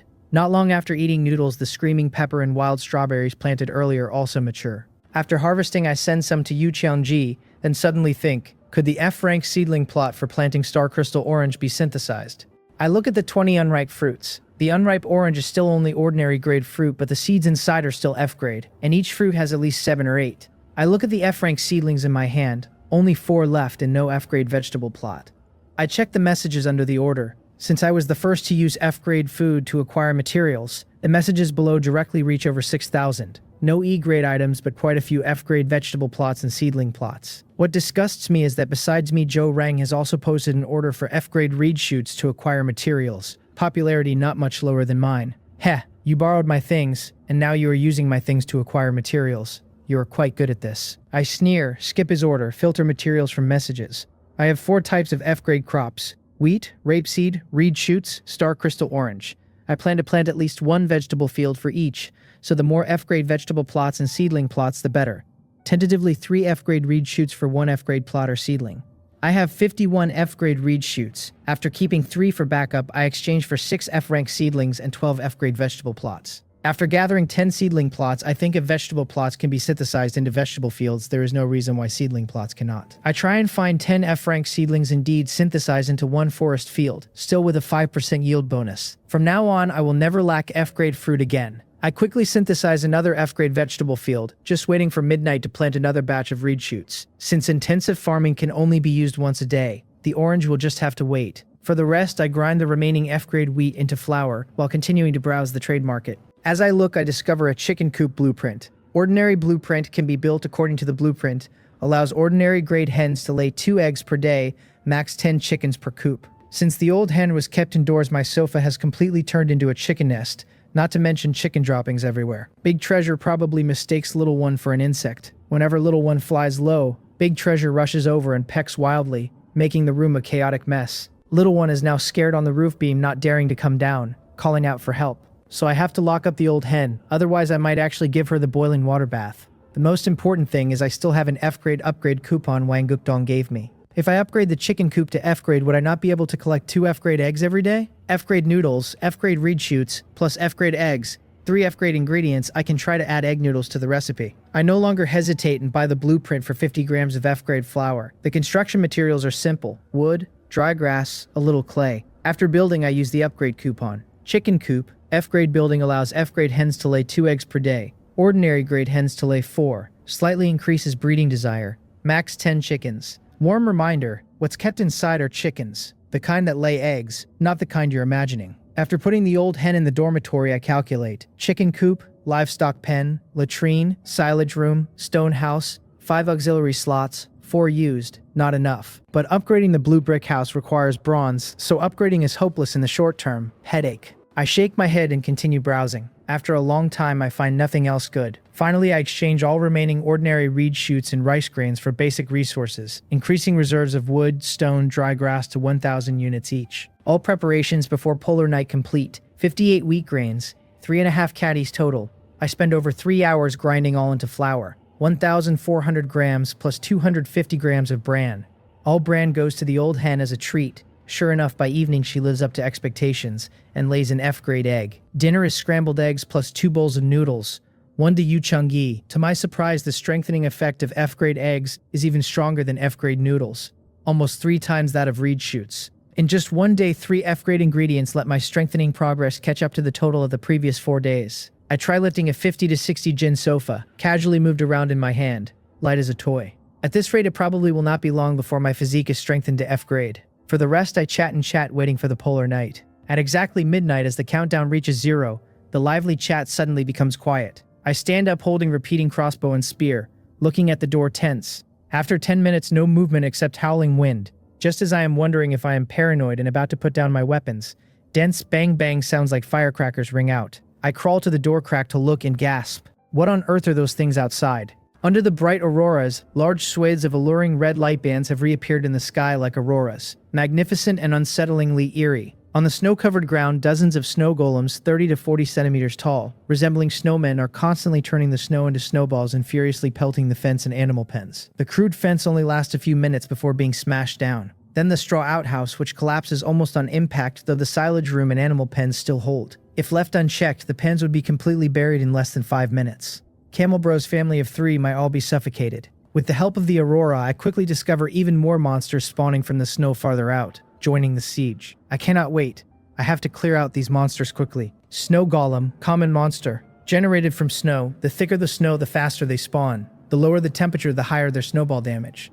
Apart from large numbers, snow golems do not seem to have any particularly formidable qualities. I quickly buy a common wooden shield, grab the shield and stone axe, rush out the door. As soon as the snow golems see me rush out, they immediately change their attack target. Dozens, even hundreds of snowballs come raining down with thudding impact.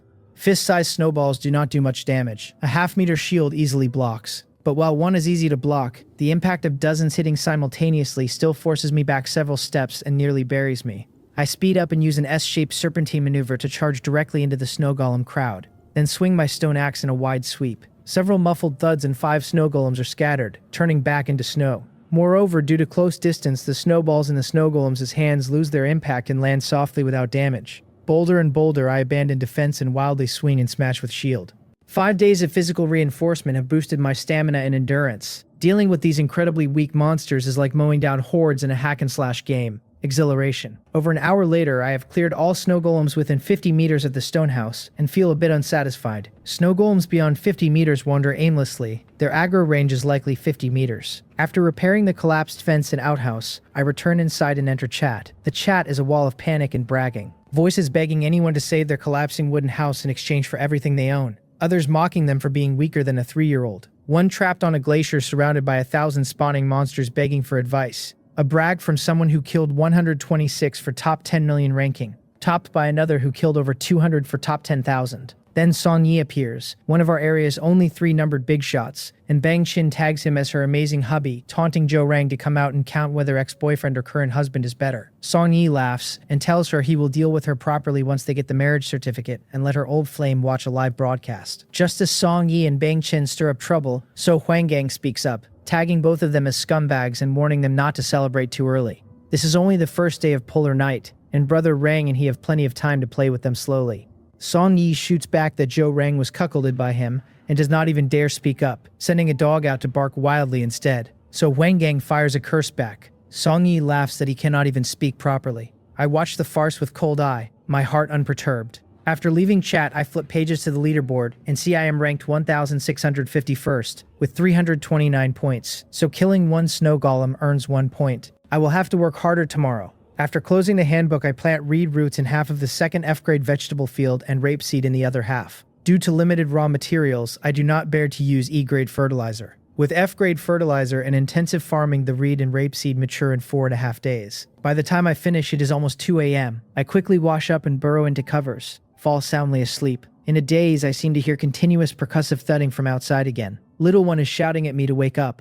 The house we live in is collapsing. I mumble that she should not make noise. I am so sleepy. She insists. Urgently. I feel my nose being pinched. Unable to breathe.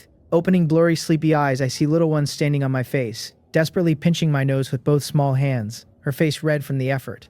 Before she can finish urging me, she is buried by a snowball falling from the sky, which also splatters my face. The cold snow instantly jolts me awake. I wipe my face and sit up, demanding to know who the hell is so unethical, throwing snow at someone's face while they are sleeping. As soon as I finish, I discover the perfectly fine roof actually has several large holes and looks like the entire roof is about to collapse. What is going on here? I quickly wrap in clothes, scramble up, run to open the door a crack. Upon seeing what is outside, I feel my scalp tingle. The snow is still falling, and the flakes have swollen to the size of my palm. The ground outside is packed solid with snow golems, 400 or 500 of them at least, and the fence, the latrine, and the silage room have all vanished under the drifts. When I shove the door open, I catch the animal shed collapsing in real time. Camel Bro's family of 3, jolted out of a peaceful sleep and clearly in a foul mood about it, are already charging through the piles of golems like they have lost their minds. Camel Bro is an F-class creature, and the biggest of the 3, so he takes the front, with Camel Sis and Camel Nu running close behind. Wherever the 3 of them pass, they flatten the golems into the snow, a tiger loosed into a pack of wolves, leaving nothing standing. I stand in the doorway, genuinely stunned. I call out asking whose general this is, to be so brave. Camel Bro seems to understand me, because he lifts his neck and lets loose a long string of gurgling noises that clearly translate to praise me, praise this camel, praise him hard. Old Tai is not having nearly as good a night. As a carnivorous plant, being forced to eat snow cones is already humiliating enough, and to make it worse, the snow golems have no flesh and no blood, so every time he swallows one, his 2 rows of teeth chatter and clack from the cold. Anyone who did not know better would think Old Tai was terrified, which is no way for a man-eating flower to carry himself. I tell Old Tai he is a professional bodyguard, that he cannot possibly be worse than a mount, and that this month's performance bonus is officially gone. Still muttering at him, I pull out my survival handbook to check the time. And good heavens, it is not even 4 in the morning. That means I have slept less than an hour, and the golems I cleared so thoroughly have already regenerated 400 or 500 fresh bodies. At this absurd regeneration rate, I cannot even sleep. I just have to keep clearing them, or I will be buried alive in my own bed. Worse, I work out the math and my scalp prickles. The snow is only going to pile deeper, which means the golems will spawn faster and in larger numbers each time. And it is entirely possible that in half an hour, or a few minutes, thousands of them could surge up at once. If this keeps up, forget sleeping. I will not even have time to use the latrine before I drop dead from exhaustion. I have no idea how to break this. None of it has a solution. By now the snow on the ground is nearly knee-deep, which drags badly on Camel Bro's family. Camel Bro himself still has plenty of fight in him after a few minutes, but Camel Sis and Camel Nu run straight to my stone house door and try to shoulder their way inside, nearly squeezing me flat in the process. I grab their reins and tell them no, that I will fix the staff dormitory right this instant, and beg Camel Sis and Camel Nu not to knock my door down. A few minutes of spent materials later, I have all the buildings repaired, and Camel Bro has cleared most of the nearby golems on his own.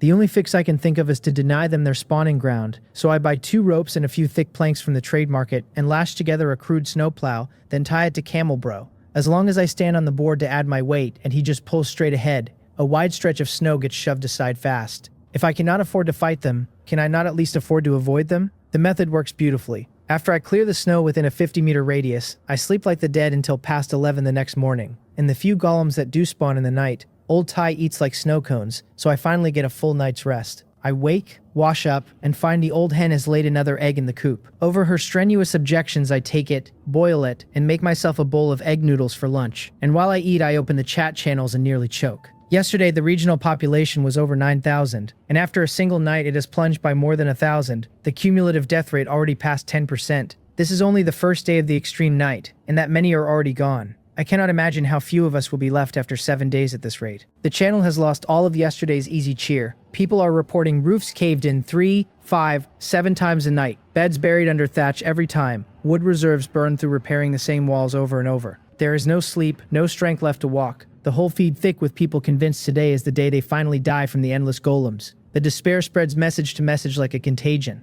I send a single fix to the channel, telling everyone to shovel the snow away from their doors, since golems only spawn on snow, and once the snow is gone, the golems go with it. I add that for my own testing, the golem aggro range is 50 meters, so they only have to clear a 50-meter ring around each house. The moment my message lands, the whole channel lights up like a switch flipped, people thanking me, swearing they were about to give up, dropping to their knees in gratitude and rushing off to dig. After trading a few polite words with everyone, I flip to my private chat and message Yu Chungi, asking how things are on her end. whether she is all right. She makes me wait several minutes before she replies, and the message is one terse line. Her house was destroyed by the Great Snow Monster, and she is dealing with it now. My stomach drops. Great Snow Monster. I have never heard of such a thing. Could it be a creature even higher up the ladder than a snow golem? Before I can chew on the question, Yu Qiangyi sends a photo, and in it stands a great snow monster nearly 3 meters tall, bristling with ice spikes, hefting a snowball the size of a millstone, like it is about to throw. To its right is her stone house with half the structure already caved in. One look at the thing's size and savagery tells me it is in another class entirely from those feeble golems. The worst part is that it is brand new, so I have no idea how it attacks, how strong it is, or whether Yu Qiangyi can survive it. I am frantic, but I force myself not to fire off a barrage of questions, because the last thing I want is to distract her mid-fight. I pace the room a few times, and then I slap my own forehead. Am I an idiot? How did I forget about that little fellow? I stand under the roof beam and call up to the little guy, asking if he can spare some of his honeydew. He shakes his head hard, all weak and pitiful and helpless, and protests that there are no flowers in the house, so he cannot gather nectar, and without honeydew he will go hungry. I tell him my friend is in real danger right now and needs his honeydew to save her life, and that I only need a little.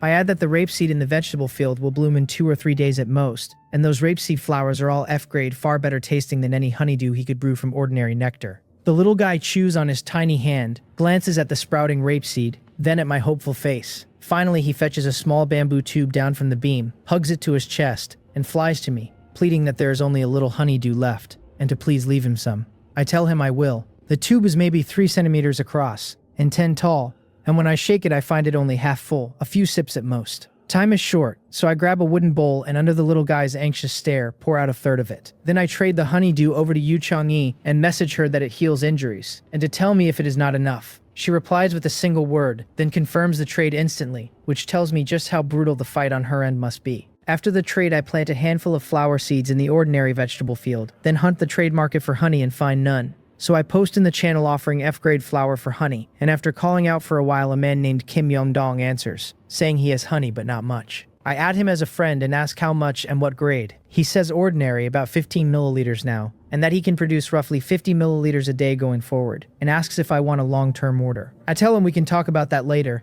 and ask how he wants to trade. After a moment he says 100 grams of flour for 15 milliliters of honey, and asks what I think. I nearly cough up blood.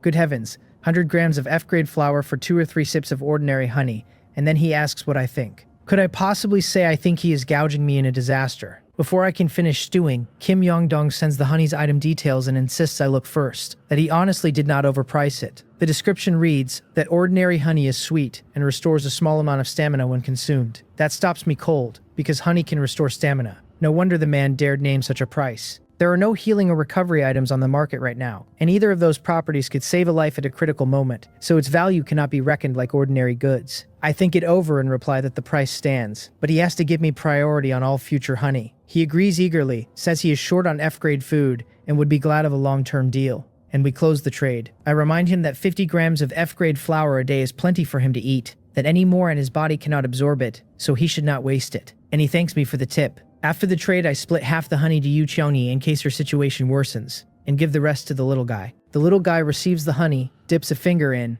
tastes it, and gasps that it is so sweet, even sweeter than honeydew. Then he flies onto my shoulder, plants a loud smooch on my cheek, and announces that I am so good to him he wants to dance a shy little dance for me. I tell him to settle down, that I am a righteous gentleman. Out on Yu Qiangyi's mountain, the fight has reached its worst stretch. Early that morning, soon after the polar night fell, she took my warning and cleared all the snow within 50 meters of her stone house. Without the golems harassing her, everything had gone smoothly until near noon, when a great snow monster nearly 3 meters tall came barreling down off the peak. The snowballs it hurled were the size of millstones, and a single one punched straight through her thick thatched roof. Beyond its throwing arm, it has staggering raw strength, and her stone walls collapsed within 3 minutes of it closing in.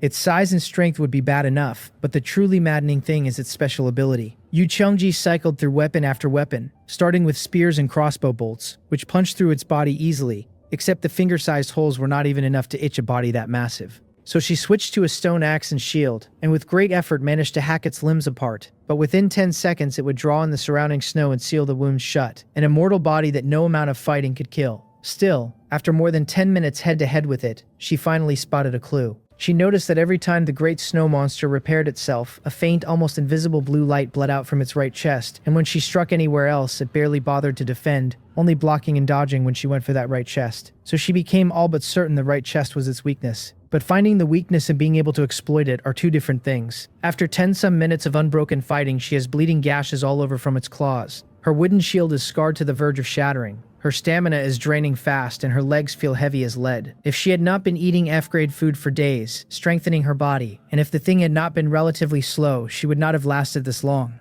With the situation collapsing, she drinks down all the honeydew I traded her, and to her surprise, the bleeding stops at once. The quantity is too small to keep closing the wounds, but at a moment like this, as long as they do not worsen, that is enough. Then she swallows the honey in one gulp, and a gentle warmth rises from her belly and floods out through every limb, refilling the strength she had all but burned away. Restored, she uses the stone house itself to kite the monster, circling it and firing crossbow bolts into its right chest as she moves. The thing senses the threat and grows frantic, raking the stone walls with claws that leave gouges centimeters deep, but she stays calm under the danger, keeping her distance, loosing one bolt after another. After 10 bolts, the 11th strikes the right chest and does not punch through and fly out like the others. The monster freezes mid-frenzy, its body stiffening, and 2 seconds later it collapses backward and dissolves into a great heap of snow. Where it fell, a wooden treasure chest glowing white is left behind. She lets out a long breath. The thing's strength, its range, its melee, all formidable, and that recovery is simply abnormal, and if she had not found the weakness, it might have ground her to death. After resting a moment, she picks up the chest and opens it.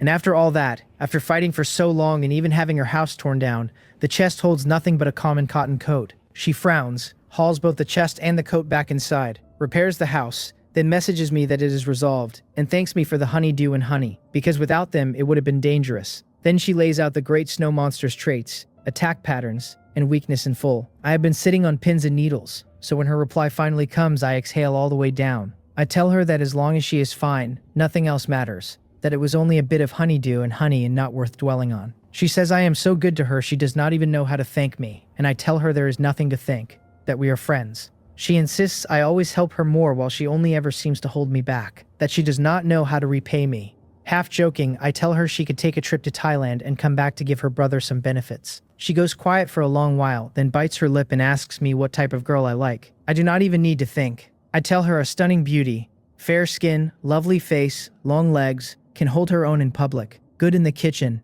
gentle, kind, and easy to get along with. On her end, Yu Chung-yi covers her burning cheeks with both hands and thinks to herself that no one, from childhood until now, ever called her ugly. She probably, maybe, counts as a beauty, her cooking is decent, and she can pass for gentle and kind. So really she seems to fit my list rather well. Cheeks flaming, she messages me to wait for her. She closes her handbook and crosses to the wardrobe, where more than a dozen different outfits hang, all of them traded for over the past 2 days. She tells herself that I saved her again today, so sending a selfie should not be too much, and that since we are friends it is not right to keep hiding from me, that she ought to be more honest. She reaches for the rack almost without meaning to. After trying on nearly every outfit, she settles on an off-white dress, combs her waist-length black hair several times, then studies herself in the mirror until she is sure nothing is amiss, and takes a selfie with her handbook. The first one comes out wrong, her shoulders hunched, her gaze sliding away, looking for all the world like a thief casing a house. To make a good first impression, she draws a deep breath, straightens her back, lifts her head, and the second is clearly better. At least she no longer looks like she is about to rob the place. She tries dozens of angles and finally picks the 3 most natural shots, and by then her heart is hammering and her hands are shaking, but she controls her nerves and messages me to ask if I am there. A few seconds later, I reply that I just finished clearing snow, and ask where she went. Her mind goes blank, and not knowing how else to answer, she simply sends all 3 selfies at once and watches the chat box with her heart in her throat. She waits more than a minute before my reply finally comes back. I message her at once asking who this beauty is,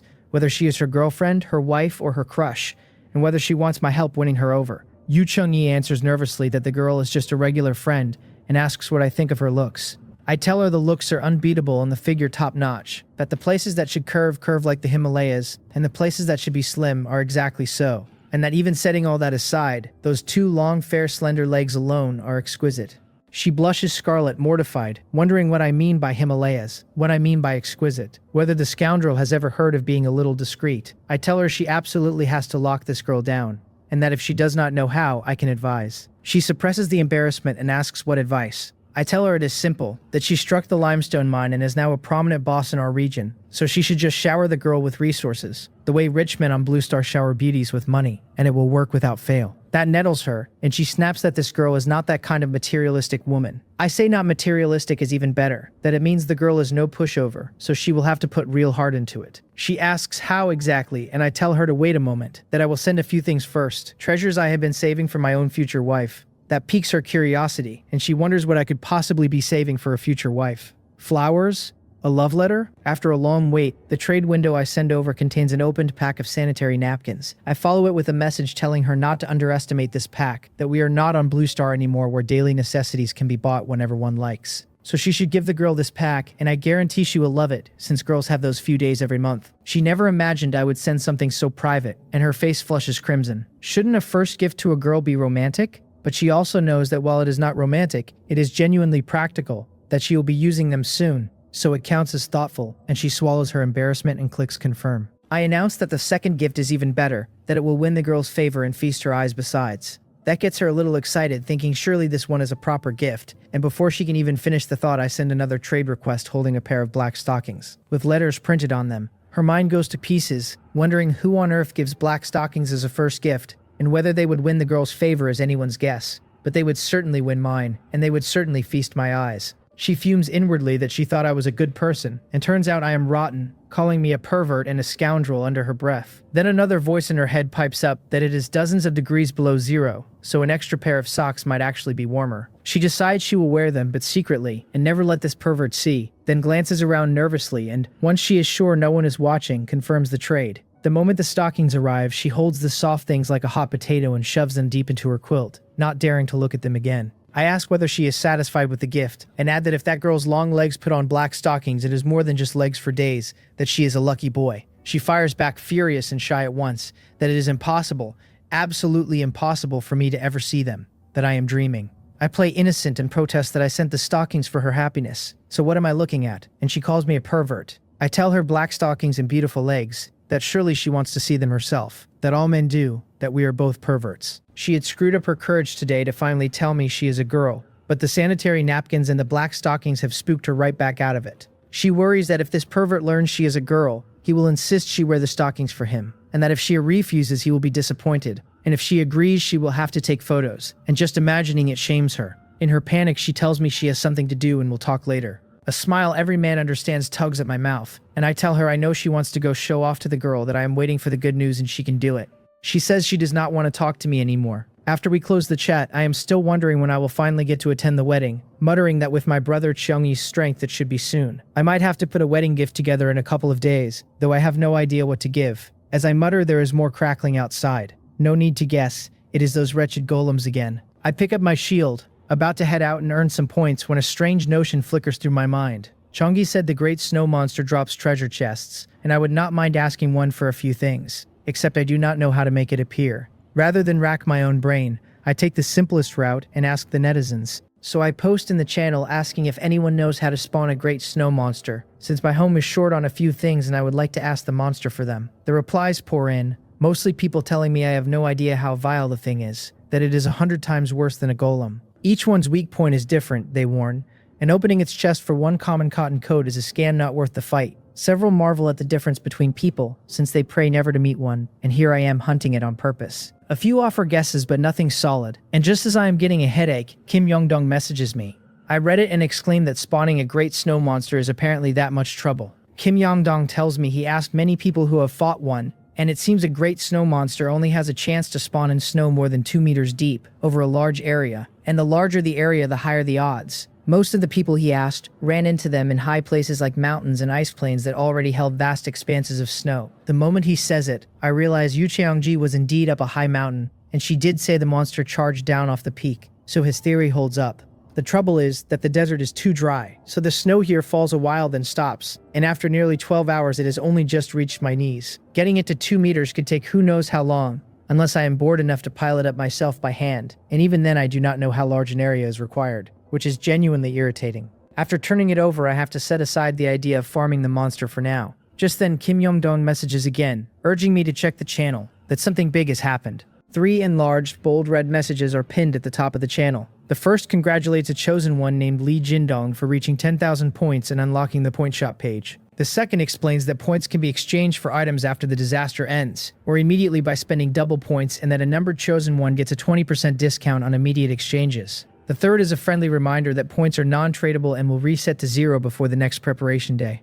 I flip my handbook to the point shop and nearly start drooling. The first 10 pages are all manner of E-grade items, vegetable plots, seedling plots, fertilizers, blueprints, treasures, and tools, every one of them setting my heart itching to dig it out. The E-grade urn furnace especially, which turns nitrate ore into E-grade fertilizer at the same potency, is the real thing, because my single biggest problem right now is a brutal shortage of fertilizer raw materials. I had planned to expand my F-grade reed fields to dozens of plots and turn all the harvested reeds into E-grade fertilizer, but F-grade plots are murder to harvest, and the polar night drags the farming pace down badly. A second fertilizer source through the furnace would relieve a lot of pressure. Then I see its price, a staggering 100,000 points, and nearly vomit blood. Worse, every E-grade item is limited to 10,000 units worldwide against more than 7 billion competitors, which is stress just to think about. There is also a page of special items, mostly blueprints, each likewise limited to 10,000 units. And after a long look, I find one worth 100,000 points that is relevant to me. The restaurant special building blueprint says the initial restaurant requires 5 recipes to build, and once built, it can open for business and earn a large amount of spirit pearls. I know what recipes are, but spirit pearls is a term I have never seen, and combined with the restaurant's description, I figure spirit pearls must be this world's currency, the way money is on Blue Star. To check, I look at other business buildings, pharmacies, rice shops, cloth shops, escort agencies,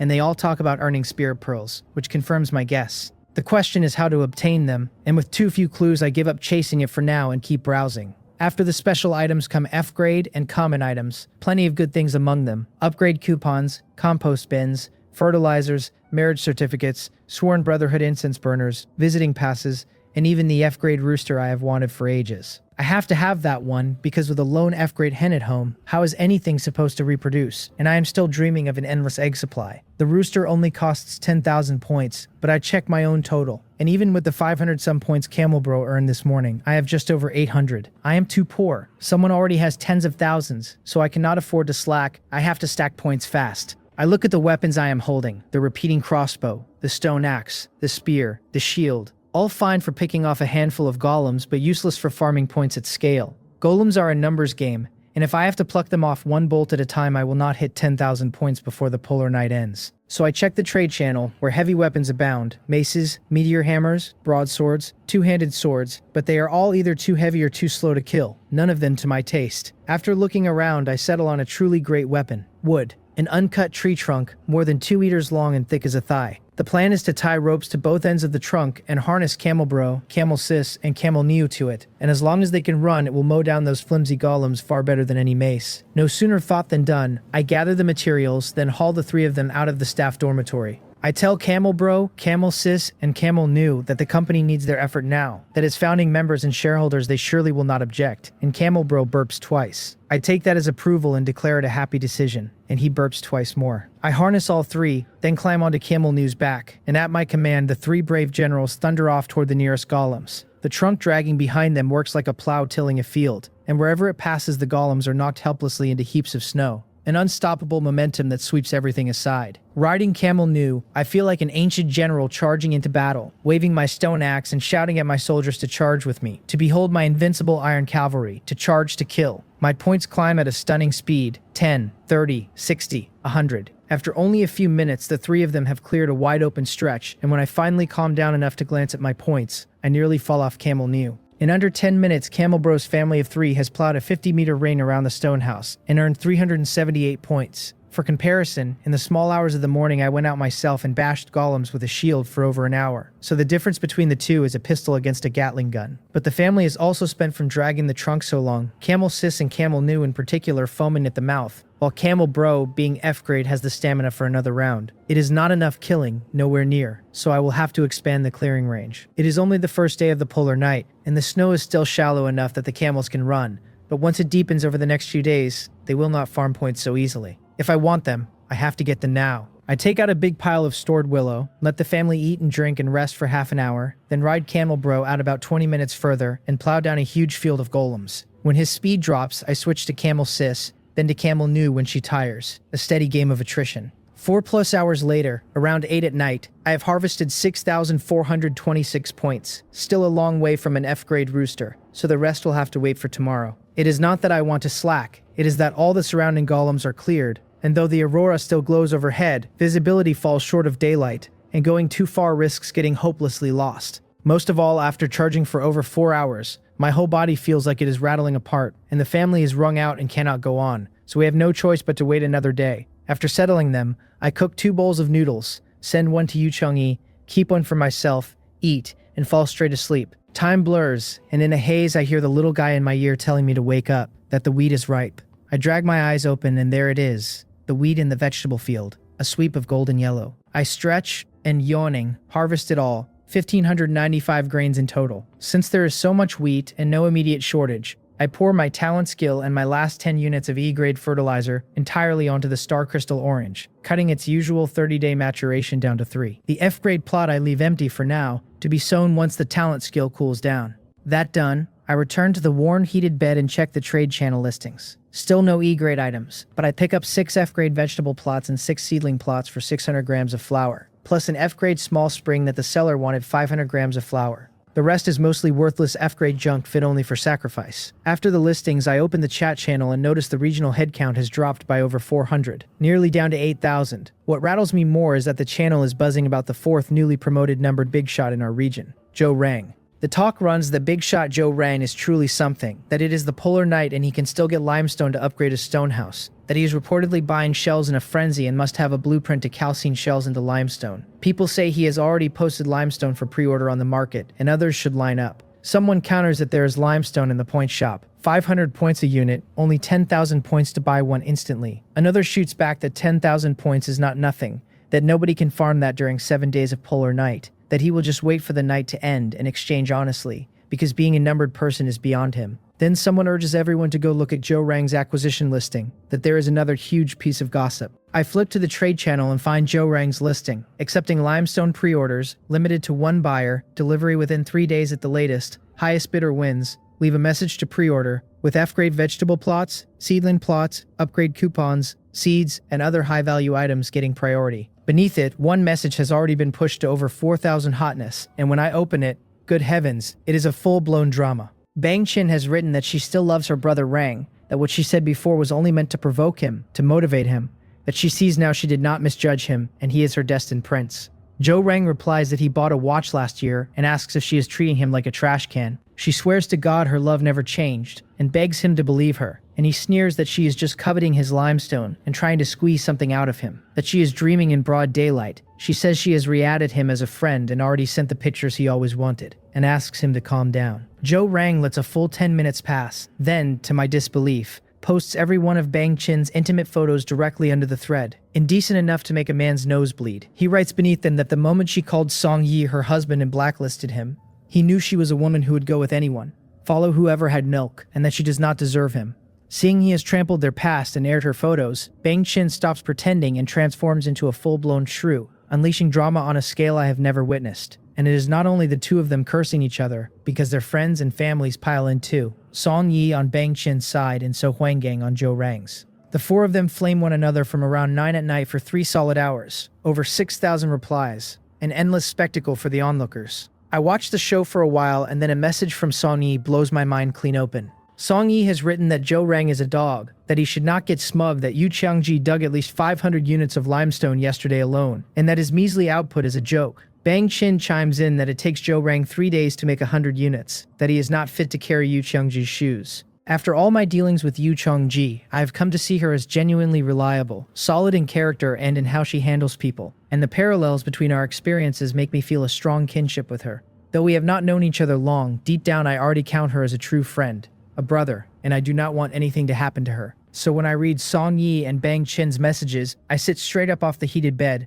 angry and alarmed at once, asking aloud whether Cheongi has been secretly digging limestone these past 2 days, whether she is trying to get herself killed. I fire off a video call request, fully intending to give her a proper scolding today, because I already told her that if she runs short on resources I will help, and yet she still risked her life mining limestone at night, which is simply reckless. But after more than 10 calls in a row, she neither answers nor rejects, and does not reply to a single message. The longer I wait, the more anxious I get. Has something happened to her? Why else would she not answer? My anger curdles into dread, and I keep sending messages every little while, on into the small hours. Until past 5 in the morning, I finally cannot stay awake and drop off without meaning to. Because the worry sits on my chest, I wake again past 9, and the first thing I do is check my private messages. She still has not replied, and my heart sinks to the bottom. Something must have happened, because otherwise Cheonggi would never ignore me. I do not know what to do. On her end, Yu Cheonggi has only just woken too. Yesterday, when she saw limestone for sale in the point shop, she felt a wave of crisis, because once the polar night ends, limestone will obviously become dirt cheap.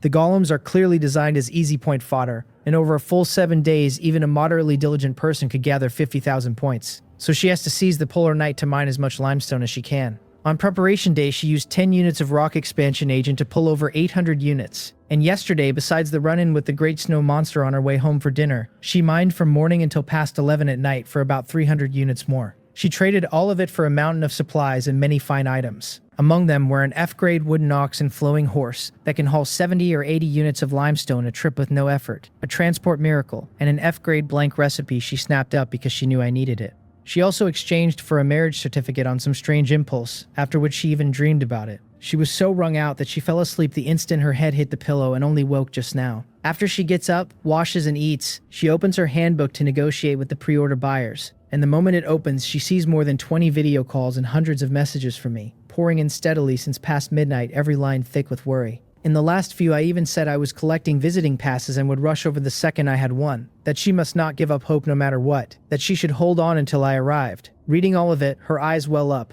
and she quickly replies that she is fine, that she just slept too deeply last night and missed my messages, and she is sorry for making me worry. By then, I have just paid a steep 500 grams of flour for a visiting pass, which teleports the holder straight to a friend's home with their consent, extremely convenient. The instant I get it, I see her reply, and even as I breathe out in relief, I message her that I am coming over right now, to accept it, that we will talk when we meet. She panics and says no, that she is really fine, and I tell her that with her self-destructive streak, fine now does not mean fine later, and to hurry up and agree. She replies, her face pale, asking if it is not better to just talk like this. I tell her I consider her my best friend, my brother, that I want us both to live well, that I told her not to worry about supplies, so why will she not take advice? She stammers and I press on, asking if she dug an escape shaft and thinks she can run in a crisis. But what if the monster is fast and she has no time? What if it comes up through the shaft? I tell her no. I have to talk sense into her in person or I will be stifled to death. She begs me to just talk like this and swears she will listen obediently, that she will not fight back or talk back. Hearing the word guarantee only stokes my temper,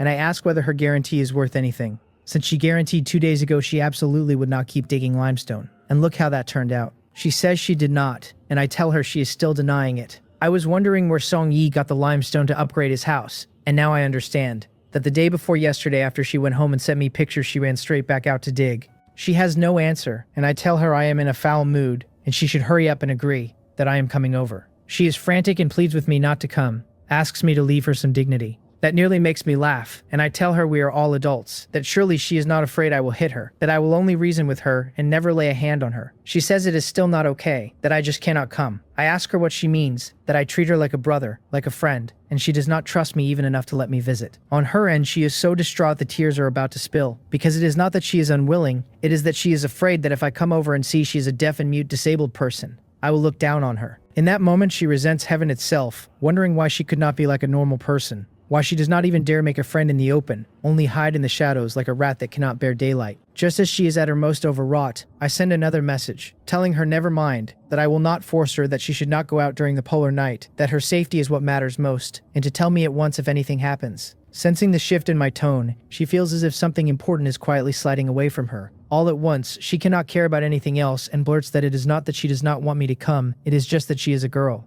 and she has not prepared herself yet. Reading her message, I am instantly dumbfounded. Cheonggi is a girl. Is this a joke? Before I can reply, she goes on that the 3 photos she sent yesterday were her own selfies, that she truly did not mind me coming, it only felt too sudden. I tell her we are friends, we are brothers, that I can understand if she has reservations, but telling me she is a girl is surely pulling my leg. She says she is not joking, she is serious. I ask whether she thinks I would believe that, and she proposes a video call, except she cannot speak right now because there are monsters outside, so I should talk and she will type. That stuns me. She actually dares to video call? Could what she said be true? No way. As I am still reeling, she sends the request, and for some reason I feel nervous. On her end, she is just as apprehensive, because although she learned lip reading and can follow me when I am not turned away, Right now she keeps praying she will not be exposed, that nothing will go wrong. A few seconds later she watches me accept, and the next moment a man with his mouth hanging open and pure disbelief on his face is frozen in the video. Her first impression of me is that I am a little handsome, friendly-featured, with the warm, approachable air of the older brother next door,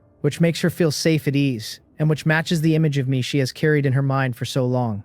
Watching me sit there dumbstruck and speechless, she feels an inexplicable relief, even an urge to laugh, thinking what a blockhead keeping his mouth open like that. Doesn't he know it gets tiring? And she waves at me. On my end, despite the warning, the instant I see that the person across from me really is a girl, and a great beauty at that, my head buzzes. In the video, Yu Chang-yi has long hair flowing like a waterfall, fair skin, delicate small features, a slender oval face, willow brows, phoenix eyes, a high nose, and full cherry lips. She is wearing a black fitted sweater that traces her curves, her neck long, her shoulders narrow, her waist tiny, and yet her figure is anything but flat. Her cheeks are flushed, her eyes shy and sliding away, an expression more captivating still, and the only word left in my mind is stunning. 1,000 times more stunning than the photos. This great beauty, this top-tier face and figure, is the Yu Chang-ji I have been calling brother day in and day out. A good brother turned into a girl, and the world is suddenly surreal. She waves again, and I snap back saying somewhat awkwardly that I am sorry that she really caught me off guard, that my brain just short-circuited. She quickly types that she is sorry for hiding it so long, and asks if I am angry. I smile wryly and tell her it is not really hiding, since she never once said she was a man, that it was only my own assumption that a girl would not have a name like that. She tells me her real name is Yu Chang-yi, but after going through many things and losing all heart, she changed it to Yu Chang-yi. Catching the brief pain in her eyes, I comfort her, telling her I have had similar experiences and understand, but that one has to keep looking forward and let the past be the past, and she thanks me for the encouragement. I ask whether I should keep calling her Chang-ji, and she says yes, just Chang-ji, that the old her has already died. Sensing she does not want to dwell on it, I change the subject and ask why she is staring, whether I am too ugly and scare her. She shakes her head hard and types as fast as she can that no, I am very handsome. I thank her and tell her she is also very beautiful, like a little fairy from heaven. She asks really, and I tell her really, and when I praise her, her heart pounds like a drum, and as if possessed, she asks whether she is my type. My old face flushes at how directly she puts it, and I cough and say she is so beautiful, what man would not like her, but she presses that I have not answered directly. The girl is not even nervous, so why am I? And I subconsciously reach for a cigarette, fumble forever, find nothing, and even sweep the things off the kang onto the floor. Seeing me even more nervous than she is, Yu Chang-gi remembers a saying, that as long as she is not embarrassed, the embarrassed one is someone else. By nature she runs hot and cold, and with this mischievous thought she cannot help pushing harder, telling me to hurry up and answer. I secretly pinch my own thigh, cursing myself for being so useless, wondering why the girl is calm and I am the wreck, then take a quiet deep breath and force out a single yes. She asks yes what, and I open my mouth and after a long while manage to say she is my type. She asks who is my type, and her relentlessness finally provokes my own temper, because good heavens, there is no end to this. Let her see how I handle it. I look right at her and let loose like a machine gun, telling her that she, Yu Chang, is my type, that I have answered, so now it is her turn. Am I her type? Does she have a good impression of me? Does she like me? And if she does, why don't we just start dating? Yu Chang-ji, who had been waiting to watch me make a fool of myself, instantly turns crimson, the blush reaching even her fair neck, and then she shuts off the video, burrows under her covers, and pulls him tight over her head. How could that blockhead be so direct? She thinks. He has not even pursued her. This is their first meeting, and he asks her to be in a relationship far too hasty. And yet why did she just feel an urge to agree? So embarrassing, truly too embarrassing. On my end, seeing her flee from sheer shyness, I chuckle and tell the little guy I can handle her after all. Then realize I got so caught up chatting that I forgot to settle the score over her secret limestone digging. I message her to stop mining limestone for now, and wait until the perpetual night is over. After a while, she replies that she dug a tunnel straight to the limestone vein, so if she meets danger, she will run back and block the tunnel and there will be no risk. I ask why she is so stubborn, whether limestone or her life is more important, and she answers with one word: limestone.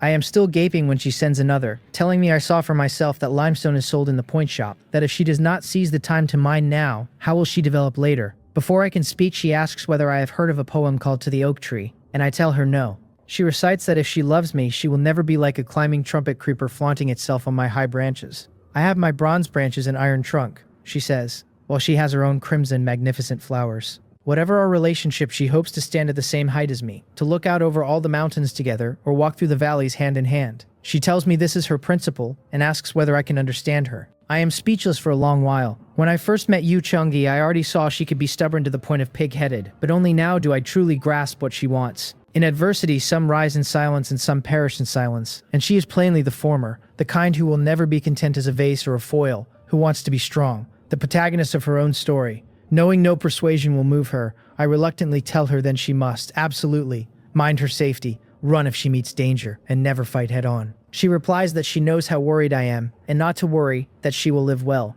I tell her good, and add that if she hits something she cannot solve, to tell me in time and I will use a visiting pass to come save her. She points out that a visiting pass needs the other party's consent, so what if she has no time to consent? I tell her not to say such unlucky things, and she says she is only speaking of what-ifs, and I insist there is no what-if, absolutely not. The instant I finish, she trades 2 items over. One is an F-grade blank recipe, and the other is, to my shock, a marriage certificate. Its description says that once both parties sign their names, they can teleport to the other's stone house at any time, that the marriage can only be dissolved with a divorce certificate, and that a maximum of 2 names may be filled in. I stare. A marriage certificate? Xiongyi traded this to me, does she want to, with me? The moment I picture her absolutely stunning face and supermodel figure, I swallow. On Blue Star I was just an ordinary shut-in, and a goddess like Yu Chunji was only ever something I could dream about. But now she has traded me a marriage certificate, and more than that, she has already signed her name on it. This happiness has come far too suddenly. While I am still daydreaming, she sends another message, telling me not to misunderstand, that she only worries she might meet danger with no time to ask for help. There is absolutely no other meaning, she says, and if I do not want to sign, that is fine too. As she sends it, she feels both hope and fear, because if I really sign and then discover her situation, she worries I will think she deceived me, get angry, even break it off. The more she thinks, the more frightened she gets, and just as she moves to cancel the trade, I confirm it outright and sign the certificate. The next moment, a prompt appears in both our private channels, congratulating the chosen ones Yuk Jin Hyun and Yu Changyi on becoming the 1,314th couple to sign a marriage certificate. It states that neither may harm the other at any time, and the bond can only be dissolved by a divorce certificate. A second prompt follows, a friendly reminder that the Blue Star human race has lost its right to procreate, that the right can be unlocked by upgrading to a village, a second child by upgrading to a city, and unlimited procreation by upgrading to an empire. We both stare, stunned. The right to procreate, village, city, empire, second child. This string of unfamiliar terms shakes us both. This is only the first round of disaster, the second day of perpetual night, and the regional population has already plunged by nearly a fifth, and on top of that, humanity has lost the right to reproduce. If the later disasters carry casualty rates this high, the Blue Star human race could be wiped out within a month. Village, city, and empire, our existence is beyond our imagining, and nobody knows how many tiers separate a stone house from a village, or whether we can climb that far before humanity is gone, and if not, the fate awaiting us is despairing just to consider. After a long silence, Yu Chungi messages that it seems our strategy needs to change, that since there are villages and cities ahead, this world wants us to band together to survive. I agree, and tell her that while collecting visiting passes, I also saw someone selling Sworn Brotherhood incense burners, each limited to 3 people, and alliance tokens for forming alliances, though those are very rare, and that I will try to acquire one with limestone later. She says she will try 2, with F-grade flour, and we agree to start acting separately. I tell her the old hen laid 2 F-grade eggs, that I will make a bowl of egg noodles first and bring it over later, and use the trip to learn the way to her place. She panics and says I cannot come, asks me to let her calm down first. I know that going from brothers and buddies to a signed marriage certificate in a single morning is genuinely surreal, so I understand her, and I send with a smile that as she wishes, wife. She protests, calling me a bastard, demanding who is my wife, and telling me not to call her that, and I point out that we have a marriage certificate, so isn't she my wife? She says she is not, that it was only so I could come save her in danger, that I should not overthink it, and I tell her she does not get to decide it does not count just by saying so, that she is the one overthinking. She calls me a bad guy and says she does not want to talk to me anymore. Just as I am about to keep teasing, the little guy comes fluttering down from the rafters, thrilled, telling me it is blooming. Look, it is blooming. At the little guy's reminder, I notice the rapeseed in the F-grade vegetable field has shot up to nearly 2 meters, scattered golden flowers blooming across it. And not only that, the F-grade willow roots I planted have grown into reed shoots too, a double blessing. After telling Yu Qiangyi, I pick up the lucky serrated sickle and harvest all the reed shoots, 798 of them. With the 2 eggs the old hen laid last evening and this morning, I now have 3 F-grade ingredients on hand: reed shoots, eggs, and flour. After 2 days of practice, I feel pretty good about myself, so it is time to make a bowl of egg noodles and see whether it earns a spot in the recipe book. To make sure nothing goes wrong, I message Jung Han, asking if she is there. After a moment, she replies, calling me a stinky little brother and asking if I miss my elder sister. I tell her I have gathered all the ingredients and plan to enter them in the recipe book, and ask whether she has time to check it over. She says that if her stinky little brother needs his elder sister, then of course she has time, and asks whether we start now. And I tell her yes, that I have already ground the flour. She sends a video call, and the instant I accept, I see a beautiful woman with captivating fox-like eyes, charm and allure radiating off her, lounging lazily on the bed in nothing but a thin black low-cut nightgown. Such a seductive entrance, on a face and figure made for exactly this, catches my breath. So alluring. Truly too alluring. Women like Jung Han are the very picture of a femme fatale. She crooks a finger and tells me to come, stinky little brother, to start kneading, and I look away and tell her okay, Nuna, that I will begin. Under her guidance, I work water into the F-grade flour, knead it even, and then start kneading with the Jung's 18 styles kneading technique. She tosses out pointers now and then, sometimes saying my strength is too light and I need more force, sometimes that my technique is not delicate enough.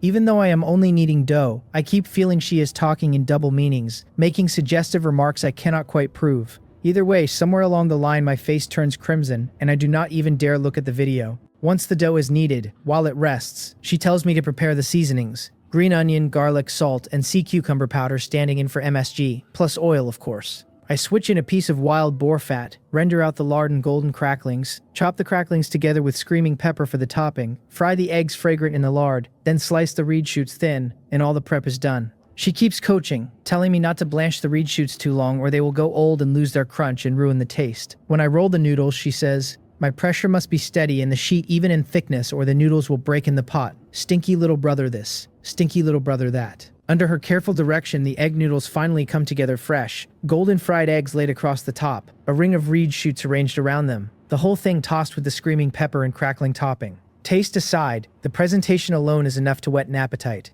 I pull out the blank recipe book and tell her, a little nervous, that I hope it works, because a recipe can only be entered once, and a failure destroys the book. She rolls her lovely eyes and tells me that with her elder sister here, what is there to worry about?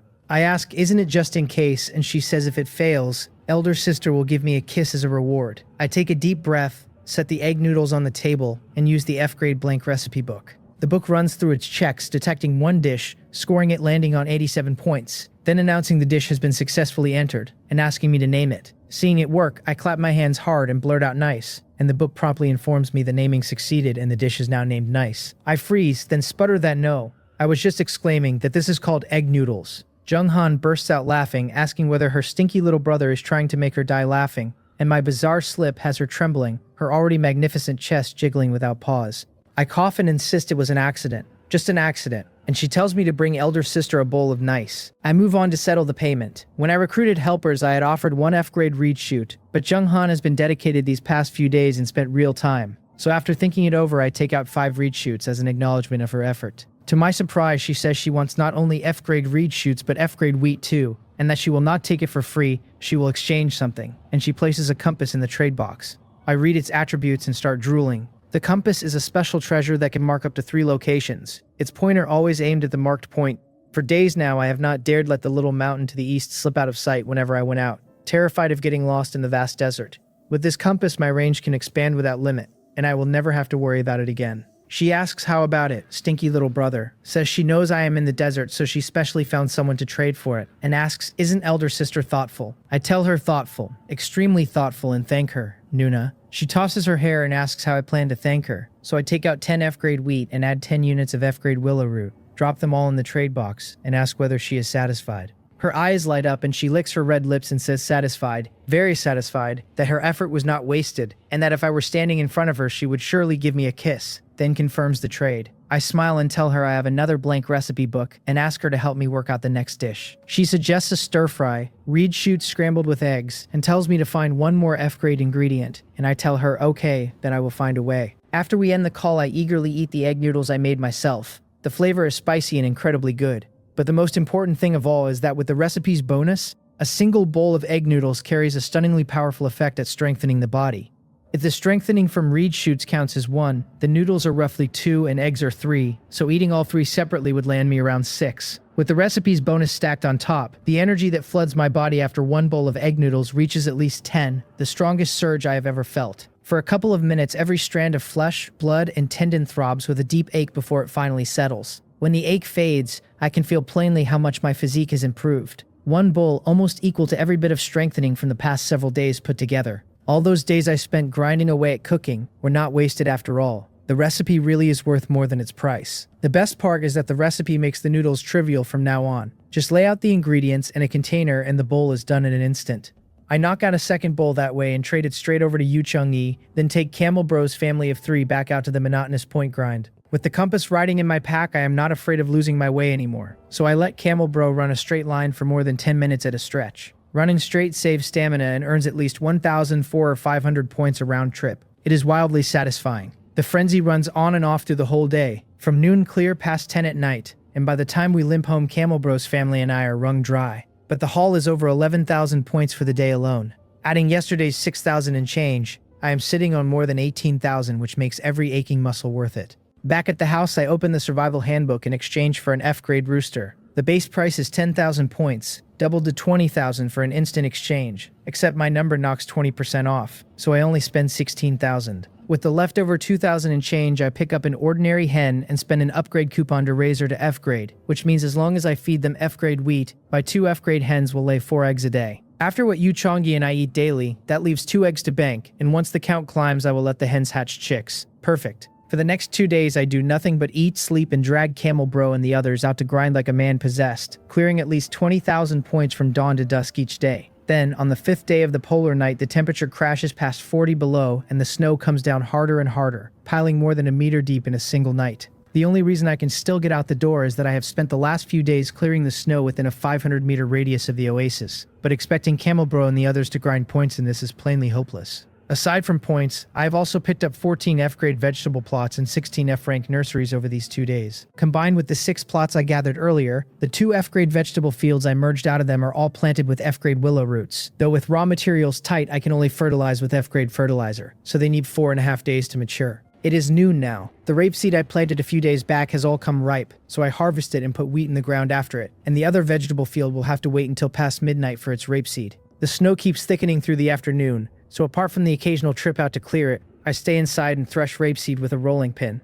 2 hours of that yields 9 pounds of F-grade rapeseed from half a field. And then I buy a stone mortar, stir-fry the seed, mash it, wrap it in cloth, and press it under stones for a cold extraction. 9 pounds of rapeseed gives 4 pounds of fragrant rapeseed oil, and the leftover seed cake is just right for the chickens. The rooster has spent the past 2 days tormenting the 2 hens non-stop and worn himself thin, so the seed cake suits him perfectly for putting some strength back. With F-grade rapeseed oil, eggs, and reed shoots in hand, the second blank recipe book can finally go on the agenda, since reed shoots scrambled with eggs would be a fine thing over rice. I am just about to ask Jung Han for advice when Yu Chang-yi messages out of nowhere, asking how many F-grade crop seeds I have. I tell her wheat, willow roots, and rapeseed, and that the star crystal oranges will not ripen until midnight. She asks if I will lend her 100 seeds each of the other 3 besides the oranges, and I tell her no problem and ask what she means to trade for. She sends a screenshot, and the moment I look, I realize she has struck pure gold. It is a siege engine codex, a special item that can record siege engine blueprints into itself and then mass-produce them, and it already has a ballista blueprint recorded inside. Normally, a blueprint is a one-time thing, consumed the instant it is used, and to mass-produce anything you need scrolls, which the market does carry but mostly for daily junk like pots, bowls, plates, wooden beds, and cabinets. This codex turns blueprints into scrolls, which is flatly heaven-defying. Even if she never records another blueprint, the ballista alone is a great weapon that will stay useful for a long, long time. So the first thing I ask is how the other party could possibly be willing to trade something this valuable. She explains the seller was dropped onto a glacier, with so many snow golems and great snow monsters spawning that he cannot hold much longer and needs to upgrade to a stone house fast. Since Joe Rang's limestone output is small, and he will have none for at least 2 days, the seller had no choice but to come to her. Her luck really is something else, to run into an item like that. I ask what price he is asking, and even braced for it I am still floored by the answer. He wants 500 units of limestone, 5 F-grade vegetable fields and forest fields, 5 kinds of F-grade food seeds, plus at least 10 pounds of F-grade food that strengthens the body. I consider my own development reasonably smooth, and I have only managed to gather 4 vegetable fields and forest fields so far. Yet this man opens his mouth and demands 5 of each, which is simply outrageous. And that is before counting limestone and F-grade food, the 2 things everyone is clawing for right now.